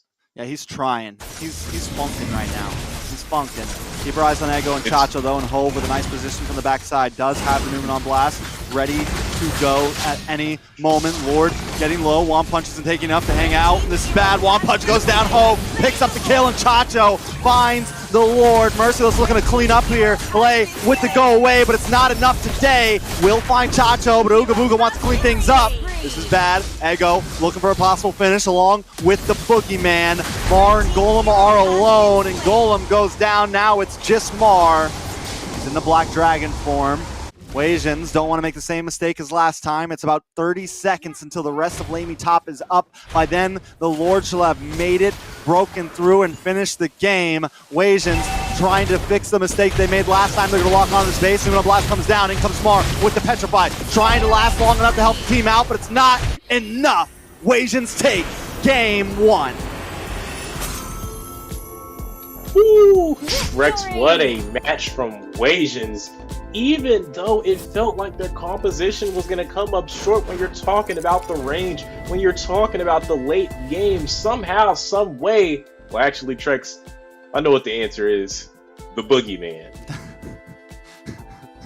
The boogeyman. The boogeyman is real, man. I keep telling everybody that. They just don't believe me. I go to my therapist every week and I say, the boogeyman, the Hanabi, it's real. It hurts me. But seriously, I think that boogeyman played a great game, and Merciless as well. Once again, man. Merciless with those plays, every time that LaimiTop thinks they have a decent position, he's just like, nope, you're over here now. And it puts them off position, helps Chacho, helps the rest of the team get in and make the play happen. I think that game right there, we just saw a slight mechanical diff. I definitely feel like that could be the case. I mean, Ooga Booga was showing us plays that Khalid should not be making. 7-5 and 10, a monstrous gameplay from him, but we can't sleep on Ho. 3-2 and 16, he was definitely a monstrous force. Partnered up with Ego on that eve. That 1-2 combination leading up to a 5-2-14 KDA from him. Everyone really played their part, and like you said, Merciless cannot be slept on. Quite the XP. Diff Mar was basically a non-factor up against the R-Lot. Ooga Booga. Ooga Booga, the carry. 25% damage. The man played a game. That's all I can say. He played a game, and not just a game, but it feels like, it's kind of like the predictions things. You pick someone, you pick a Wan or something, no one really bats an eyelash, but you pick up a Khalid and you dominate in a game when you're in the gold lane as Khalid, everybody nods with respect. And right now, Ooga Booga, every time he does it, it needs to stop surprising me, but it always does. He's a breath of fresh air in this NACT regular season, Trex, but talking about that, a replay here. We're going to go ahead and look at kind of what happened in that final Siege Mar. Tried to do all he can. Last time they were saved by those less than 10-second death timers, but like you pointed out during the cast, and 30 seconds to go, not a lot of room to work with, as Mar was left on an island and Wasians looking to colonize the settlement there, as they went ahead and took over that crystal base from them, finding the win there on top of LaimiTop. Most definitely. Now, with this, we are going to be moving forward. I mean, I'm excited to see how exactly it goes, but before anything else, we have another big giveaway for you guys. I think we have a lot left over from yesterday, so if you're watching, this is kind of a pop quiz, kind of a surprise giveaway. Get your phones out quick because these 30 giveaway codes are going fast. Advanced Tournament Chest, 99.5% for some tickets, some dust, some premium skin fragments, but that's not what we're here for. We're here for the 0.5%, 1 of 10 skins. I want the Floral Knight. I want those Venom skins. I don't know about you, Deku. Which is your favorite skin? I'm kind of a Venom guy myself.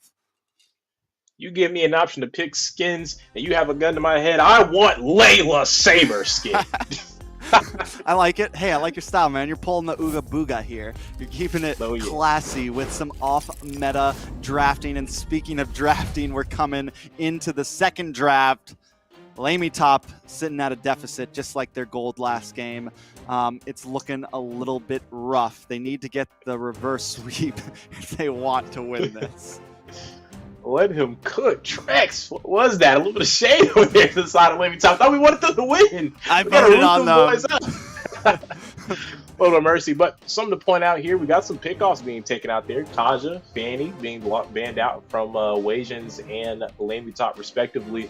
So maybe trying to take off some of those single target pickoffs there. Our lot definitely deserved a ban from the side of LaimiTop because like you said, Wasians, Merciless played a phenomenal game and was a bit of an issue in that XP matchup, especially up against Mar on the YZ, who just couldn't get it done. His highlight reel, the only one he had, was over there trying to defend the 1v4 and obviously coming up short, as LaimiTop would take the unfortunate L here. We're going to have to see what they're going to go for. We already see they are trying to target out a little bit of the XP lane. There goes a glue band as well, so they're trying to make Merciless a little uncomfortable there in the XP, maybe give a Mar a fighting chance. Here's the plan, right? We bait Ooga Booga into the Hanabi pick. We focus hard on Mercy. You don't have to work that hard to bait it. you just focus. I think actually, honestly, not a bad idea. Just focus heavy into Merciless here, because he's a major problem. Yes, Ooga Booga had a great game, but I think if they can give their EXP laner, which in the end I don't know who it's going to end up being because LaimiTop seems to consistently swap people around. But if they can do that, it could be the answer. But speaking of consistently swapping around, do we think that is the problem with LaimiTop, because you mentioned it. It's something I didn't really catch on to, but it's coming more and more to light. It almost feels like they draft what they need to, and then it's like, okay, who can play this hero the best? Okay, fine. You're gonna play the Farza this time because you're the best Farza on the team. Okay, you're gonna be in the XP lane this time because you're the best this, or you're the best that. And it just seems like there's this constant swap around, and it shows like why their drafting is so good, because they do have like, they know the core ideas behind that, the technical, what's good on paper and everything. But I think we're starting to see why the cracks of their just their mechanical gameplay is showing, and I think it has a big deal to do with the constant swap arounds. I couldn't agree with you more there. Like I said, it was pointed out. And I mean, when you think about it, Hale has played 3 different roles in the regular season. He's played in the jungle, he's played in the XP recently, and he just played in the gold lane on the Melissa. I mean, that's a lot for any player to really take on. And I've had this argument, this debate back and forth with a lot of people in the community about this whole flex player type of thing. But when you really get down to it, professional players really kind of stick to that one role. And yeah, they might swap if you have a team that's really capable, but more often than not, they're going to stay exactly where they're placed, because at a certain point, it becomes on either you're a mastery or a specialist in this, or you're a jack of all trades but a master in none kind of deal. And I feel that's what we're kind of running into when you think about LaimiTop. They do have the flexibility, but is that getting you any wins? Would it maybe be better if they stayed in their roles that are kind of working out the most? Like we said, the last time we saw them play, Hale that XP and 1 punch in the jungle really worked out great for them. So maybe kind of stick with something that's been getting the most wins and just let that ride out. Let it cook. Let it cook, as the great Coach Deku likes to say. Let it cook. Now, for once, we're seeing Wasians with a pretty normal draft. But that's always how these first 3 picks go, and I'm not going to fall for it this time. On the side of LaimiTop, we get to see a nice little, a nice treat, something we barely ever see, the Wan. The Wan. That's right. It's a great pick, and it just, once again, goes to show LaimiTop getting some solid picks in. If they don't pull this one off, I'm never voting for them again, Deku. Well, I have to tell you, right, the Wan is a strong pick, right? We know she has one of the highest pick and ban rates in every single region, at every single level of competitive. But also have to point out the fact, right, Wasians already has his low leader with the Bulwark Shield. You have something to kind of deal with that, as well as what you have in Valentina. It also means you have Faramus on your team. So now you have the Cold Ultra and the Bulwark Shield to deal with as a Wan. We know Wan got some nerfs as well recently. The range of the ultimate has been reduced.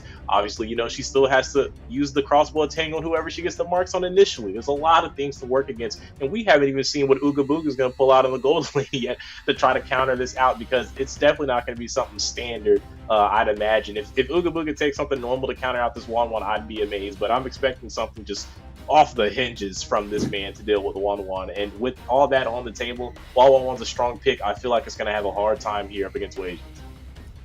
It's definitely, this is definitely a rough game for her, right? But there's always that potential. Like, I just feel like that's one of the reasons why the Wan is banned so much, just because there's always that chance, right? All it takes is one big crossbow of Tang. But also, like, you have to have a team that knows how to feed your Wan, knows how to play with the Wan. And if we're going to talk about LaimiTop, one of the teams that has the most difficulties applying their brains to their mechanics, it is LaimiTop. So yes, they get this great pick, but can they actually make it work? The doubt is starting to feed into my mind a little bit. Now, the Boogeyman wants to say, I don't care about your Wan.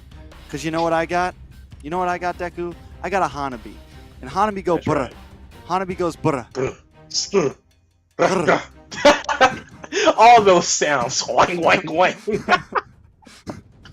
Everything, man. It's hey, man, it's Ooga Booga. What can I say? It's, at this point, you can't really even be surprised. You can't really harp on it. It just comes with the territory when you're looking at a team like Wasians. But I do have to say, though, something that's also interesting to know is we're going to see Lancelot again.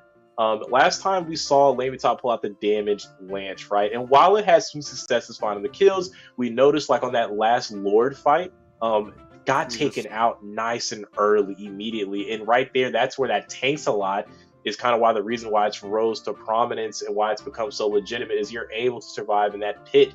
Wasn't able to get that done, though, with the damaged Lance. So I'd definitely like to see Wasians now with this Lance show us exactly why tanks a lot is in and damage is out. Speaking of damage in and out, Grok and Kadita combination from the side of LaimiTop, they're looking to find some pickoffs to add in with this Martis. You know, I think that's really why, like, why it's so important to kind of have those tanky junglers, or at least bulky junglers like the Lancelot who builds tank. You know, it's Lord fights have just gotten so drawn out in today's era, right? Like, we're talking like 3, 4, 5, like maybe 5 minutes is a little extensive, but you know, a few minutes sometimes, especially if like the Lord gets reset, then we regroup somewhere. So like your jungler needs to be involved in that fight, or else you're down a man, and you need to be able to survive in that fight, or else you're down a man. So the only one that I really think we still see here and there is like the Fanny and the Ling, and that's just because of high mobility, able to kind of wait for that time to strike. But even that, you don't see it used as much, mainly I think for that reason. Those Lord fights are so important. Chacho, I got a feeling, is going to build it bulky. And last game, we just got to see the perfect reason of why it's built bulky now. So now we're going to come in to game 2. This is going to be LaimiTop trying to fight for a win here against the Wasians. Wasians at match point, trying to finish this up quickly and move on to the next one. But you know what? A cornered animal is one of the fiercest things on Earth, so I've heard. And LaimiTop facing elimination, also looking to find their first win in the regular season. Trex, they could look to bounce back here. Wasians in trouble a little bit. CK being bursted out, so LaimiTop obviously having some early damage here to deal with them. You know what? This is actually something interesting to know. I didn't even think about it. The Grok got moved to XP, and they're running that for Ramus in the position 5 Trex. Yeah, I mean, I like it. I like it. Mark, they have to actually, I feel like LaimiTop has been known to actually put them away a second, a little bit of engage. Does look like the Lethal Wander goes over the side of Wasians there. Golem in a bad spot. Chacho puncturing through, looking for a possible point to strike on. Can't quite find a target, decides to back off, but Assault comes in, able to get the knock up, looking for the final hit. KD gets away with his life there. Assault not able to get the finish. Narrowly escaping, but I tell you what, Trex, that's still huge. That's a flicker down from the side of Wasians, and it didn't take too much effort there from the side of LaimiTop. Assault doesn't even have level 4 yet, so just a little bit of snipping and dashing with the Kadena, a little bit of a knockup, and you already wasted a very important skill from Wasians. And now that all that means is that if Cade gets caught out again like that, he's not going to have that mobility spell to be able to get out this time, so he needs to be very careful with his positioning if he doesn't want to end up giving any kills over to the side of LaimiTop. Dodge, duck, dip, dive, and dodge. That's what you got to be able to do if you want to go against Kadena, because the pressure is always there. One Punch trying to put pressure onto the Boogeyman himself right now. The shield comes out, play, looking for the finish. One Punch goes too deep, not able to dodge that one or dip. Ooga Booga going to get pulled back, and comes Slay, still looking for Ooga Booga, but Ooga Booga, Booga's you. Yo, this is just getting ridiculous, Trex. I never thought I'd see the day a Hanabi would be able to take on a 1v3 and not just survive, but also take down a kill and almost pick up a second one as well, as LaimiTop is struggling right now. Ooh, One Punch getting a little bit of damage. Looks like 3 members want to invade. One Punch goes down. Assault gets the Petrified, the knock up, the rough waves, and KD takes a lot of damage. Golem finding the kill. Crossbow of Tang goes off. Ooga Booga gets at a distance quick. And that's right, and we were just talking about that Lolita getting caught off again without that flicker. Still on cooldown from minute 1, not able to escape with a little bit of a hippity-hoppity dash that you were talking about. You got to be able to dip those dots if you want to survive from Kadena, with Assault 1 having the level 4 hot and ready that time to be able to pick him off.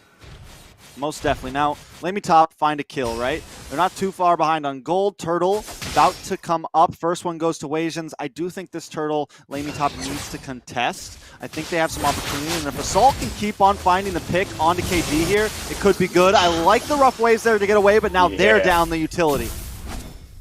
They are down the utility there, but I feel like it's a justifiable cause there. You avoid giving up a for sure kill that was about to happen. So you lose the ultimate, but then you don't give any gold over to the side of Wasians. So it's really hard to argue with that turnout there.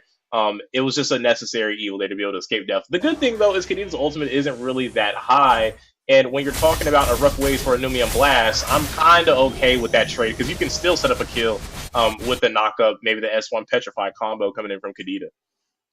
Yeah, so I mean, here's the goal, right? I think in future team fights for the side of LaimiTop.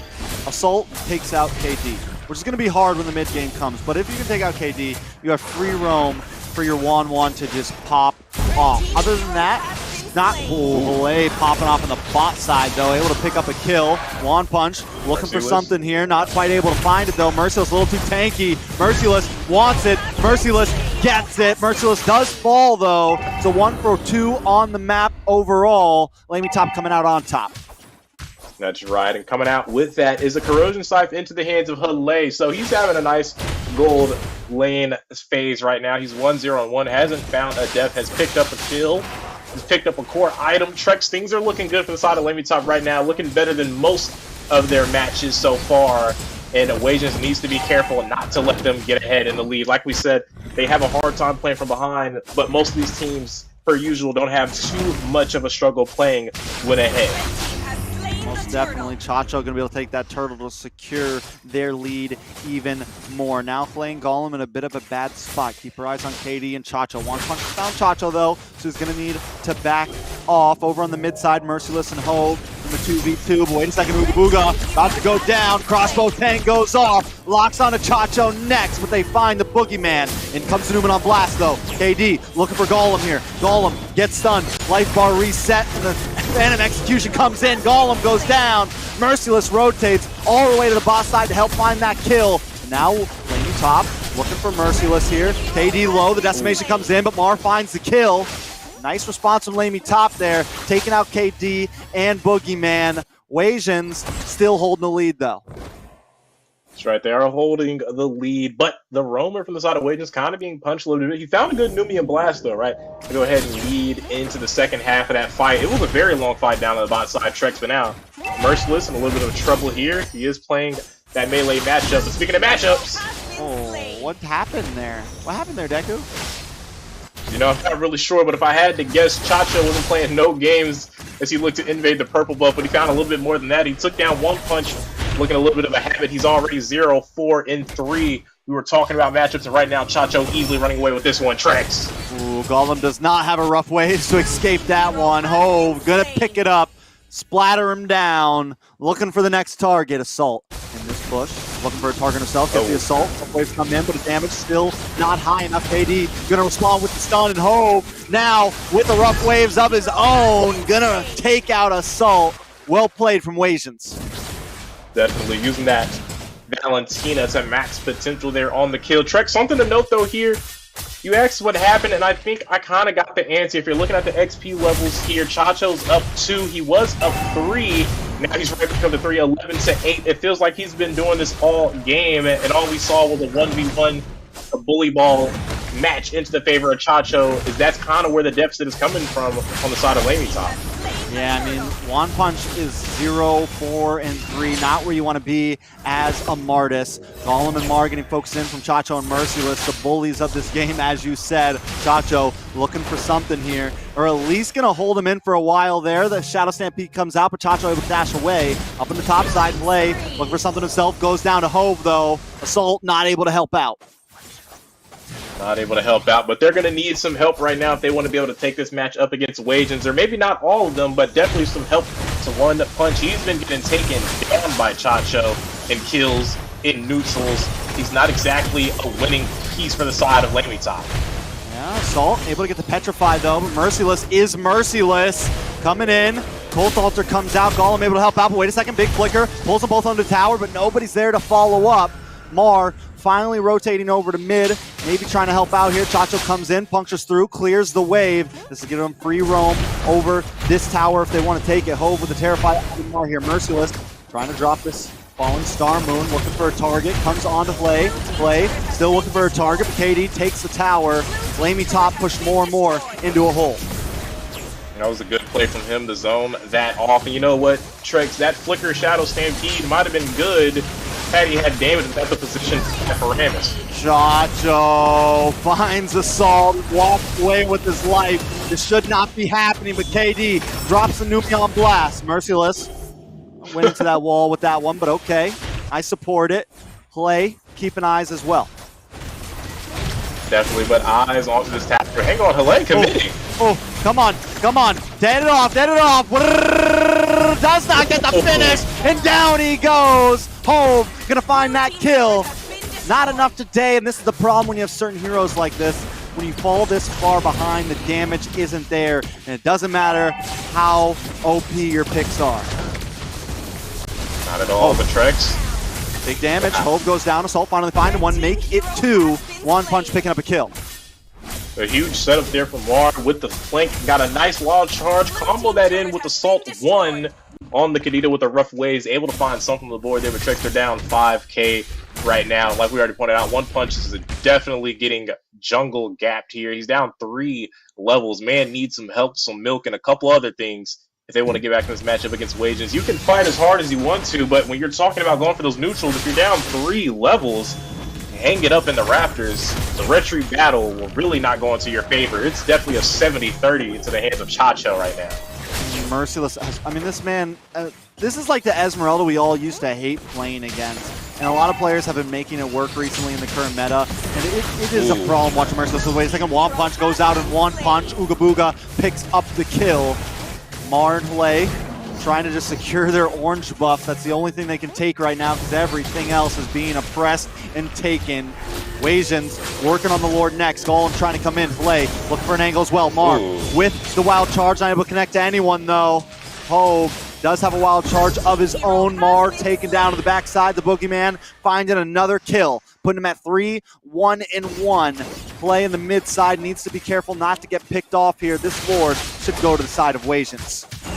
Talking about being picked up, One Punch needs the heat of that pick up his 5th death ahead of that Lord and Trex as well. When you're talking about deaths, Mar on this Grok, going for all the physical damage items with the high and dry Grok. He is susceptible to Hove's damage on this Valentina. You saw as soon as he walked into the bush, 1S2 and he was half HP, but more damage up here on the top side. There we go. Another one comes off, but still the damage not there. Can't quite connect onto Merciless. Merciless gonna be able to get away. KD coming in, looking for the stun. Golem and Assault, force the flicker. Newman on blast for the crash. No flicker back, and Golem is stunned. In comes farther to the backside, saving the day with a wild charge. But he's gonna go down for that one. Wasians not giving it up easy. They want to make them fight for this one. They're trying to take this in a sweep. Chacho punctures through into the backside. Lord has connected onto the inhibitor. Slay's been working on it. Finally goes down. Chacho still in bad waters, deep waters. Forced to use the Phantom Execution just to get away. One Punch looking for something or more to just clear the waves. Try to keep them out of base. But Wasians feeling frisky. Want to try to take this out. In comes the dash. Home for the wild charge. Immobilized. Crash down. Golem stunned up, and this could be it. Wasians trying to clean this up fast. 2 members down. Golem back up though as Chacho moves on to the next inhibitor. LaimiTop trying to defend with all they can, but KD and Boogeyman want to try to make this fast. Mar holding the front side as well. In comes Merciless. Falling Star Moon to close distance. Hlei still dancing. Looking for another crossbow. Dang. The hrrr goes off and he finds Chacho. Boogeyman targeted next. Brought down to about half health as Mar and Golem keep on defending, but Wasians don't want to give this up just yet. Petrified. Rough waves. KD does go down. Nice play by Assault. Able to put them at fault. Ooga Booga maybe next. One Punch finds it. Mar picks up the kill. Merciless way too deep. Taking tower shots. Hlei able to get the finish, and LaimiTop defend with a siege defense of their life. Definitely. And they took 4 bodies down with them now. The match still in favor. Oh! Come on. Oh! That's disgusting. That's just horrendous. Magic damage OP. As you can see, it looks like, I'd love to see those items. I think Hlei doesn't have any, I don't think he has a Rose Gold just yet. We saw the same thing with Mar on this Engage is getting bursted out, but speaking of Engages, he's going for it. Oh my god! Stop. They need the magic defense, Trex. They need it. Can I click P? Can I type P? Pause. Something. Wait a second. Response. Oh! Taking on the team all by himself. He's a one-man army right now. They call him Ho for a reason. Just like the man himself, DayZ, coming in like the king. This is looking like a problem. Man, Hove. H to the Izzo, V to the Oh, Shizzy, my Hey, man, look. Out here, he puts the Hove in. Oh, my God. Because what was that? The dip and dot dash on Mar, the man still hasn't picked up any magic defense, and then to return the wild charge to pick up another kill. This guy's insane. He's showing Valentina at her best with the flexibility and the usage of those ultimates at the right time. is still a threat even after all the nerfs she's obtained in previous patch notes. Hove, man. We know why he changed his name.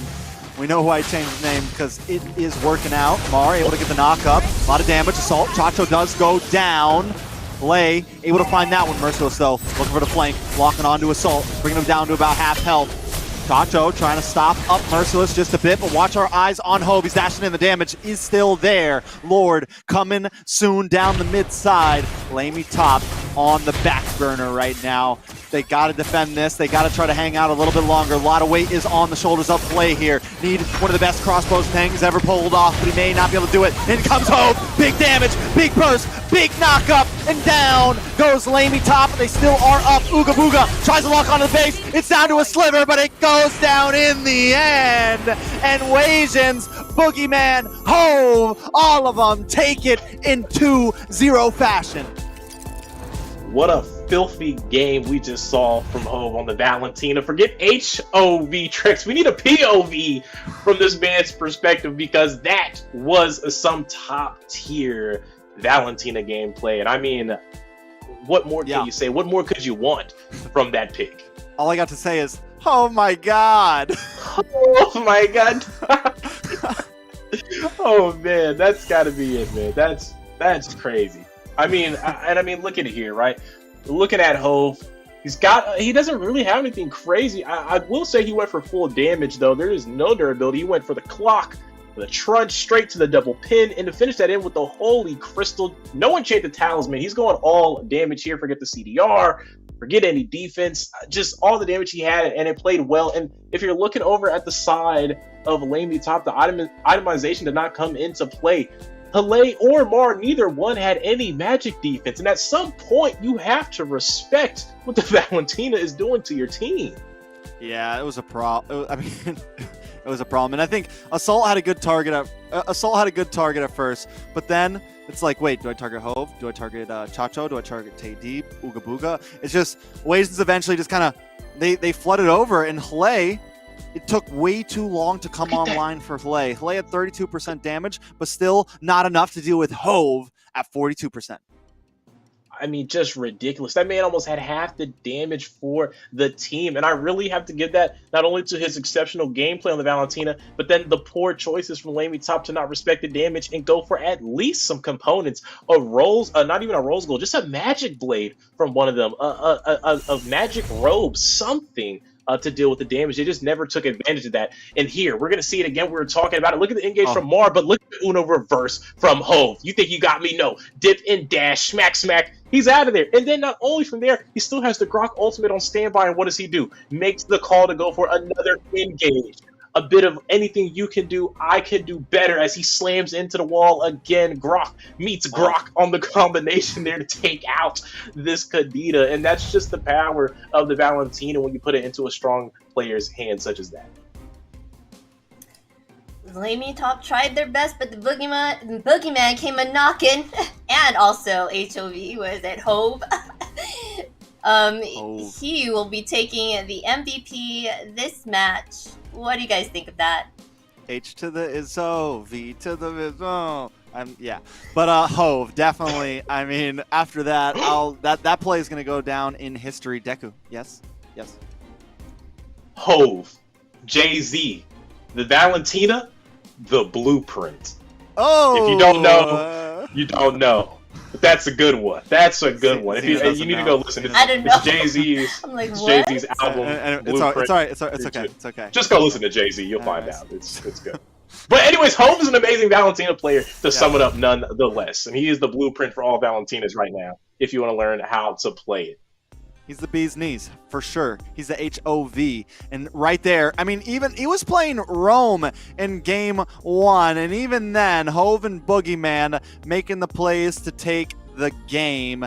I mean, just from game 1 to game 2, definitely consistently on point. A very, very well-deserved MVP by the HOV himself. Man, the POV is crazy if you're talking about this team. I mean, they were just so alive, and it's even more impressive now to think about it that it was Hove on that Lolita, right? To go from the Lolita and then to go into something like the Valentina and to perform as far as value the same, if not better in the next match, going off the tank and then going on to that magic damage dealer. Oh, a position 4 and position 5 god apparently.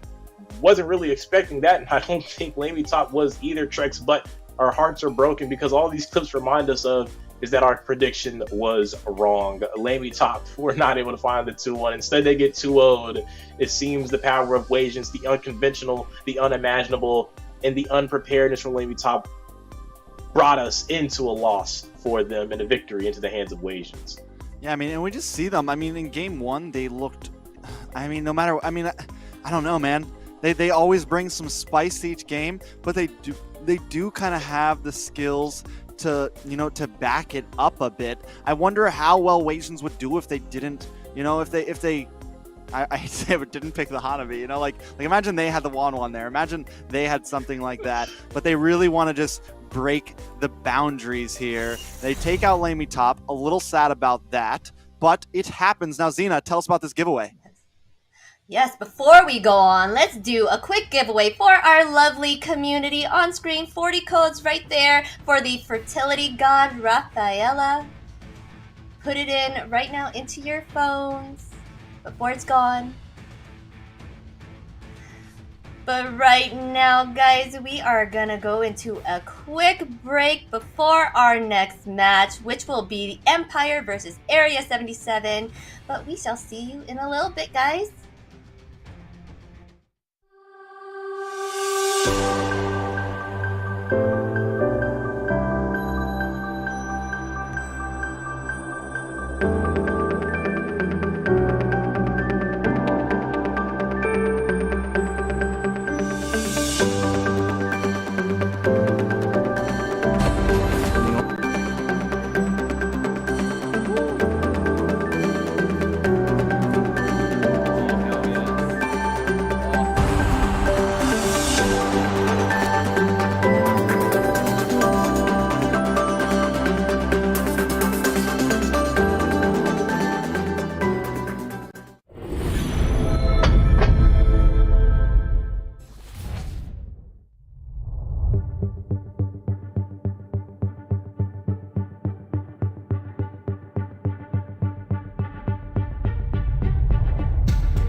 back, guys. It's time for the last match of the night. Empire versus Area 77. Area 77 was a favorite to be in the top 4, but Empire was not far behind them right now. We shall see.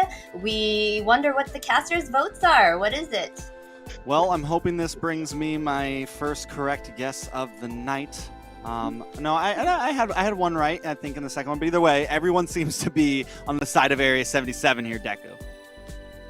That's right. And, you know, I think this is the first time that not only have we had a complete shutout as far as what teams to win, but also down to the score. 2-1s across the board for Area 77.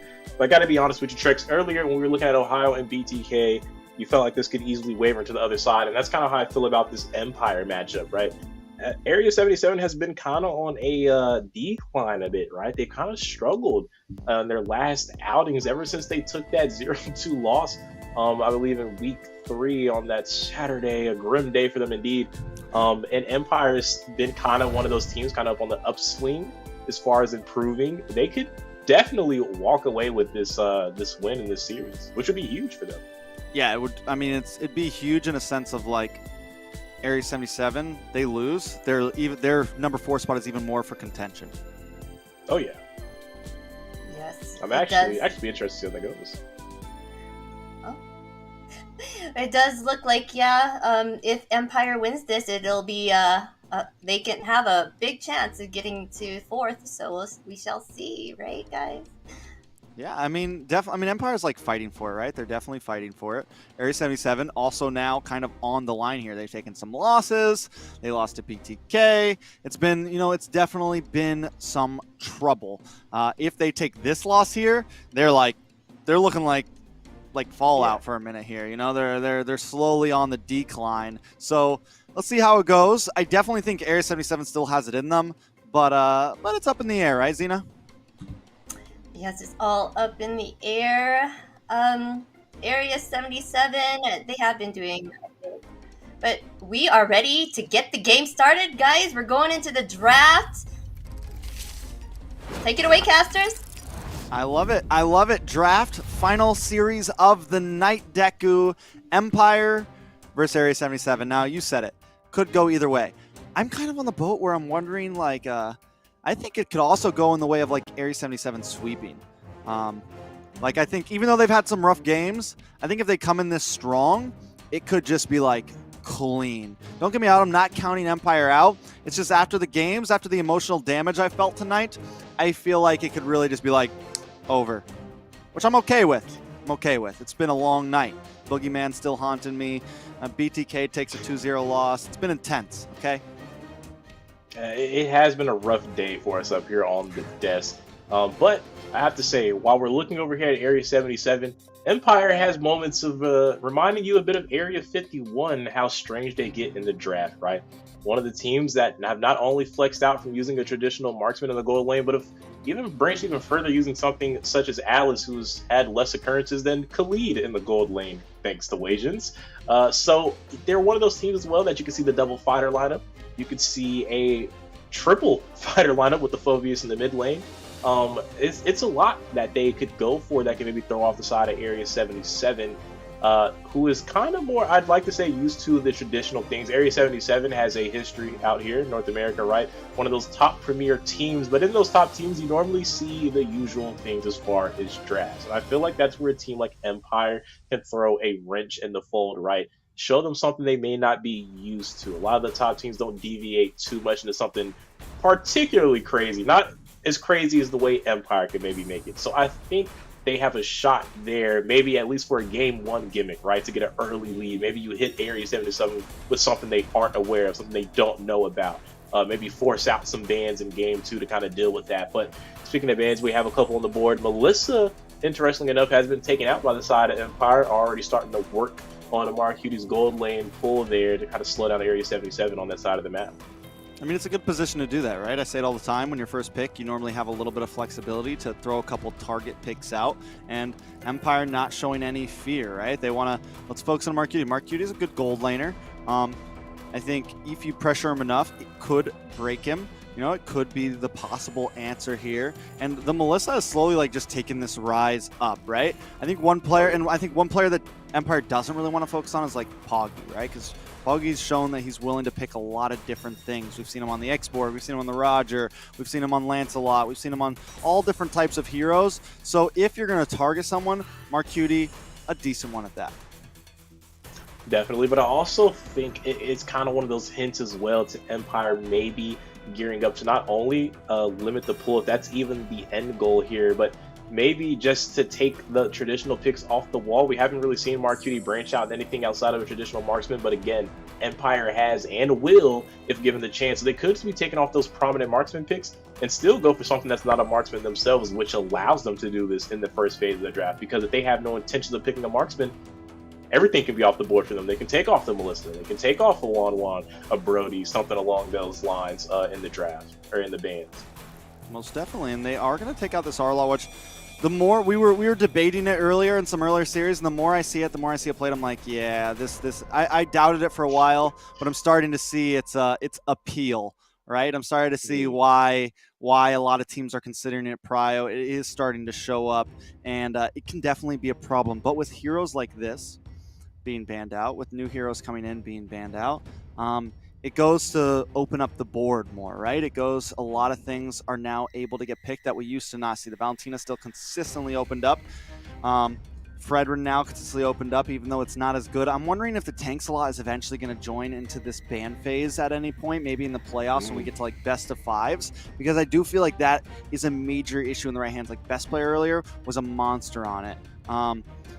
Kush did great on it. A lot of teams able to do amazing on it. Same thing with this Valentina, as it is being first picked once again. That's right. Going to be locked in right away. Probably going to go into the hands of Demon there, right? The mid laner for Empire. It's a strong move to open up on the blue side, especially since Feremis has been taken off the board, and Kaja as well. A couple utilities been taken off, and the little bit that does remain can easily go right into the hands of Demon here on that. And you don't really have to worry too much about being overloaded, per se, potentially, when you have some of those bans out there on the board. But Area 77, they're going to go for the tried and true religion there with the Cho martial arts in play for them. That is going to go over to the hands of Gauss-Cutie, who we know is a very strong Cho player. They're going to pair that up with the Lunux, so mid lane not going to be where Valentina can find some utility. Yeah, which is a good play, right? It's a very good answer to the Valentina. You also get aggressiveness, mobility. You get a lot with the Cho, and you get a possible hero who can find the Valentina, can find it. Now with like the Melissa gone, whatever marksman Empire decides to pick, also a good target for Gauss-Cutie. So I think it's a strong pick with what everything looks like. Even though like it's a kind of a regular pick for Gals, I think it fits really good in the draft so far. You know, something else to realize as well, that Linux pick serves a really good dual purpose, like you said, with Melissa off the board, fares pretty well on the other marksman, you know, coming out that mid lane for the dive. But even if Empire would have went for something, they do lock in the Claude, but had they branched out to something like another fighter, Linux still does well. So I feel like that's honestly a great pick if you're going up against Empire in general, because Linux is going to do good against any marksman, and she'll generally get you results against any bulky compositions. But with that being off the board, they did lock in that Claude, though, from their side, which actually makes me question why they banned the Melissa, because Claude has actually been a decent answer into Melissa with the BMI and the Blazing Duet. Really don't see a point in why you would ban out Melissa. Maybe just respect to Marcuti, maybe don't want him to get it, maybe they're a little cautious of it, but if you're just talking about matchups, there's really no need to ban it if you're going to look for Claude in the gold lane. Most definitely. Now, something I want to point out, this Esmeralda, just coming back, man. We've been seeing it all night tonight. We've seen it at least once in every series, ever since its last buff. Like, even before that, we saw it occasionally, but now ever since its last buff, it's coming in more and more and more and more. Do you think she is back to being, like, a staple in the EXP? Like, it's just going to be a regular sighting, or maybe just, like, a 1 weekend, 2 weekend thing? I mean, if you're going to compare it to what she used to be, I don't think we'll see that. Before, it was like, dude, every game. First pick, she was the first Valentina. Phase, like, yeah, it was like ban or pick type of thing, and like there wasn't much to deal with it. But I will say, I feel like Esmeralda now with the recent adjustments has found a spot in the meta where it's like, okay, we can comfortably rely on this pick. It's not an automatic bad slot, and it actually is fairly strong now, because before they had buffed the shield and they nerfed the shield, but now they've buffed her damage. So she's extremely strong now when you're talking about getting access to those back lines. She's not kind of just like a meat shield running around, kind of like a Uranus, but now she really does damage. And they've already banned out the Daroth, which is the great ban, of course, especially with XP on the board, and they ban out Yu Zhong, who can match that sustainability in the lane with that Shaw residue, that Shaw passive. So I think those are some great final bans from the side of Area 77 to give Esmeralda a great shot in the laning phase. I think what I'm really excited to see is what Poggy ends up picking up here. What does he decide to go for? Does he go for something more regular? Still a lot of junglers up on the board, right, for both teams. Empire banning more and more into these gold lanes. I think maybe they even throw another one out here now. Maybe the Beatrix, something like that. Is Wan 1 open right now? She is.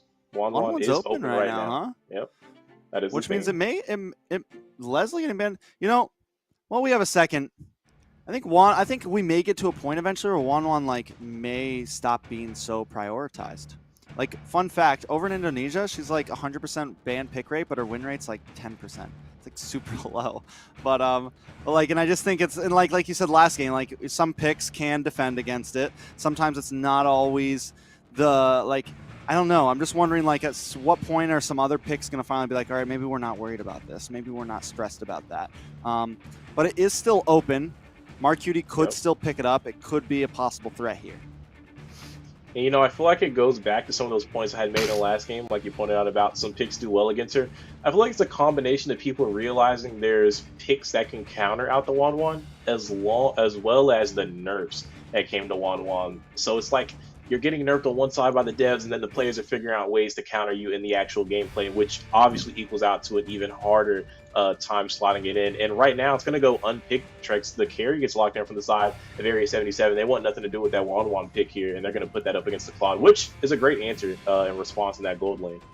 Most definitely. And with the carry, with this Lunox, we're kind of like forcing Empire, like, we dare you to go a tanky jungle, right? Like, we kind of want you to pick up the Fredder in here because we're going to shred that down.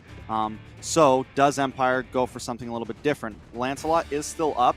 Could be solid, even though it's tanky. It still outputs some damage. You have enough dash to get away from the Lunox, enough dash to get away from the carry. I think it could definitely be something solid for the side of Empire to pick up, but they go for the Benedetta and the Fredrin. So you get a little bit of mobility, but you're also still going for that bulky jungle. I'm not mad at the Benedetta at all, you know, because you know what Esmeralda's going to do. Going to look to cut the waves, get out, and start making plays. Same thing you're going to be able to get from the Benedetta. But I will say, another way to look at kind of that carrying a Lennox slot, maybe not even to dare them to go for the jungler pick, because it looks like they're going to go for it anyway. They're not really worried about it. But I think they already had it in their mind they were going for the Esme, right? They took the Lennox nice and early to count out the burst. Then they banned out Daroth and YZ, two lane bullies, and then you pick up the carry just to, you know, cover your base as well. I mean, they had already locked in the Claude, but now there's really nothing on the side of Empire that really screams to me like, ooh, we can burst out Esmeralda, unless maybe you catch her in some CC chain with Kufra, Fredrin, and then Claude is just stacking in some basic attacks with DHS, the Golden Staff, and that Sea Halberd that I would expect to see him pick up, since he's going to be probably the only threat that can really take out Esmeralda here. But the Lancelot has been locked in there, Trex, and that's what's going to go into the hands of Pogi. And I think you said Pogi, correct me if I'm wrong, is one of the best, or the best Lancelot? He was. I think last time I said that, he had a pretty rough Lancelot game. I think they still ended up winning. I think it was a game that me and you casted. Yeah, it's all my fault. I will take on their sins. But yeah, it's definitely an issue. But I think, like, he has it in him. He definitely has it in him. But again, Area 77 has been shaky, right? But before we talk too much, we are now going to jump into Game 1, the last series of the night. Area 77 looking for a turnaround here. Had a few rough games in the past 2 weeks. The Empire looking to take that number 4 spot. That's right. They can look to shake this up. And Trex, is that confirmed there? If they do win that, they take that 4th slot? Keep talking. I'll check for you. Keep talking. I'll check for you. Oh, it's going to be interesting. We got a pause here, too. Yeah, absolutely. So now we really can get into it, because that's actually very interesting. If Empire wins that, if that's a confirmed 4th place slot, the way Area 77 has been playing, I'm not sure if they'll be able to get back into that spot if they lose it here tonight. So that can create some new storylines. I got you. Right now, Area 77 sitting at 4 and 3 in overall set counts. Right now, Empire sitting at 3 and 4. So Empire wins this, they tie it up. Now, if Empire sweeps this, Right. they take the lead. If Empire 2-1s this, they still... No, it would be tied down the middle. It would be 9-10, 9-10 game count. If they 2-1 this, it'd be 9-10, 9-10. So for Empire to full-on take the number 4 spot and not tie it, they have to sweep. If Empire just beats them 2-1, then they're tied for the number 4 spot. I mean, Empire winning is going to be a huge storyline going into next weekend either way then. Whether they go 2-1, that means next weekend we're going to see a tiebreaker and see where A77 does in their matches, what Empire does in theirs, and if Empire can find the sweep, if they can hold the lead next weekend, if Area 77 can even get back in good grace, because, you know, after you face Empire, maybe a team like Wasians or LaimiTop, the rest of those teams, it's going to be hard to find those wins to keep yourself up on those standings. Especially that we saw, you know, gameplay like from Fallout tonight up against Ackerman. They played extremely hard. If they're playing on point next weekend, you know, if one of these teams got to face them, that could be rough. The standings are going to get very shaky. And we talked about this before the game, Trex. That 4th spot is going to be a hot commodity for these teams. Oh, it's at this point, even if Area 77 wins this, even if Area 77 wins this, like, Empire can still contest for it as the rest. I mean, we got 6 more days after this, 6 more rounds after today, 6 more games for each team. Anything can happen. I mean, I know it would sound crazy, but even if Fallout just went on some insane run and started winning games and games and games, they could possibly fight for the number 4 spot. I mean, if like BTK or Ackerman like lost every single series, they could even drop out. I don't think it's going to happen, but it's not completely out of contention for a lot of teams just yet.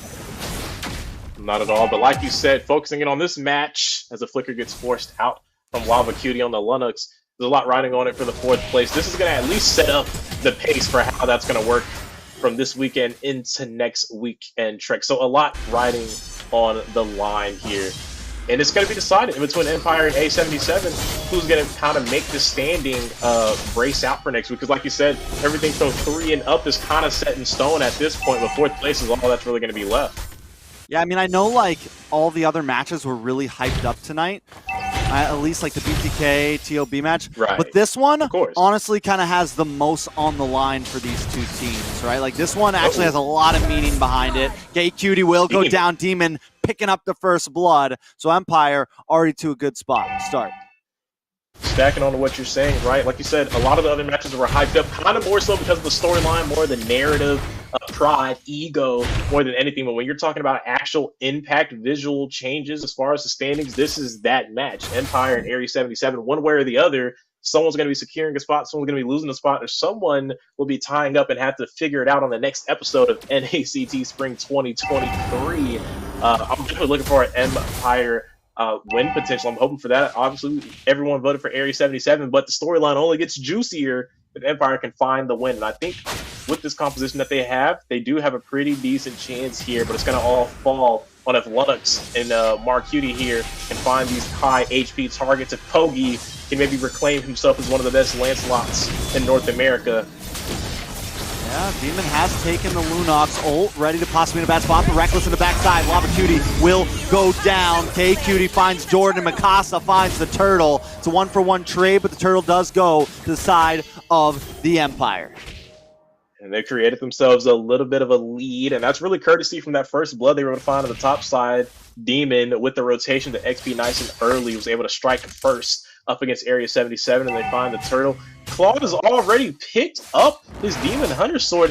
It's only been 3 minutes, Trex. That's pretty early for the DHS from Kokomi. I'm not really sure what he was doing to pick that up so fast. Well, he's got that money emblem. I forget what exactly it's called. That's right. He's got the what? The Avarice. What's it called? There we go. The Avarice. Yes, he has the Avarice. He's got the support emblem. I know what it does. I know what it is. I just forget the name sometimes. That's going to give him a little bit of gold here, especially getting involved into these team fights, getting shots onto enemy heroes and whatnot. So he's going to be able to scale up even faster. And it's a good emblem for the Claude, right? It works out well because he is very item dependent. Of course, you sacrifice early game damage. You sacrifice some of the things that some other picks could give you in the aggressiveness department. But I think the Empire know that. They're okay with that. They want to try to hang this out until he gets online. That's right. And they're going to have to try to stall this out until they can get online here. But speaking of things to stall out, Empire, though, are going to look to try to take on this match here. Claude, right? He's definitely going to be a win condition for them. But is that going to be easy to accomplish, right? For one, he does have the sprint. Gauss Cutie is able and going to be able to lock in on him with that way. The Dragon, if he catches him off guard, be able to catch him into the midst of the rest of the team from Area 77. Not only that, he still has the gold lane matchup to worry about. He does lose out to Amar Cutie, at least on paper, through the laning. Even if he dives him later on in the match, the true damage will not be able to be stopped if he goes for that win to nature. But speaking of, Gauss Cutie hits him with the Shun Po, able to get away. Nice knock up, looking for the kick, not able to connect though. Now in a bad spot. Amar Cutie with the speedy light wheel. Lava Cutie coming in to help out Gals. Pops the Brilliance, will be able to get away, hopefully, because the Empire not giving up just yet. K-Cutie and Poggy now into the midst of this purple buff. Poggy able to pick it up, luckily. Lava Cutie needs to try to escape here. Mikasa and Demon want more. Demon finds it. Able to pick up a kill on the Lava there.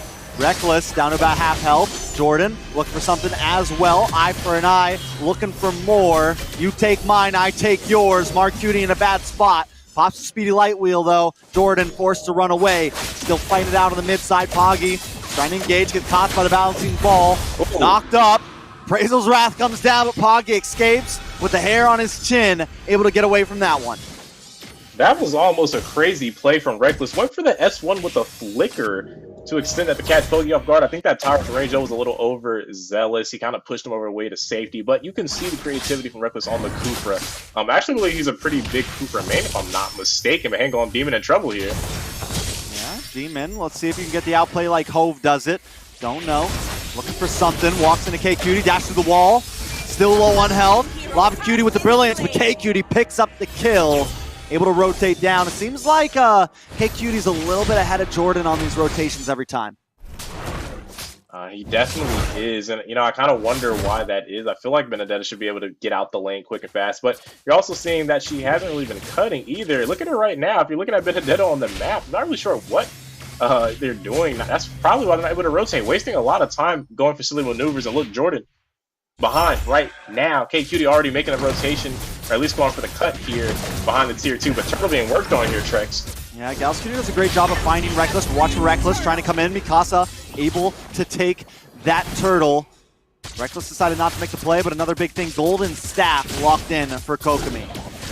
That's right, another core item for him. It's been a quiet game, but that's kind of what you want when you're looking at that scaling pit. The angle on unfolding action. Esmeralda drops the falling Star Moon. Cutie brought very low. They do defend that push, luckily, because losing that mid tower this early could have been bad. On the bot side, we see Cutie take out that bottom gold lane tower. Poggy in a bit of trouble there, down to the side of the jungle. Yeah, Poggy brought very, very low. Even the Retry comes out, still able to get away, though. That's right, and Kokomi just now upgrading those dirty, stale boots into some warrior boots for that physical armor after he went ahead and picked up those cores of the DHS and Golden Staff like you pointed out. But something else to point out here, Trex, I know Cutie is an amazing Cho player, right? Definitely arguably up there as one of the best, if not the best, on it. But it's going to be extremely hard for him. He's the only engage, really, when you're talking about CC to really set something up. And stepping into those bushes, it's a little uncomfortable. There's Reckless on the Kufra, just like this, where he can maybe get caught up. As K-Cutie takes down Jordan, winning out that XP matchup, and now looking for a bit of an invade. But not even just that, Mikasa on the front can also stun lock him and punish him for a kill. Speaking of punish, everything gets wasted onto K-Cutie, but I don't think it's a waste because they find the kill. Cutie coming in though, looking for the Shumpo, looking for the kick, not able to find it and pays the price for it. Kokomi picking up the kill. Poggy though with the Phantom Execution and the puncture, trying to find one, can't connect though. Now Reckless with a bouncing ball. Poggy gonna get taunted. Mikasa trying not to let him get away. Keep rising Lava Cutie though, coming around the side. Poggy in a lot of trouble. Able to puncture out. Very low though, along with Reckless. Reckless looking for knockup. Brilliance comes out. Lava Cutie's trying to survive the Electro final blow. Jordan redeeming himself with that set. Definitely did a good read from him. And right now, Trex, I think we're seeing what we were talking about, right? Empire able to be a little odd for the side of Area 7 to deal with right now. They're not able to keep up when you're talking about in these team fights. They're punishing some of the plays. Demon is playing amazingly on this Valentina. And you know what, Trex? I'm going to say it now. Demon has to be one of the most impressive rising stars when you're talking about new players in NACT high level of competition in the regular season. He's on one of the newest teams, one of the newest mid laners, but he's held his weight in just about every single series. And right now, Lord for grabs. I like it. I definitely like it. Gal's Cutie goes down, but the Lord does go to the side of Area 77. Lava Cutie finding Reckless. Mikasa, though, with the taunt, like the final blow comes in. Jordan trying to find somebody. Demon in the backside gets a kick on a K Cutie to help them all disconnect from each other. But in comes Mar. Speedy Light Wheel looks for the kill. Finds Mikasa. Moving on to Kokomi next. The chase is on. The lion on the prey. The cheetah hunting down the gazelle, but Kokomi leaps away to safety. That's right, he is able to get away, but like you said, they did lose that Lord, and then they tried to go for the fight, right? Sometimes when you lose the Lord, you can still go for the fight, maybe trade it out, you lose it, but you're able to pick up the kills to kind of make the Lord useless. But in this case, Area 77 able to win out on both ends, they pick up the neutral, and then still win out the fight overall, as Marcuti picks up the purple buff away from the hands of Mika, so that's going to slow down his farming, his level, as he's now falling behind, just one behind Pogi. Seal play though from Gals here. Always walks into Reckless though, bouncing ball to delay him. Lord will go down now with the tower, but Gals Cutie walks into death. Pure death. What are you doing? Walks right in, picked off, taken out. Now they can Seal play to return. Lava Cutie in a bad spot. Demon picking up the double kill. It's exactly what Demon wants right now. Area 77 with a big whiff. You know, Trex, now I feel like I got to cast the curse. I say the man's one of the best, if not the best chosen, and he goes and pulls an airhead move like that. What are you doing? You've already been spotted out by the Reckless on the Kufa. There's no way you're diving in on 4 people and finding that kick. You're not playing that crazy right now, and now you've led your team to death. Speaking of death, Hey Cutie, that's death. That's death. Add another one. Put him in the death notebook. He's been eliminated right on time right there. As the members of the Empire are starting to break away just a little bit. They're still behind in gold, but they are starting to open up a bit of the map now. They finally found their first tower. They picked up some turtles. They lost that Lord, but they are trying to deal with the objectives pretty nice. They're not that far behind Area 77. They're only down 1K, and then the match that all the casters predicted, pretty much a 2-1. This is a pretty strong game in Game 1 for the side of Empire. I mean, Kokomi's sitting at 2-0-3, which, as we always say, a gold lane with no deaths is a good gold lane at this point. And they're biding time right now, Empire. This is exactly what they want. But wait a second, Reckless in a bad spot. Going to get taken out from Poggy. Mikasa now gets knocked up. Galscuti doesn't have the way of the dragon just yet. Not able to connect. Kokomi, though, to the backside. A lot of damage on the lava. Forced the BMI away. Damage from Marcuti still up there. K-Cutie trying to find the flank, but walks right into 2 members. Still bulky. Gauss Cutie still looking, still shaking, trying to knock something out of the tree, but can't find it just yet. The Empire pushed into a corner currently. Purple buff will go to the side of Poggy there. K-Cutie also coming in. Jordan testing his limits a little bit. Gauss Cutie still flexing, looking for a kick. Not able to find it. Area 77 finally backs off.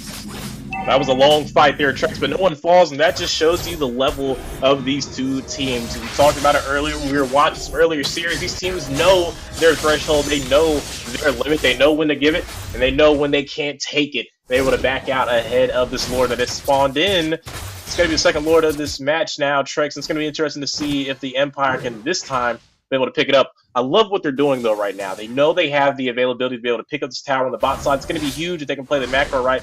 They're pressuring in the tower. They're going to respond to it. Maybe they can find control of the river here as Conceal Play comes out. Double Conceal Trex. Oh, that was close. Nice jump from Galscuti, though. Lava comes into the backside, but Demon still finds Marcuti.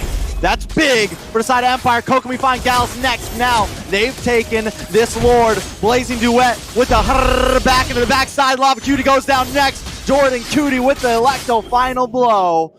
Gonna give him a show, because at this point, Lava's going to the side of Empire. But hang on, Poggy not giving up, Trex. Oh, that's a lot of damage, though. Poggy knocks into the bouncy ball. Everyone gets knocked up. There's no escape. Poggy pulling a MOBA Zane from the series up before. All alone for the Lord, and goes down for that one. Bit of desperation there coming up from the side of Area 77. The hands of Demon, he's 7-2-6. Trex making the Valentina look beautiful. We saw this in the last series as well. Valentina in the hands of Hove, and now Demon showing us what he can do. It seems like all these teams a lot of them that are doing extremely well. They have a great Valentina player in that mid lane, and Empire no different. They have Area 77 on the ropes. Trex, we saw the Lord get picked up to him. It was nice and easy, a double conceal play, but Empire no longer concealing their intent and their will. They want to win this match, and they're showing their hands up against A77. I mean, at this point, with Kokomi online, I mean, it does the same exact job that Mark Cutie does, right? It's going to shred down any tanky heroes, DHS, Golden One, all that good stuff. It shreds it down, and it's the answer.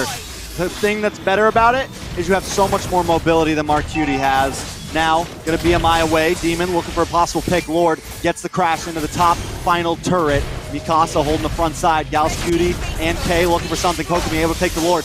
Now, Gauss Cutie gets the kick on to Reckless, but they're all on the run now.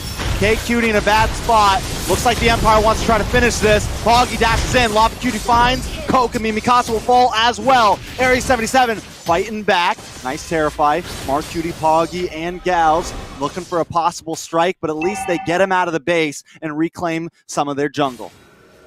That's right, but that's not too bad from the side of Empire. Obviously, they could have pulled back a little bit and went without any deaths, but they were able to find the first high ground in this match. That's still huge for them to be able to crack open the base just a little bit on the side of Area 77, who are now going to have a hard time. Actually, they lost 2 high ground towers, so all they have is 1. Area 77 doesn't have a lot to work with. Any wipeouts here, like we saw on that previous Lord fight, and that could spell disaster for the side of A77 and a win to open up this series for Empire.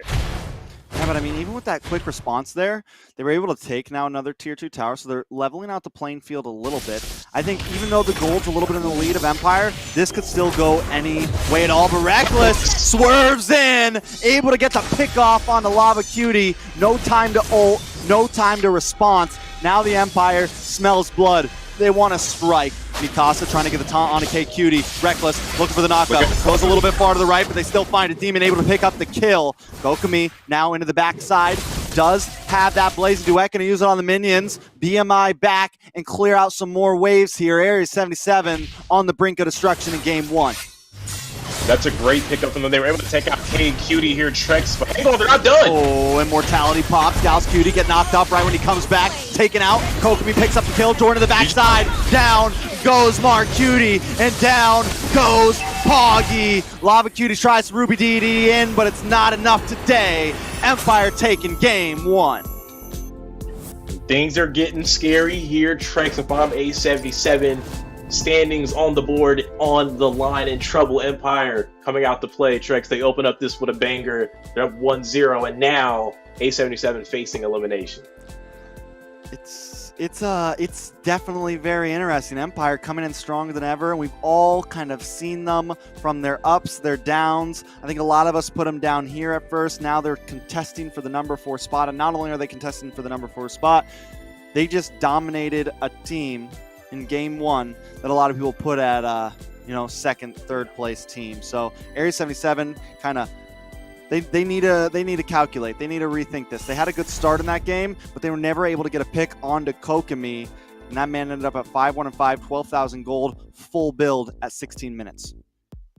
That's right. And I mean, we've seen it just from the efficient farming he had. He had the DHS in under 3 minutes. But then you're talking about efficient Demon on the Valentina. 9, 2, and 9. Put in work on the side of Area 77. Definitely had a bit of a mid gap on Lava Cutie, who really struggled on this Linux to be able to be of any usage. Speaking of struggling, though, it looked like the whole team Area 77 had a hard time up against Reckless, who was finding sets left and right. Really some amazing setups for the side of the Empire to be able to work with and engage on, and to ultimately end side of A77. I have to tell you, Trex, Poggy not in line with the rest of the tank slots we've seen recently, not able to find a victory in game 1. Hey man, but something to point out as well, you mentioned Demon being one of these up-and-coming rookies, right? One of these players who have really been proving themselves. The man did 40% damage this game, and being a top mid laner right now is a very high goal, because we got some monsters over here in NA. You got Nicolette, you got Hoon, you have so many top players in that mid position, and Demon is definitely trying to show off here, trying to raise the ranks, I would say. So far, he's doing a good job at it. Right now, I mean, you're seeing a bit of this action. Look at Reckless turning what was supposed to be a takedown on Jordan potentially, or at least a pushback, finding a kill on Lava Cutie, who we were saying was having a hard time, as that was his 6th death after that engage from Reckless. And then they were able to pick up on K Cutie as well, who was trying to make an escape, trying to escape the clutches of the Empire, but expanding their reign of their domain here on the side of A77, as right after this, they were able to close out this series shortly thereafter, Trex. And I thought maybe they were just going to use the pick off on the XP to have some alleviate the pressure on the side lanes to go for that Lord, but no, they took down the kill and then some more as they were able to find their way to the crystal. I mean, Gauss Cutie was just never able to get a pick off there, right? Was never able to make a big play happen. And I feel like the Cho, it's slowly starting to happen more and more, especially with the Valentina being so prevalent. You get a Terrified with the Kufra being a lot more popular again ever since the map change of him being no sound coming from bushes. Now that he's like a hot roam pick, the Cho's starting to kind of phase out a little bit, or at least when we do see it, it's not as hot of a pick. It doesn't always do as well. And Gauss Cutie, someone that we said is an amazing Cho in NA standards, still wasn't able to pull it off. So I think at this point they need to reevaluate what they want to put in their roam position and how they want to move forward with that. I think that also goes to do with some of the drafting as well. But speaking of drafting, Trex, we are going into game 2. We're facing an elimination match for A77 and a path to glory here for Empire. If they sweep this, like you said, it's not going to be a tied spot. It's going to be their spot. They can go ahead and edge this out to complete the sweep up against A77. I mean, it's a lot on the line, and we said it, but we gave it very clear. Empire sweeps this, they take that spot. I mean, of course, they're still tied in total sets with Area 77, so all that has to happen is Area 77 wins one, Empire loses one, but still, the statement is being made, and if Empire can continue that upward spike, winning some games here and there, and Empire continue this flow that they've been doing, losing a couple here, losing a couple there, it's going to be a problem, and Area 77, like I said, is on the brink of destruction here through the Empire. And, you know, this could be one of the funner teams to kind of keep up with, because when you're talking about that 4th place, right now it's kind of just in between Empire and A77. A team like Fallout, like you said, they can make a great crazy run, then maybe they can end up there. But so far, it's really between these two teams. We could see this bouncing back and forth every single weekend up to the last moment, Trex. So both these teams are giving a little bit of give and take here as far as those match wins, match losses, and just overall series wins. Because after this, they won't meet each other again. So it's going to be based on what they do against these other teams, whether A77 is having great showings, or Empire's having great showings. Like we said, even before they came into this match with Empire, A77 was having a very rocky road up against these other teams. Hopefully, maybe they can shake it off in the second leg, because their playoff spot is not secure. It's easily up for grabs with Empire, and especially if Empire can knock them out right here and now. Most definitely. Now coming into these bans, Area 77 going to ban out the R-Lot. Let's get rid of this Valentina, and I think we're going to start seeing a lot more of that as the season does continue. I mean, a hero that's just so contested for, eventually it has to make it into the ban phase. And Valentino used to always be on the ban phase, then it wasn't, and I think we may see a possible comeback here, because it just seems it's got a great win rate, it's got a great pick rate. I feel like it's something that has to go at some point. And almost any mage you put on it does well. Nicolette had a little bit of trouble on it earlier today, but still, I mean, it just seems to be an issue. Empire, on the other hand, they've got the advantage here. They have some room to toy around here, maybe try something differently. They kept it pretty simple in Game 1. You mentioned how they like to be different. Do we see anything different from them in Game 2? I mean, I think on the side of Empire, the target that they had, right, kind of shutting down a little bit of the gold lane and the playstyle they went for, I don't think I would fix anything, right? They won in a convincing manner up against A77. It's like it was like a shot that they were about to lose or anything, but they really took off against A77. So I feel like what they are doing or what they're focused on, they should keep up with that. It's A77 right now that needs to adjust. They're facing elimination, not Empire here, and it's their spot up for grabs. They definitely need to make a quick call right here, and if it was not an adjustment process, they need to start executing a little bit better, because Empire is hungry, and they're one of those teams that can take a 4th place spot right now, and they are aiming to take that 4th place spot. But I have to tell you though, with the first half of those bans being taken out, now it's going to be interesting to see what A77 goes for, because that's going to really determine what happens in this draft. They pick up the Fredoran up front, which I was going to say, it's not a horrible pick. It's flexible. It's something that can be dealt with, as we've said tonight. So I think it's a solid up front pick. Still some things open, though. This time, the Melissa is going to get picked up by Empire, a hero that they banned in Game 1, meaning they place a lot of value on this. They think it's very solid, which overall Melissa has just kind of shot up into the tier list, and I think it's solid. It gives them some late game security. Then they pick up the Yuzong, which gives them a nice early, middle game, neutral objective fighter, something that can help out in a lot of these team fights, and also fight against whichever gold lane Area 77 wants to pick. You know, Trex, I was really hoping they were going to go for Melissa Farsa, but I think this is even a better setup. You take the Yuzong, right? That's the counter pick that you kind of see up against Farsa, but now not only does it ward off the potential of A77 going for the Farsa, but now if they get to swing it back, they can still go for it. I'm kind of feeling that because Faramis Valentina has been taken off the board. Kind of next in line is the Farsa, the Eve, but you really want Farsa in that matchup up against the Eves. So I feel like they've kind of negated the chances of having from Area 77. They can still go for it, but it's kind of a hazard to do it up against the YZ. And now with the YZ being locked in from the side of Empire, they made it pretty safe for themselves to go for the Farsa. I think that's going to be a great follow-up here to close off their first half of the draft. Yeah, so Area 77, I like this, right? I like the Grok. Instead of, we wanted to see him more on big set potential, not single pick off for gals, right?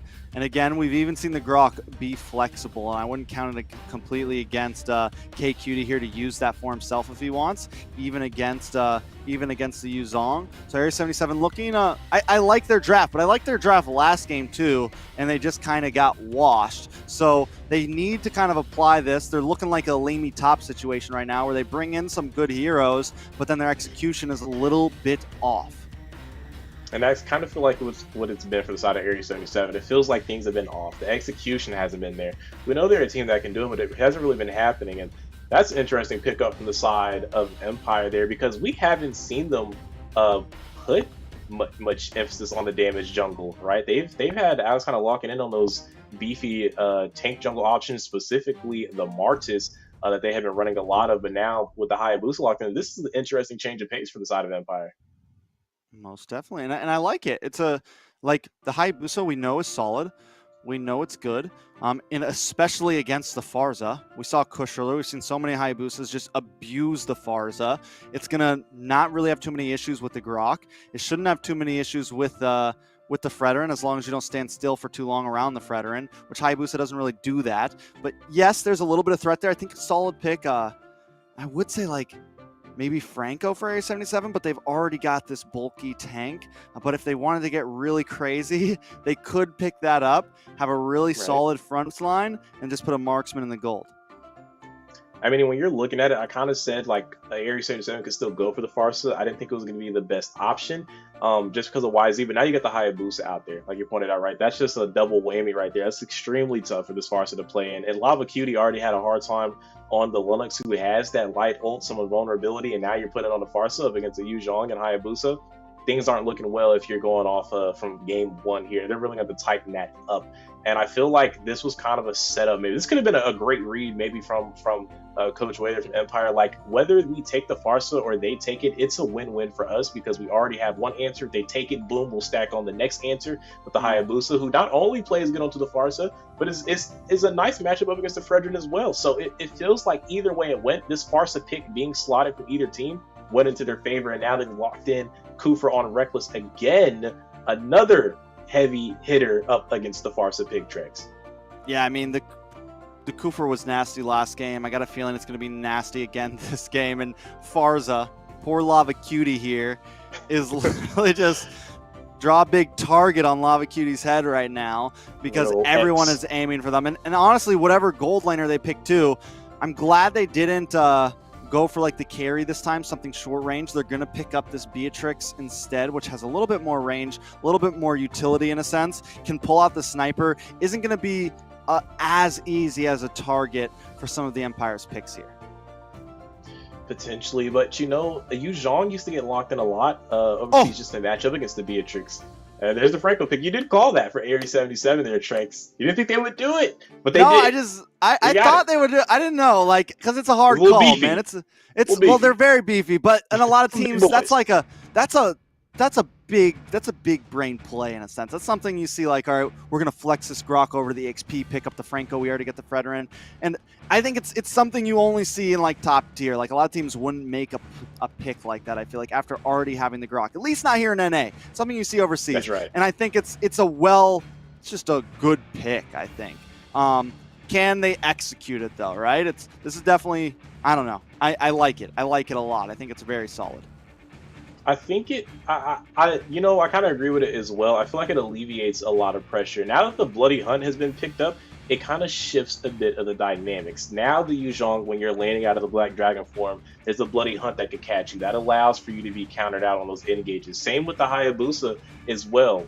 And when you're talking about that, you have the Wild Charge, the Bloody Hunt, Fredrin with that Energy Eruption. That's a lot of CC to deal with for any diver. If you get caught by one, you might as well consider yourself caught by all. And that's where the damage comes in from the Beatrix and Forest to be able to turn that around on you. If Franco wasn't locked in here for the roam and they maybe went for something a little softer, not as durable, maybe just not with any CC, I think Empire still had the overwhelming kill potential, kill pressure here. But now with that Franco that you were kind of hoping for, it tilts the scale a little bit more even. Yeah, and I mean, here's the thing. You can use the Franco for peel, right? You can use the Franco for protection if anyone tries to come in, and you still have the heavy engage from the Grok. Like, you don't lose the engage from the Grok. It's just not as early game. It's not as early game present, but we'll see if they can pull it off, because right now, Area 77 is losing 0-1 up against the Empire in a best of 3. This is match point. Will Area 77 bring us to the Game 3, or will Empire take this number 4 spot? And, you know, it's really going to be scary because A77 doesn't really have a choice but to make this work, because like you said, Trex, they're facing an elimination match. If they don't make it work, they fall out of the graces of that 4th place spot they've been holding on to oh so desperately, as Empire will replace them. So there is no room for error if you're Area 77. As Reckless is making that rotation down to the goal lane already. Trex. Oh! Ooh, nice hook on Kokomi there. Mark Cutie trying to get the finish, but Reckless and Demon are here as well. Gauss Cutie gets a bit more poke damage. Gauss Cutie very low. Demon flickers in, not able to get the finish. Mark Cutie, wait, lava from the top side. Finds Kokomi. A nice pick onto that gold lane early on. That's a good rotation from Lava Cutie, but that was all set up from Gauss Cutie on the Franco. And you know something here, Trex? I'm actually glad he locked that in, because it brings up an interesting topic, interesting point of discussion. I feel like Franco and Cho both fulfill the same role, but one is just a little bit easier to use, a little bit easier as far as execution to make it happen. And I feel like when you're talking about the pickoffs, when you're talking about displacement, Franco and Kaja come up to mind first before Cho, because they're a little bit easier with picking a pickoff. Bro, your curse is real, bro. Every time you talk about a hero, they die. If I was a team, I would not want you casting my game.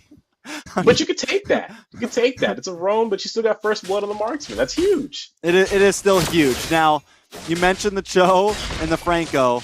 Yes, they're both like that single pick, right? But I think in today's current meta, with, like I said, with picks like the Wait a Second Demon in a very bad spot, Pogi, gonna be able to get the finish there. But with today's current meta, the Cho has a bit more trouble. The Franco just lays back and chills, man. He tosses out the line, looks for the pick. Speaking of pick, Poggy goes down. Jordan finding that one. 2 for 2 on the map right now. Empire behind a few hundred gold. Ooh, keep an eye on K. Oh! That's a lot of damage. Down goes Mikasa. K-Cutie able to find it. And with that, take position over this turtle pit. Reckless and Demon still trying to keep vision, though. That was a lot of damage there, Trex. A wombo combo, if you will, with that Garok and Farsa in alignment for the damage. And following up right about the Franco, I'm right there, which is exactly what I was getting at. It's just a little bit easier. And, you know, this composition, I know the only caveat she had was that maybe it was a little bit too much beef, but not enough beef from the side of Area 77 here. They went ahead and picked it up anyways. But it's kind of in line with what you were saying about Franco being a little bit more passive, a little more in the back end, just looking for hooks. And you can go for that when you have King Cutie on the Grok, when you have Pogi on the Frederick. You still have front line, you still have engage, and Franco can really play at his best, or really where he's comfortable, which is kind of just sitting back, waiting for hooks, using the Bloody Hunt maybe for some peel, and not really forced or pressured to be 100% accurate to have reliable engages. Oh man. Oh god. Man. That hurts. That's suppression. Reckless goes down. A nice pick. If Gauss Cutie keeps landing hooks like that, it's going to be a tough game for the Empire. It makes you wonder why he ever wanted to go for Cho in game 1 when you can just go Franco. Aww. Not another man. one. These are the games I love. I love watching a Franco. Another one. Another one. Oh, man. Gauss Cutie looking for Kokomi here. Gonna come in. The go away comes out though. Kokomi looking for the pick here. Lava Cutie forced the flicker. Mark Cutie as well. Backing off Gauss Cutie. Looking for another one. You're supposed to pick it up, Deku. Come on, bro. I'm sorry, I didn't know. My bad. Hey, we're still working on the casting surgery, but speaking of chemistry here.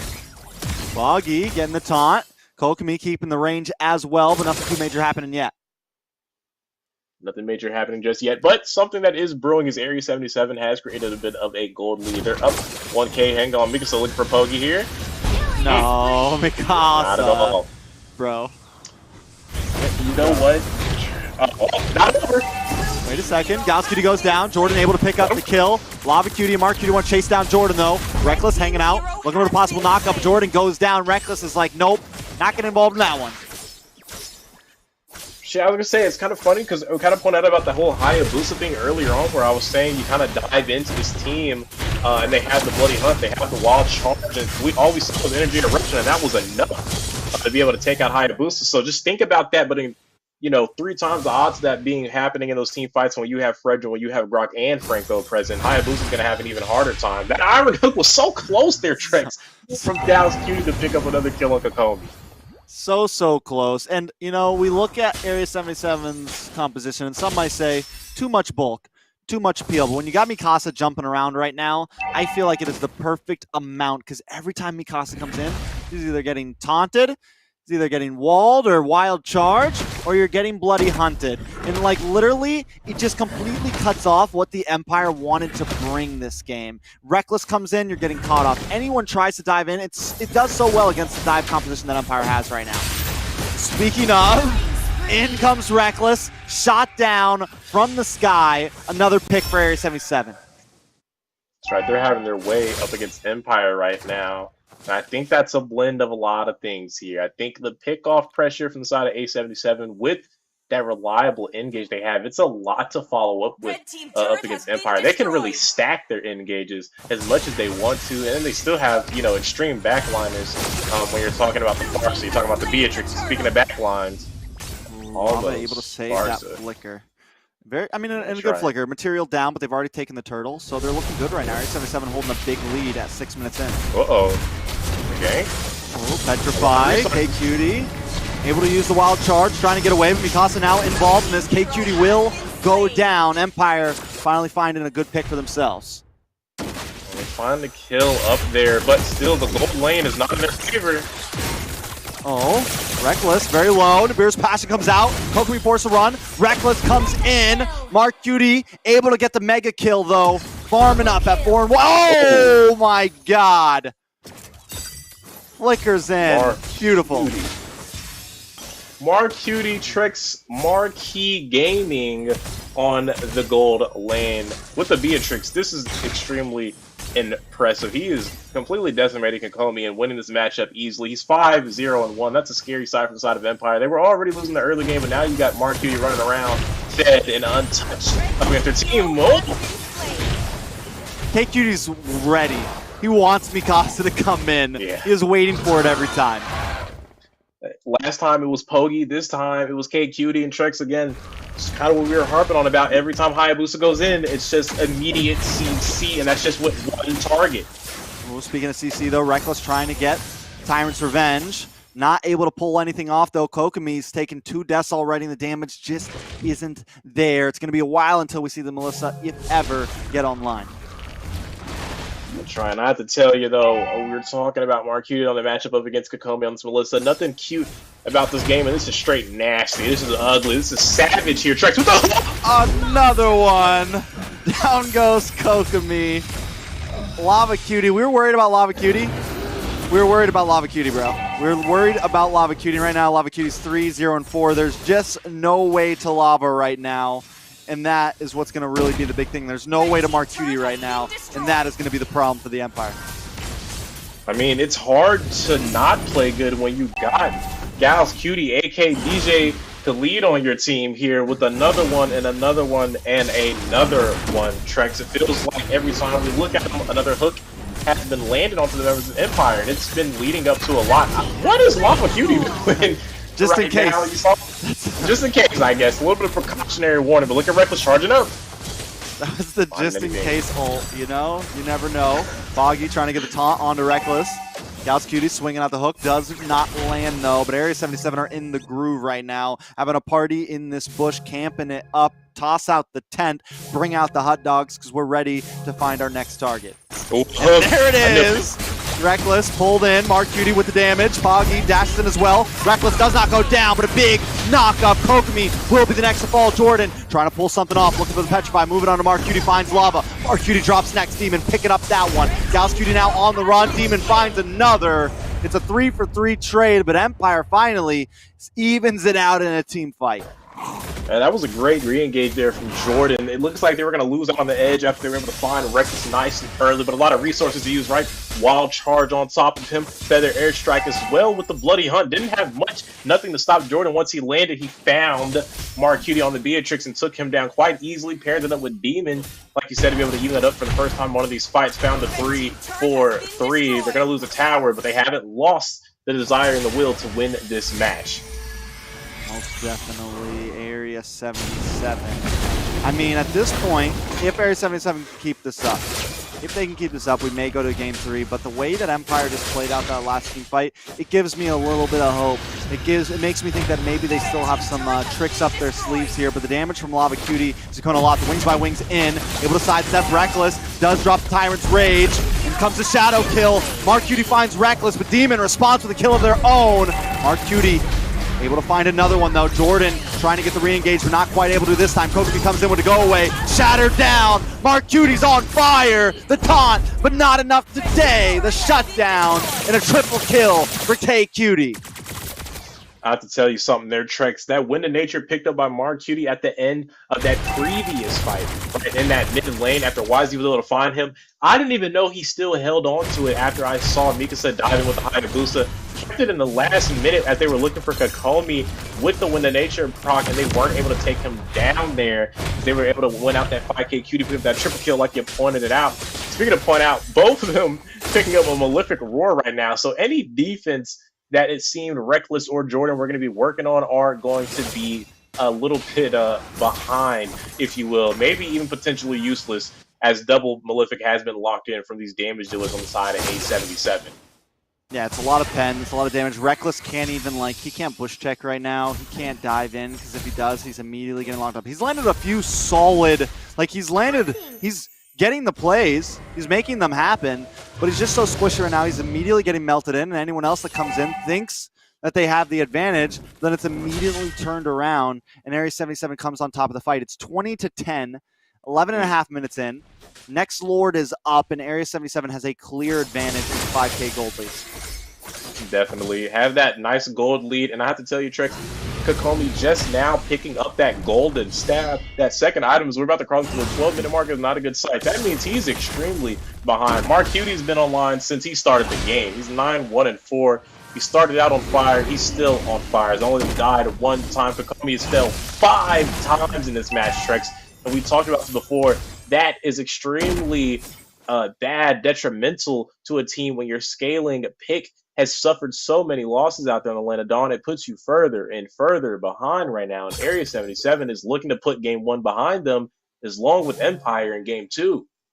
Look at the way they wait, though.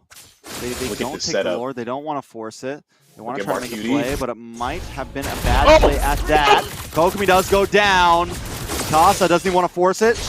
Does dash in. Reckless looking for something as well. The flank trying to come from Demon, but here comes Area 77. Gauss Cutie looking for the hook, not able to connect. Lava Cutie here as well, and at this point, Foggy on the Lord, Empire on the rebound, bouncing off, looking for a possible play, but there is nothing there. This Lord should go to the side of Area 77 uncontested here. That's right. I mean, they got vision the whole way. They were able to bring the members down from the bottom side of the map, and Pogi using that to his advantage, kind of pick that up for free. Now A77 looking poised and ready to even up this series. Trex, they're not going to give it away just yet. Most definitely Empire.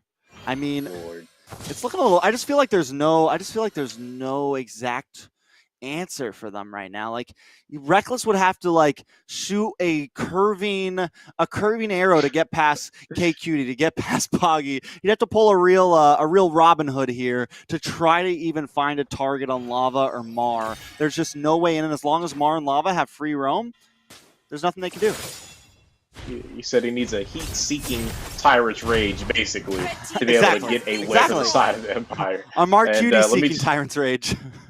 I can tell you now, I like to look at the patch notes very often, and there is nothing about that being added into Cooper's kit. So that may not be possible inside of the Empire. They might have to take the unfortunate loss if A77 keeps this up. Yeah, Jordan maybe going a little bit too deep here. Needs to be careful. Now Scoo decides not to spend the Iron Hook. Lord will go down, but not before several towers go down too. Reckless goes into a death sentence there. Falls next. Empire still on the backboard. Nothing but one base turret left. You know, Trex, this has got to be one of the most annoying compositions you could potentially face. Whether it's Reckless, whether it's Mikasa, whether it's Jordan, it doesn't matter. The CC from A77, the moment you try to engage, you are immediately force! Deleted, gone. See you later, not today, but Mikasa still wants to find Lava. Area 77 trying to get the finish here. Mark Cutie still up. They've got a tank minion. They've got some space. Mark Cutie has to back off. The Brilliance comes out. The Flicker. Demon trying to find one. Immortality pops onto Gauss Cutie. Poggy wants to get the taunt to protect him. Rear's Passion comes out. Mikasa goes down, dives into death itself. Mark Cutie still up. Jordan looking for it. Petrify comes in. Possible finish. Mark Cutie pops. The Wind of Nature, though. The outplay is real. And 4 members down. Just like that in a snap. Area 77 come in to finish this up. Mark Cutie not here yet. Kokomi back on the map. Down goes KQT. Area 77 might want to back off. Mark Cutie not scared with the monster kill. Gonna lock on base here. Don't think there's much Kokomi can do. The hook comes in. Mark Cutie doesn't focus. Picks up the kill first and ends the game. Area 77 brings us to a rubber match. Game 3. Victory! And what a way to transfer into the final series of the night, Trex. Like you said, a rubber band match. We're going to get to see this go to a game 3 in between these two very talented teams. And we were maybe hoping that Empire could put them away and shake up the standings a little bit. But we're heading into either a tie or still a secured spot for Area 77, Trex. Hey, man, that is the Area 77 I know. That is the one that we should see always playing, right?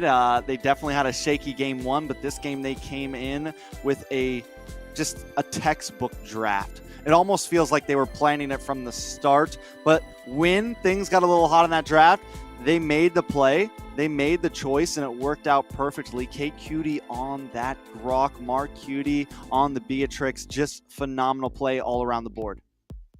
And I mean, the Grok and the Franco were really some really nice additions to that lineup, especially that Franco. That last pick for their composition with that Franco was really just like the cherry on top.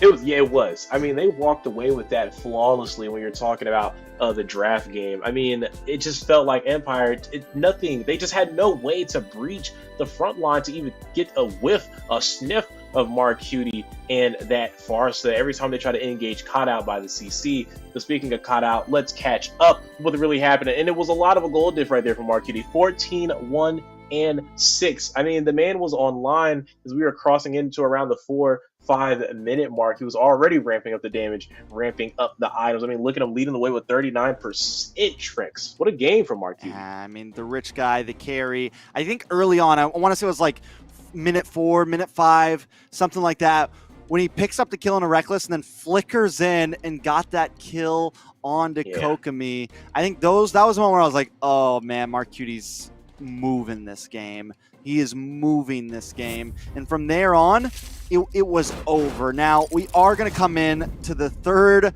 draft, the final draft of tonight. No questions asked. Empire on the blue side up against Area 77. I was a little worried Empire was going to just make this an easy 2-0 sweep. But once again, sometimes the games that we think are going to be the most exciting ones are not, and the games that we never expected turn into the heat. And it's exciting when it's one of the new teams as well that bring that flavor to go ahead and wrap up tonight's matches. Empire is the one giving A77 the trouble, one of the mainstays out here in North America. But I have to say, Area 77 definitely showed some dog in them. They definitely got it inside those lungs right there, a little bit of woof inside their chest. And I'm excited to see that because, like you said, for a moment, it looked like Empire might just go ahead and close it out on them, especially after the way Game 1 ended. But A77 showing a little bit of remnants, if you will, about their previous domination out here in the NA scene, as they're not going to get put away like that. Not just yet going to put in the retirement center, Trex. Not yet. I mean, if Area 77 can play what they did last time, they can definitely hold it through, but we know that there is some shakiness there. Empire, if they find some shakiness, they always seem to capitalize. That's what they look for. They wait for that moment when one of these strong teams, you know, has a little limp in the walk, right? They're looking for the weak one in the pack. They're looking for someone to the runt, and they want to try to see if Area 77 is that. Area 77's, like you said, got to become the dog today. They got to have a dog in the fight. They got to put on their growl. I don't mean for Poggy to pick up the Roger here. I just mean to play well. So let's see if they can do it. And you know, Trex, speaking of dogs, call me Scooby, and I'm going to have to call you Shaggy, because right now we're in the middle of a most delicious sandwich in this 1-1 match between Empire and A77. And I mean, right now, I couldn't be more excited about whichever way it goes, because even if A77 takes this, even if Empire takes this, we know for a fact that 4th spot is going to be up for grabs for the next upcoming weeks. It's not going to go in anyone's favor unless these teams are able to just run away with sweeps in their series while the other team is taking a lot of defeats. Even after tonight's matches, A77 and Empire will be fighting metaphorically without seeing each other moving forward. Empire, though, banning out the Franco. I like it. Showing some respect. Ban. Not a bad ban at all. Not a bad ban at all. And I'm so happy that the season has gotten to this phase where, like, it's not the same ones all the time. Teams are now like, okay, like, we're starting to see a lot more target bans come in. We're seeing and I like to think it has to do with just the current state of the meta. There's a lot more availability for that.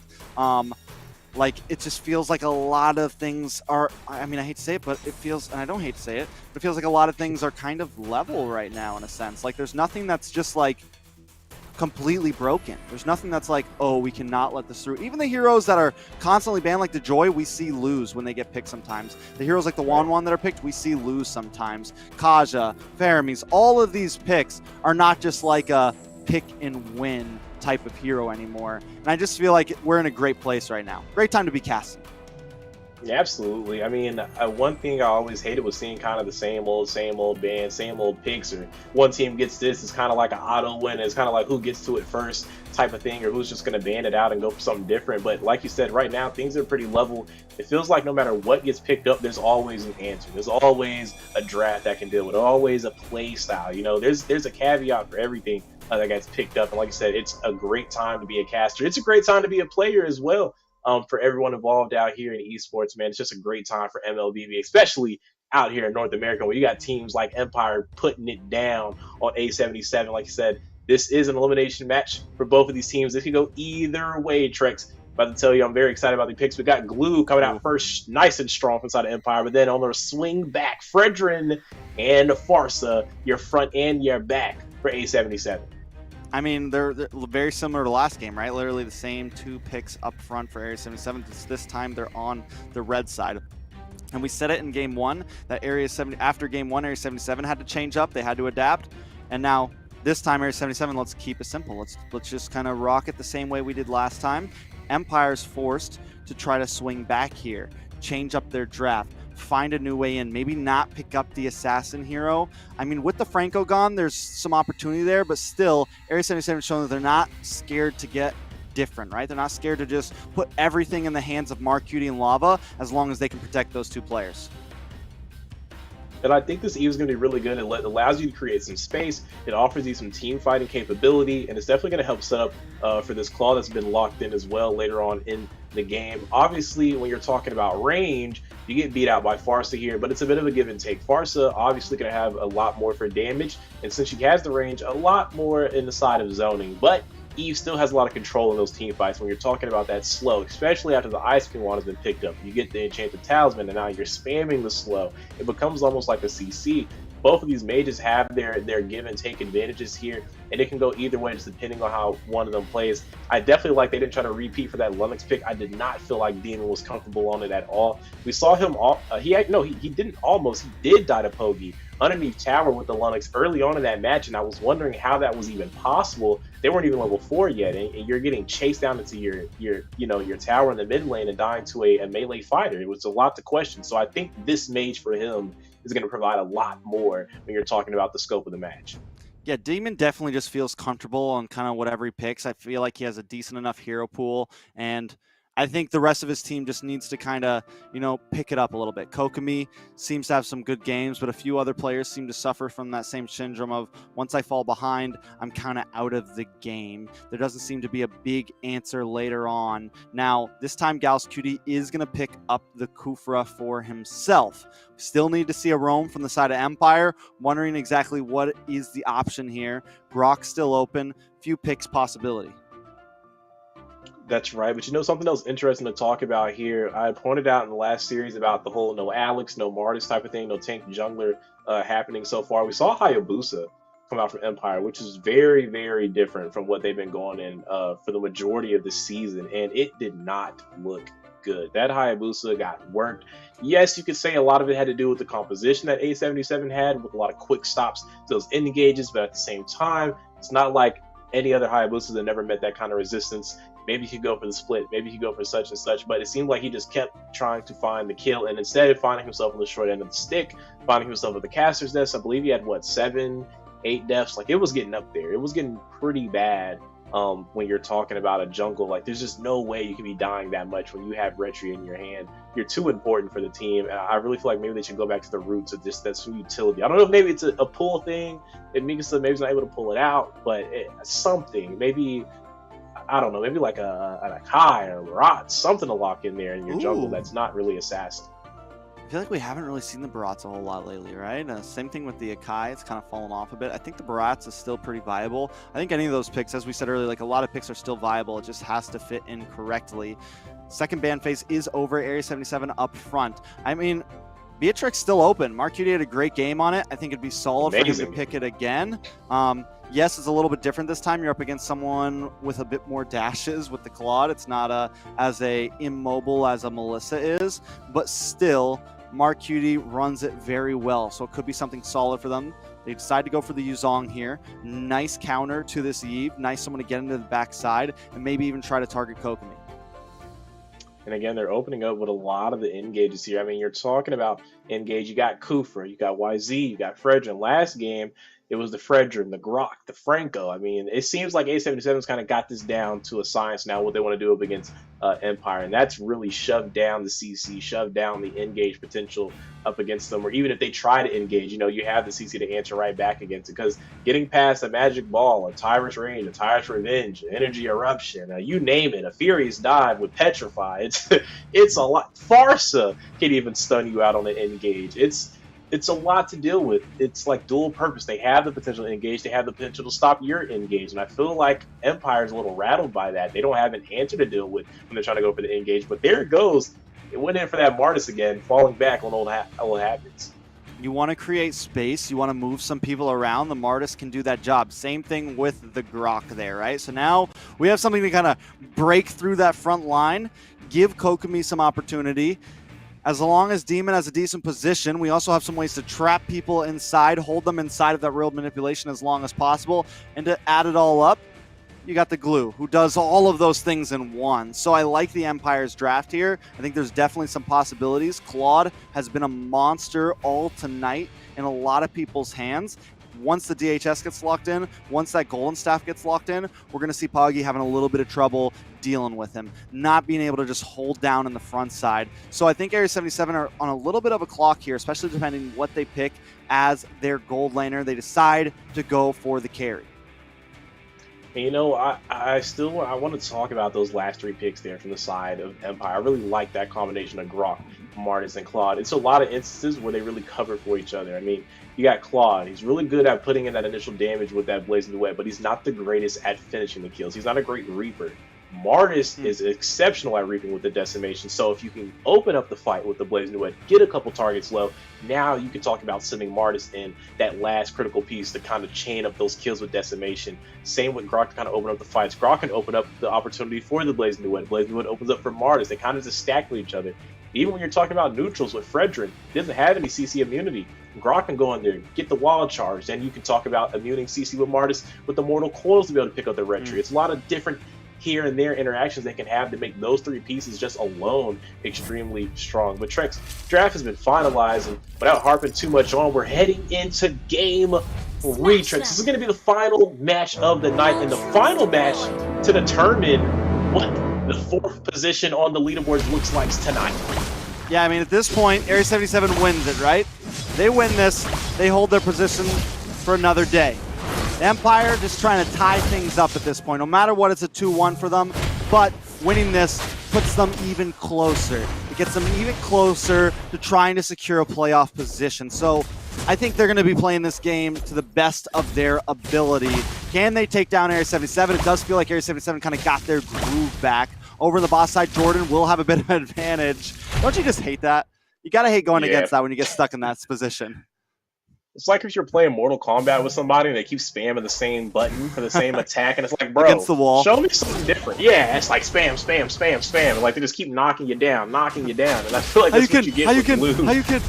Yeah, exactly. In the laning phase. That's all you get from glue. It's a tired move, but it's consistent. It's reliable. And I mean, you can't blame them for cheesing on them and using it. Why work harder when you can just work smarter? Why work harder when you can play glue? I mean, for sure.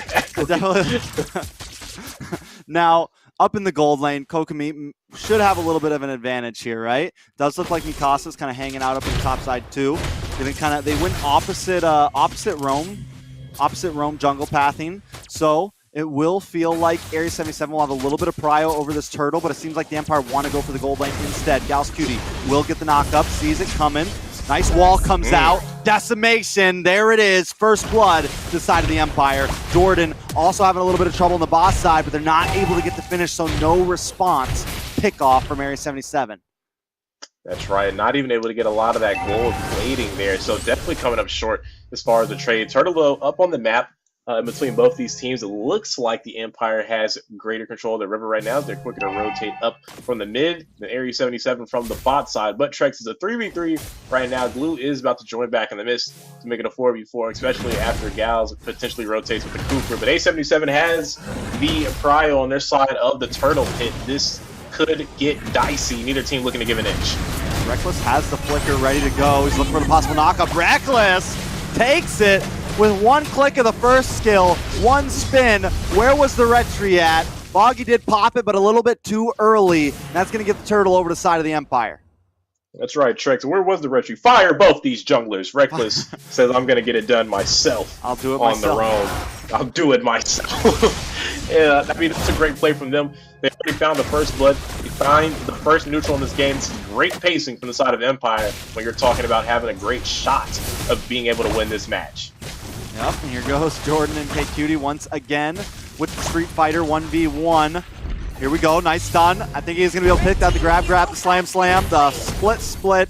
Love saying those skill names, definitely the funnest ones to cast overall. But down goes KQT. Wait, big engage in the mid. Mikasa finds Lava Cutie. Gauss Cutie will be next. Decimation locks in. Mikasa looking for maybe one more up in the top side though. Kokomi taken down by Mark Cutie. Well played.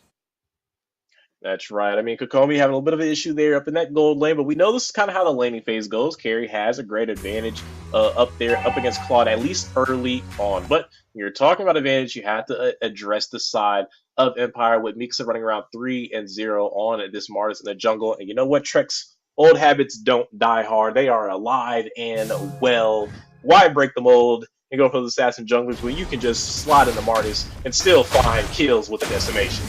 I mean, it's very true, and this is exactly what you want to do as a Martis, right? You want to get a couple of kills in the first couple minutes, and now he's going to have a nice steam-rolling lead in here. He's going to be the hero that can break through and get to the back line on the Lava Cutie. He's going to be the hero that can target Mark Cutie. So they found an answer here. Area 77's goal, buy time, wait until Mark Cutie can get a little bit more online, so then even if Mikasa dives in, as long as you can sidestep Reckless or sidestep one of them, you can melt them down quick. That's right, Trex, and we saw some items be picked up already. Kakomi has found the DHS. He picked it up around the 4-minute mark along with the Book and the Demon, who has opted to avoid to go for the first Ice Queen Wand item slot that we've seen from a couple Eves. A little bit more for the CDR, a little less for the Slow and Poke. But speaking of Slow and Poke here, slow roll. K-Cutie looking for Jordan. Jordan taking a bit of damage. Lava Cutie picks up the kill. Needed that one to even out the KDA. Now Reckless also in a bad spot. Dives in, but wait. Here comes Mikasa. Wait for the decimation. Trying to find the target. Decides to go for Foggy. Will he get the finish? There it is. A mega kill. Almost locks on to Gals as well, but the flicker is popped. Mikasa sitting at 4-0. That's a runaway train if I've ever seen one. Mikasa coming alive and really showing that Empire can really show some comfort, right? They can show some reliability on this Martis. Yeah, they've spammed it a lot, and I feel like teams should be able to have the answer to it. But if it ain't broke, don't fix it. And right now, he's 4-0-0, so whatever he's doing, he needs to keep going for it to keep the side of Empire in this game. And it's also a very bad for the side of A77 because he's the only real early component to this composition. Everyone else is looking for the late game, looking for those 5v5 clashes when you're looking at Reckless, looking at Kakomi and Jordan and Demon. So the fact that Mikasa is kind of backpacking this whole early to mid stage of the game up against A77 is very scary because it only gets a little rougher as the game drags on. And up on the top side, looks like Empire's looking for a possible play, but wait a second, the play comes first on the mid side. Demon almost getting taken out there. No one able to help seal it. Now Demon drops World Manipulation. Reckless with the big knockup. Mikasa with another decimation. He's on a roll right now. This is looking rough for Area 77. The gold lead starting to escape them. Empire trying to take this game. That's right, and Mikasa did just pick up a Hunter Strike, interestingly enough. I'm not sure if that's a commit to a full damage. I know he still has that tank jungle, so he may be going for the Hunter Strike as the sole damage item and the rest a bunch of beefy components, beefy final items. But either way, it's all working, and right now they're geared up for a gold lane siege, and it is very possible for it to work out here with these champs. Yeah, luckily Gals and Lava are kind of onto it. Mark Cutie does pop this speedy light wheel, looking for something. Gals with the knockup. Mark Cutie looking for the pick, does not find it. Reckless gets away, but at least they stop the rush. Jordan does go down on the bot side of K-Cutie. Area 77 fighting back a little bit here. That's right. Wait a second. Go Kami. Almost actually gets Mark Cutie. Poggy able to save the day. Gals Cutie calls the push. In comes Reckless. Mikasa here though. Does have the decimation. It pops off. Now he's looking for another one. Gals Cutie drops a monster kill into the hands of Mikasa. This is the thing about the Martis jungle Trex. When you get such a lead, it feels like you can do no wrong. 6-0-1, and they cannot find an answer up against Martis. And I think at this point, you really can't. I think they're waiting on his timer to kind of expire, where he's not just running around taking everybody down with all this damage. Speaking of damage, speaking of things being taken down, Demon has finally locked in the Ice Queen Wand, so now he has the CDR and the slow. Like I said, things only get a little bit tougher from here on out. Definitely, speaking of tough, Mikasa trying to make it hard to take that orange buff, and he does. Poggy not able to find it for himself. Mikasa with the re-engage. Big stun. Real manipulation comes out. There's no escape. Poggy in a very bad spot, getting stunned up in the midst of them. Trying to get some life back with a grab, slam, and the godlike kill for Mikasa. Tsukasa, Mikasa, it's my house now. A double kill coming into his hands. 8-0-1, running through the map like it's nothing. Mikasa and Tsukasa, well, make sure you take your shoes off at the door, because Mikasa's getting a little dirty out here, tracking his footprints all through the house, because he's taking over things from A77 with the smartest 8-0-1, and he still can't be stopped by the side of A77 and Trex. I have to tell you, they're down 6K right now. Things are looking grim in the elimination match between both of these teams. Empire looking to reclaim that fourth place, or not reclaim, but take away the fourth place spot from A77, and they're doing a great job at it. Yeah, I mean, it's a 5K gold lead. I will say this, Mark Cutie's still at 0 deaths. Still some chance there. Same thing with Lava Cutie. The two main damage dealers for every 77 have not fallen too far behind. I mean, as far behind as it could be. Luckily, it's just Gals Cutie who's taken all the deaths. The problem is they're kind of having the same issue that Empire had last game. The Kupra can't quite engage, but there's the engage. Nice taunt. Not able to get the finish though. Kokomi, BMI's out and the counter-strike is here. The Empire strikes back, finds 2, and now Area 77 is on the run. The gold deficit just too much to fight against them. Even when they get the perfect play, they can't find the kill. The wall comes out. K-Cutie with the Black Dragon just trying to save this tower with everything he has, but not able to. Empire takes another one. Well, you said 5K, then about 20 seconds later, looking at a 7K deficit between these two teams. And I have to tell you, Trex, when you have a play like that on Kokomi and ambush touches that degree and you still can't find the kill, that kind of lets you know where this game is headed and where it currently is, because there is no shot during any other match or even during an even game would that have ever happened. But at the last second, the BMI into the Blazing Duet with the shield popping and the reality of the Roar manipulation setting in, A77 is still not able to find an opportunity here to take down Empire members. Now, to let you know, even though Marcuti has not found a death, even though Lava Cutie has only found 1, the front line to the side of A77 is having a contest on who can reach the 10 death power spike the fastest. And when you're dying that much as a tank, that means you're not picking up tank items. And if you can't pick up tank items, you are definitely going to reach first place in that race. There is no durability. There is no sustainability. Empire is treating all of them the same, a bunch of squishy targets, and they're having their way 12-3 in these team fights. Yeah, I feel like Galscuti just has to stop. He needs to stop for a little bit. He needs don't go for any big plays. I know it's hard to do when you're Rome. It's what you've been training for all your life, but today is not the day. Give it a few minutes. Give it a little bit of time. Marcuti will be able to melt these down as long as he keeps a solid position. Doesn't get cut off. He'll be okay. Down on the boss side though, Demon with the road manipulation. Reckless is taken off by Marcuti in the top side. K-Cutie with the Black Dragon moving on to Demon here. Double kill for Mar on the top side. A lot of action going on up there, but we're staying down here. K-Cutie onto Jordan there. Galscuti working the side in a very bad spot. Lava Cutie does use the wings by wings, trying to reposition. Poggy and K here as well. Flicker comes in. Or Jordan with the slam. Galscuti goes down to Mikasa. K-Cutie in the midst. Another decimation and another pick. Foggy trying to do something to the backside, but finally Mikasa goes down to make a kill, a shutdown, all in one for Mar. Finally, Area 77's fighting back. Demon in a very bad spot. The flicker comes in. They're looking for more. Reckless back on the map as well, but Area 77 has finally gotten the oppressors out of their base. Things wouldn't have been so bad if they didn't give 3 kills to Marcuti and one of them being a shutdown, because now that is a lot of gold into some of the damage deals for A77. Overall, though, they're still down 7K, but a little bit of comfort, a little bit of peace of mind knowing Marcuti is finding kills on the board, is finding shutdowns. There's a little bit of potential here, Trex, for them to be able to bounce back, but it's going to take a couple more mistakes from the side of Empire for them to be able to capitalize on to really swing this in their favor, because they're still down on objectives. They never sniffed a turtle. They have not been able to find the Lord. And when you're talking about that, again, still behind in gold economy, not really too much for them to work with. They're kind of working with whatever Empire gives them. And with them being one of those newer teams, we kind of see it there. They made the mistake, and A77 capitalized, being the veterans that they are. Oh, Mark Cutie's coming online, bro. 5-0-1. He is coming online. 5-0-1. Trex, have to respect that there is no denying it, that he is getting himself online. He's finding kills and now finding towers, which is more gold, but hang on, he can still play. Bring me back up, cameraman. Come on. Big knock-up. This is bad. Mark Cutie in a bad spot. Decimation comes in, but he's not able to finish it, but he does with those coils. Looking rough. Now, Empire has an advantage over this Lord. He caught him at the last second with a Shura's Wrath there. Able to get that kill. But look at Kokomi. He's been working diligently on this Lord. He's still kind of pulling it. I'd imagine he'd go ahead and finish this up right now. The rest of the Empire being nothing more than some distractions up against A77. Gals Cutie. A little bit of trouble here, Trex. Conceal play to run away. Not exactly how you want to use it, but you got to do what you can to survive in this bout.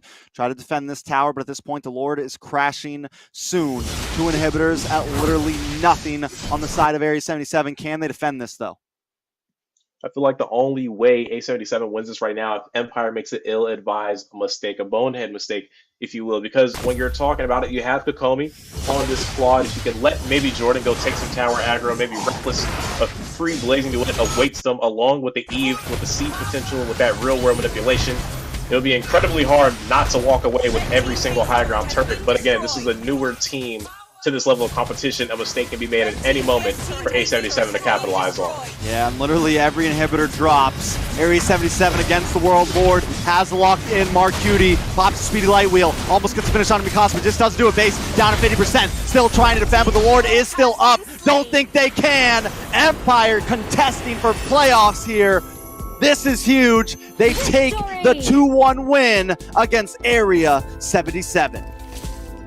Well, now, Trex, we have something to talk about at the end of tonight's matches. Again, 4th place hasn't been taken just yet, but this does set up the pace for next weekend. 4th place is tied for these teams' respective matches. Will then decide on who will be moving up and who will be moving down on the standings for NACT as we get ever so closer to playoffs.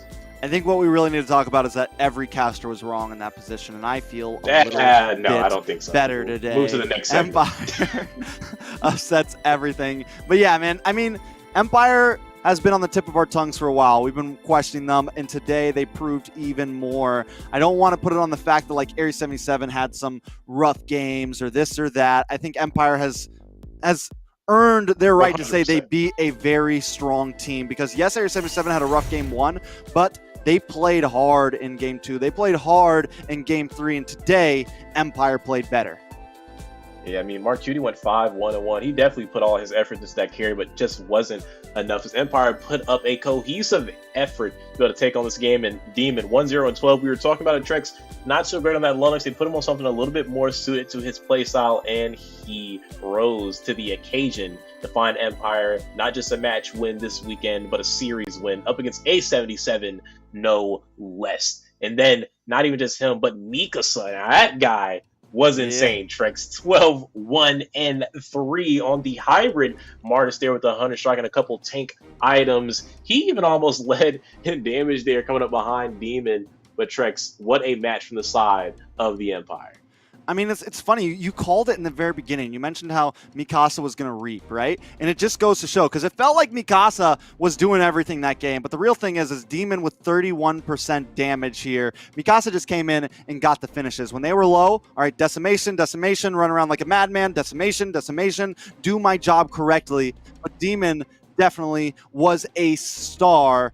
Now, with the final series over, let's welcome back our beautiful host, Xina. How'd you like that match? What a way to end the night, guys. We love a good fight between the teams. Oh, really? Yeah, right? We can't hear you, So Xina. it ended up... Oh, sorry.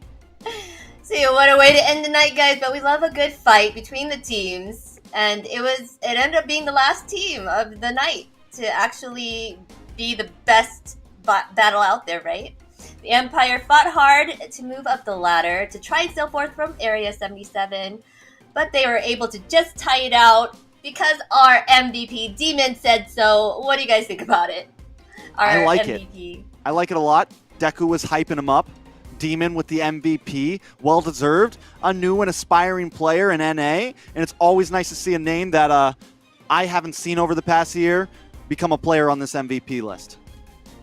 Absolutely, and not just a player on the MVP list, but should be a player on everybody's radar, especially when you're going up against Empire. Demon will be there to demonize your team, but a strong performance from the team overall, and what a great ending to be able to take up a match against A77. And let's check out the replays and the recap on how this was happening. Deku, all you, bro. All you. No, not all me, all Empire, man. As you can see, they were running away even from game 1. It really showed that they had a collective effort, a collective mindset to take down A77, because game 1 was a convincing loss. It wasn't even really that close in between these two teams. They ran away with that one.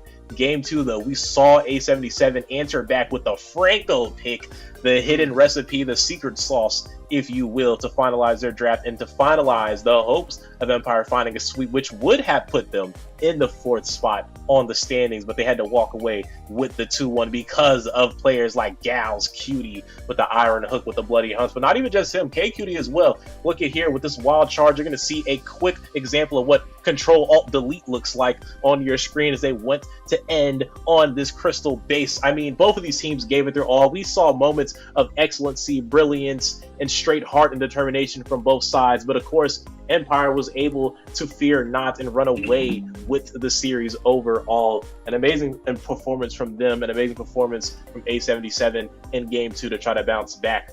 But of course, we knew how this saga, this trilogy ended and concluded in this match. You see a Marquiti though. In that match, Trex, the wind of natures from Marquitis were amazing. There was about 2 or 3 instances where that wind of nature really swung the fight around, and in that moment right there, was able to turn that final fight into the last push for them as they were able to siege on to that crystal base there with members spawning in. They tried their hardest, but again, Kokomi left all alone up against when it wasn't able to get it done. And now you're seeing over there in Game 3 again, where Empire was able to put it all together. They gave us a little bit of a run, right? They gave A77 a little bit of hope that they can maybe bring this back, but no, Mikasa and Demon, 2 pieces working together in unison, were able to go ahead and put them down, even with Marquiti fighting his hardest on the carry, only suffering 1 death, but still suffering 2 losses, which ultimately ended and lost them the series here. Empire played a clinical game, showing heart as rookies up against the veterans. Trex, I feel like we're seeing a bit of a new age era right now. Some of these old time tickers are getting sent into the retirement home, and a brief look at the standings. Trex, kind of break that down for us. Okay, so I was a little bit wrong, guys. I was a little bit wrong. Empire has actually taken the 4th place spot. 2 losses on Area 77 puts them at 9-11. Yes, they are tied in standings, but when a team is tied in matches, we go down to the games, and Empire has 1 less loss. So Empire has strucken back. This isn't your typical Star Wars Empires. The Rebels do not win today. The Empire and their Sith Lord Demon have taken the 4th position.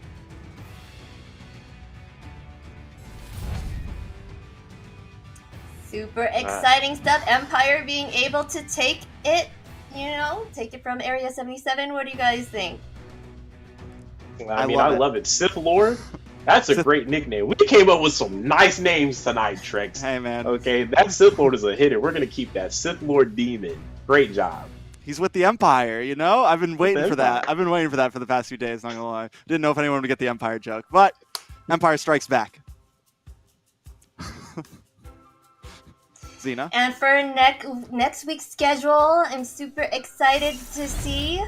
We are having Area 77 going against Wasians first up, then BTK going against Empire, who just took 4th, LaimiTop going against Fallout for 3rd, and last but not least, Ackerman going against the OhioBrothers. Just to note, next week we'll have these top teams, top 1 and top 3, going against Ackerman, which on Saturday will be Ackerman against the OhioBrothers, and Sunday Ackerman against BTK. Looking forward to see these battles of the NA's top team. Are you guys excited about that as well? I mean, we've seen all these teams play tonight. We've seen everyone take wins except for BTK tonight. Now, BTK still holding the number 3 spot. Ackerman looking to try to put up a final valiant effort against the monsters, the OhioBrothers themselves, the meme to dream team. I mean, I'm hoping they take them down. Like I said, I love all the players in TOP. I've met them all in person. They're all great people, but someone's got to take down these beasts. Somebody does indeed. And right now, after BTK, like you said, the only team on that list to not find a win tonight looks like Ackerman. I mean, that's all that's left to defend us against OhioBrothers. Like you said, from a meme to the dream of all these teams, the number 1 spot, the most coveted, the most desired, and the most honorable team in North America. Can anybody humble them, Trex? I don't know. Yes, we really want to see somebody take them down, stop them in their tracks. But now it's time to end the night, fans. Let's thank our amazing casters, Trex and Deku, for their awesome play-by-plays. And do you have any final words for our lovely viewers? You know what? Sometimes the games that end up being the most exciting are the ones we never expect.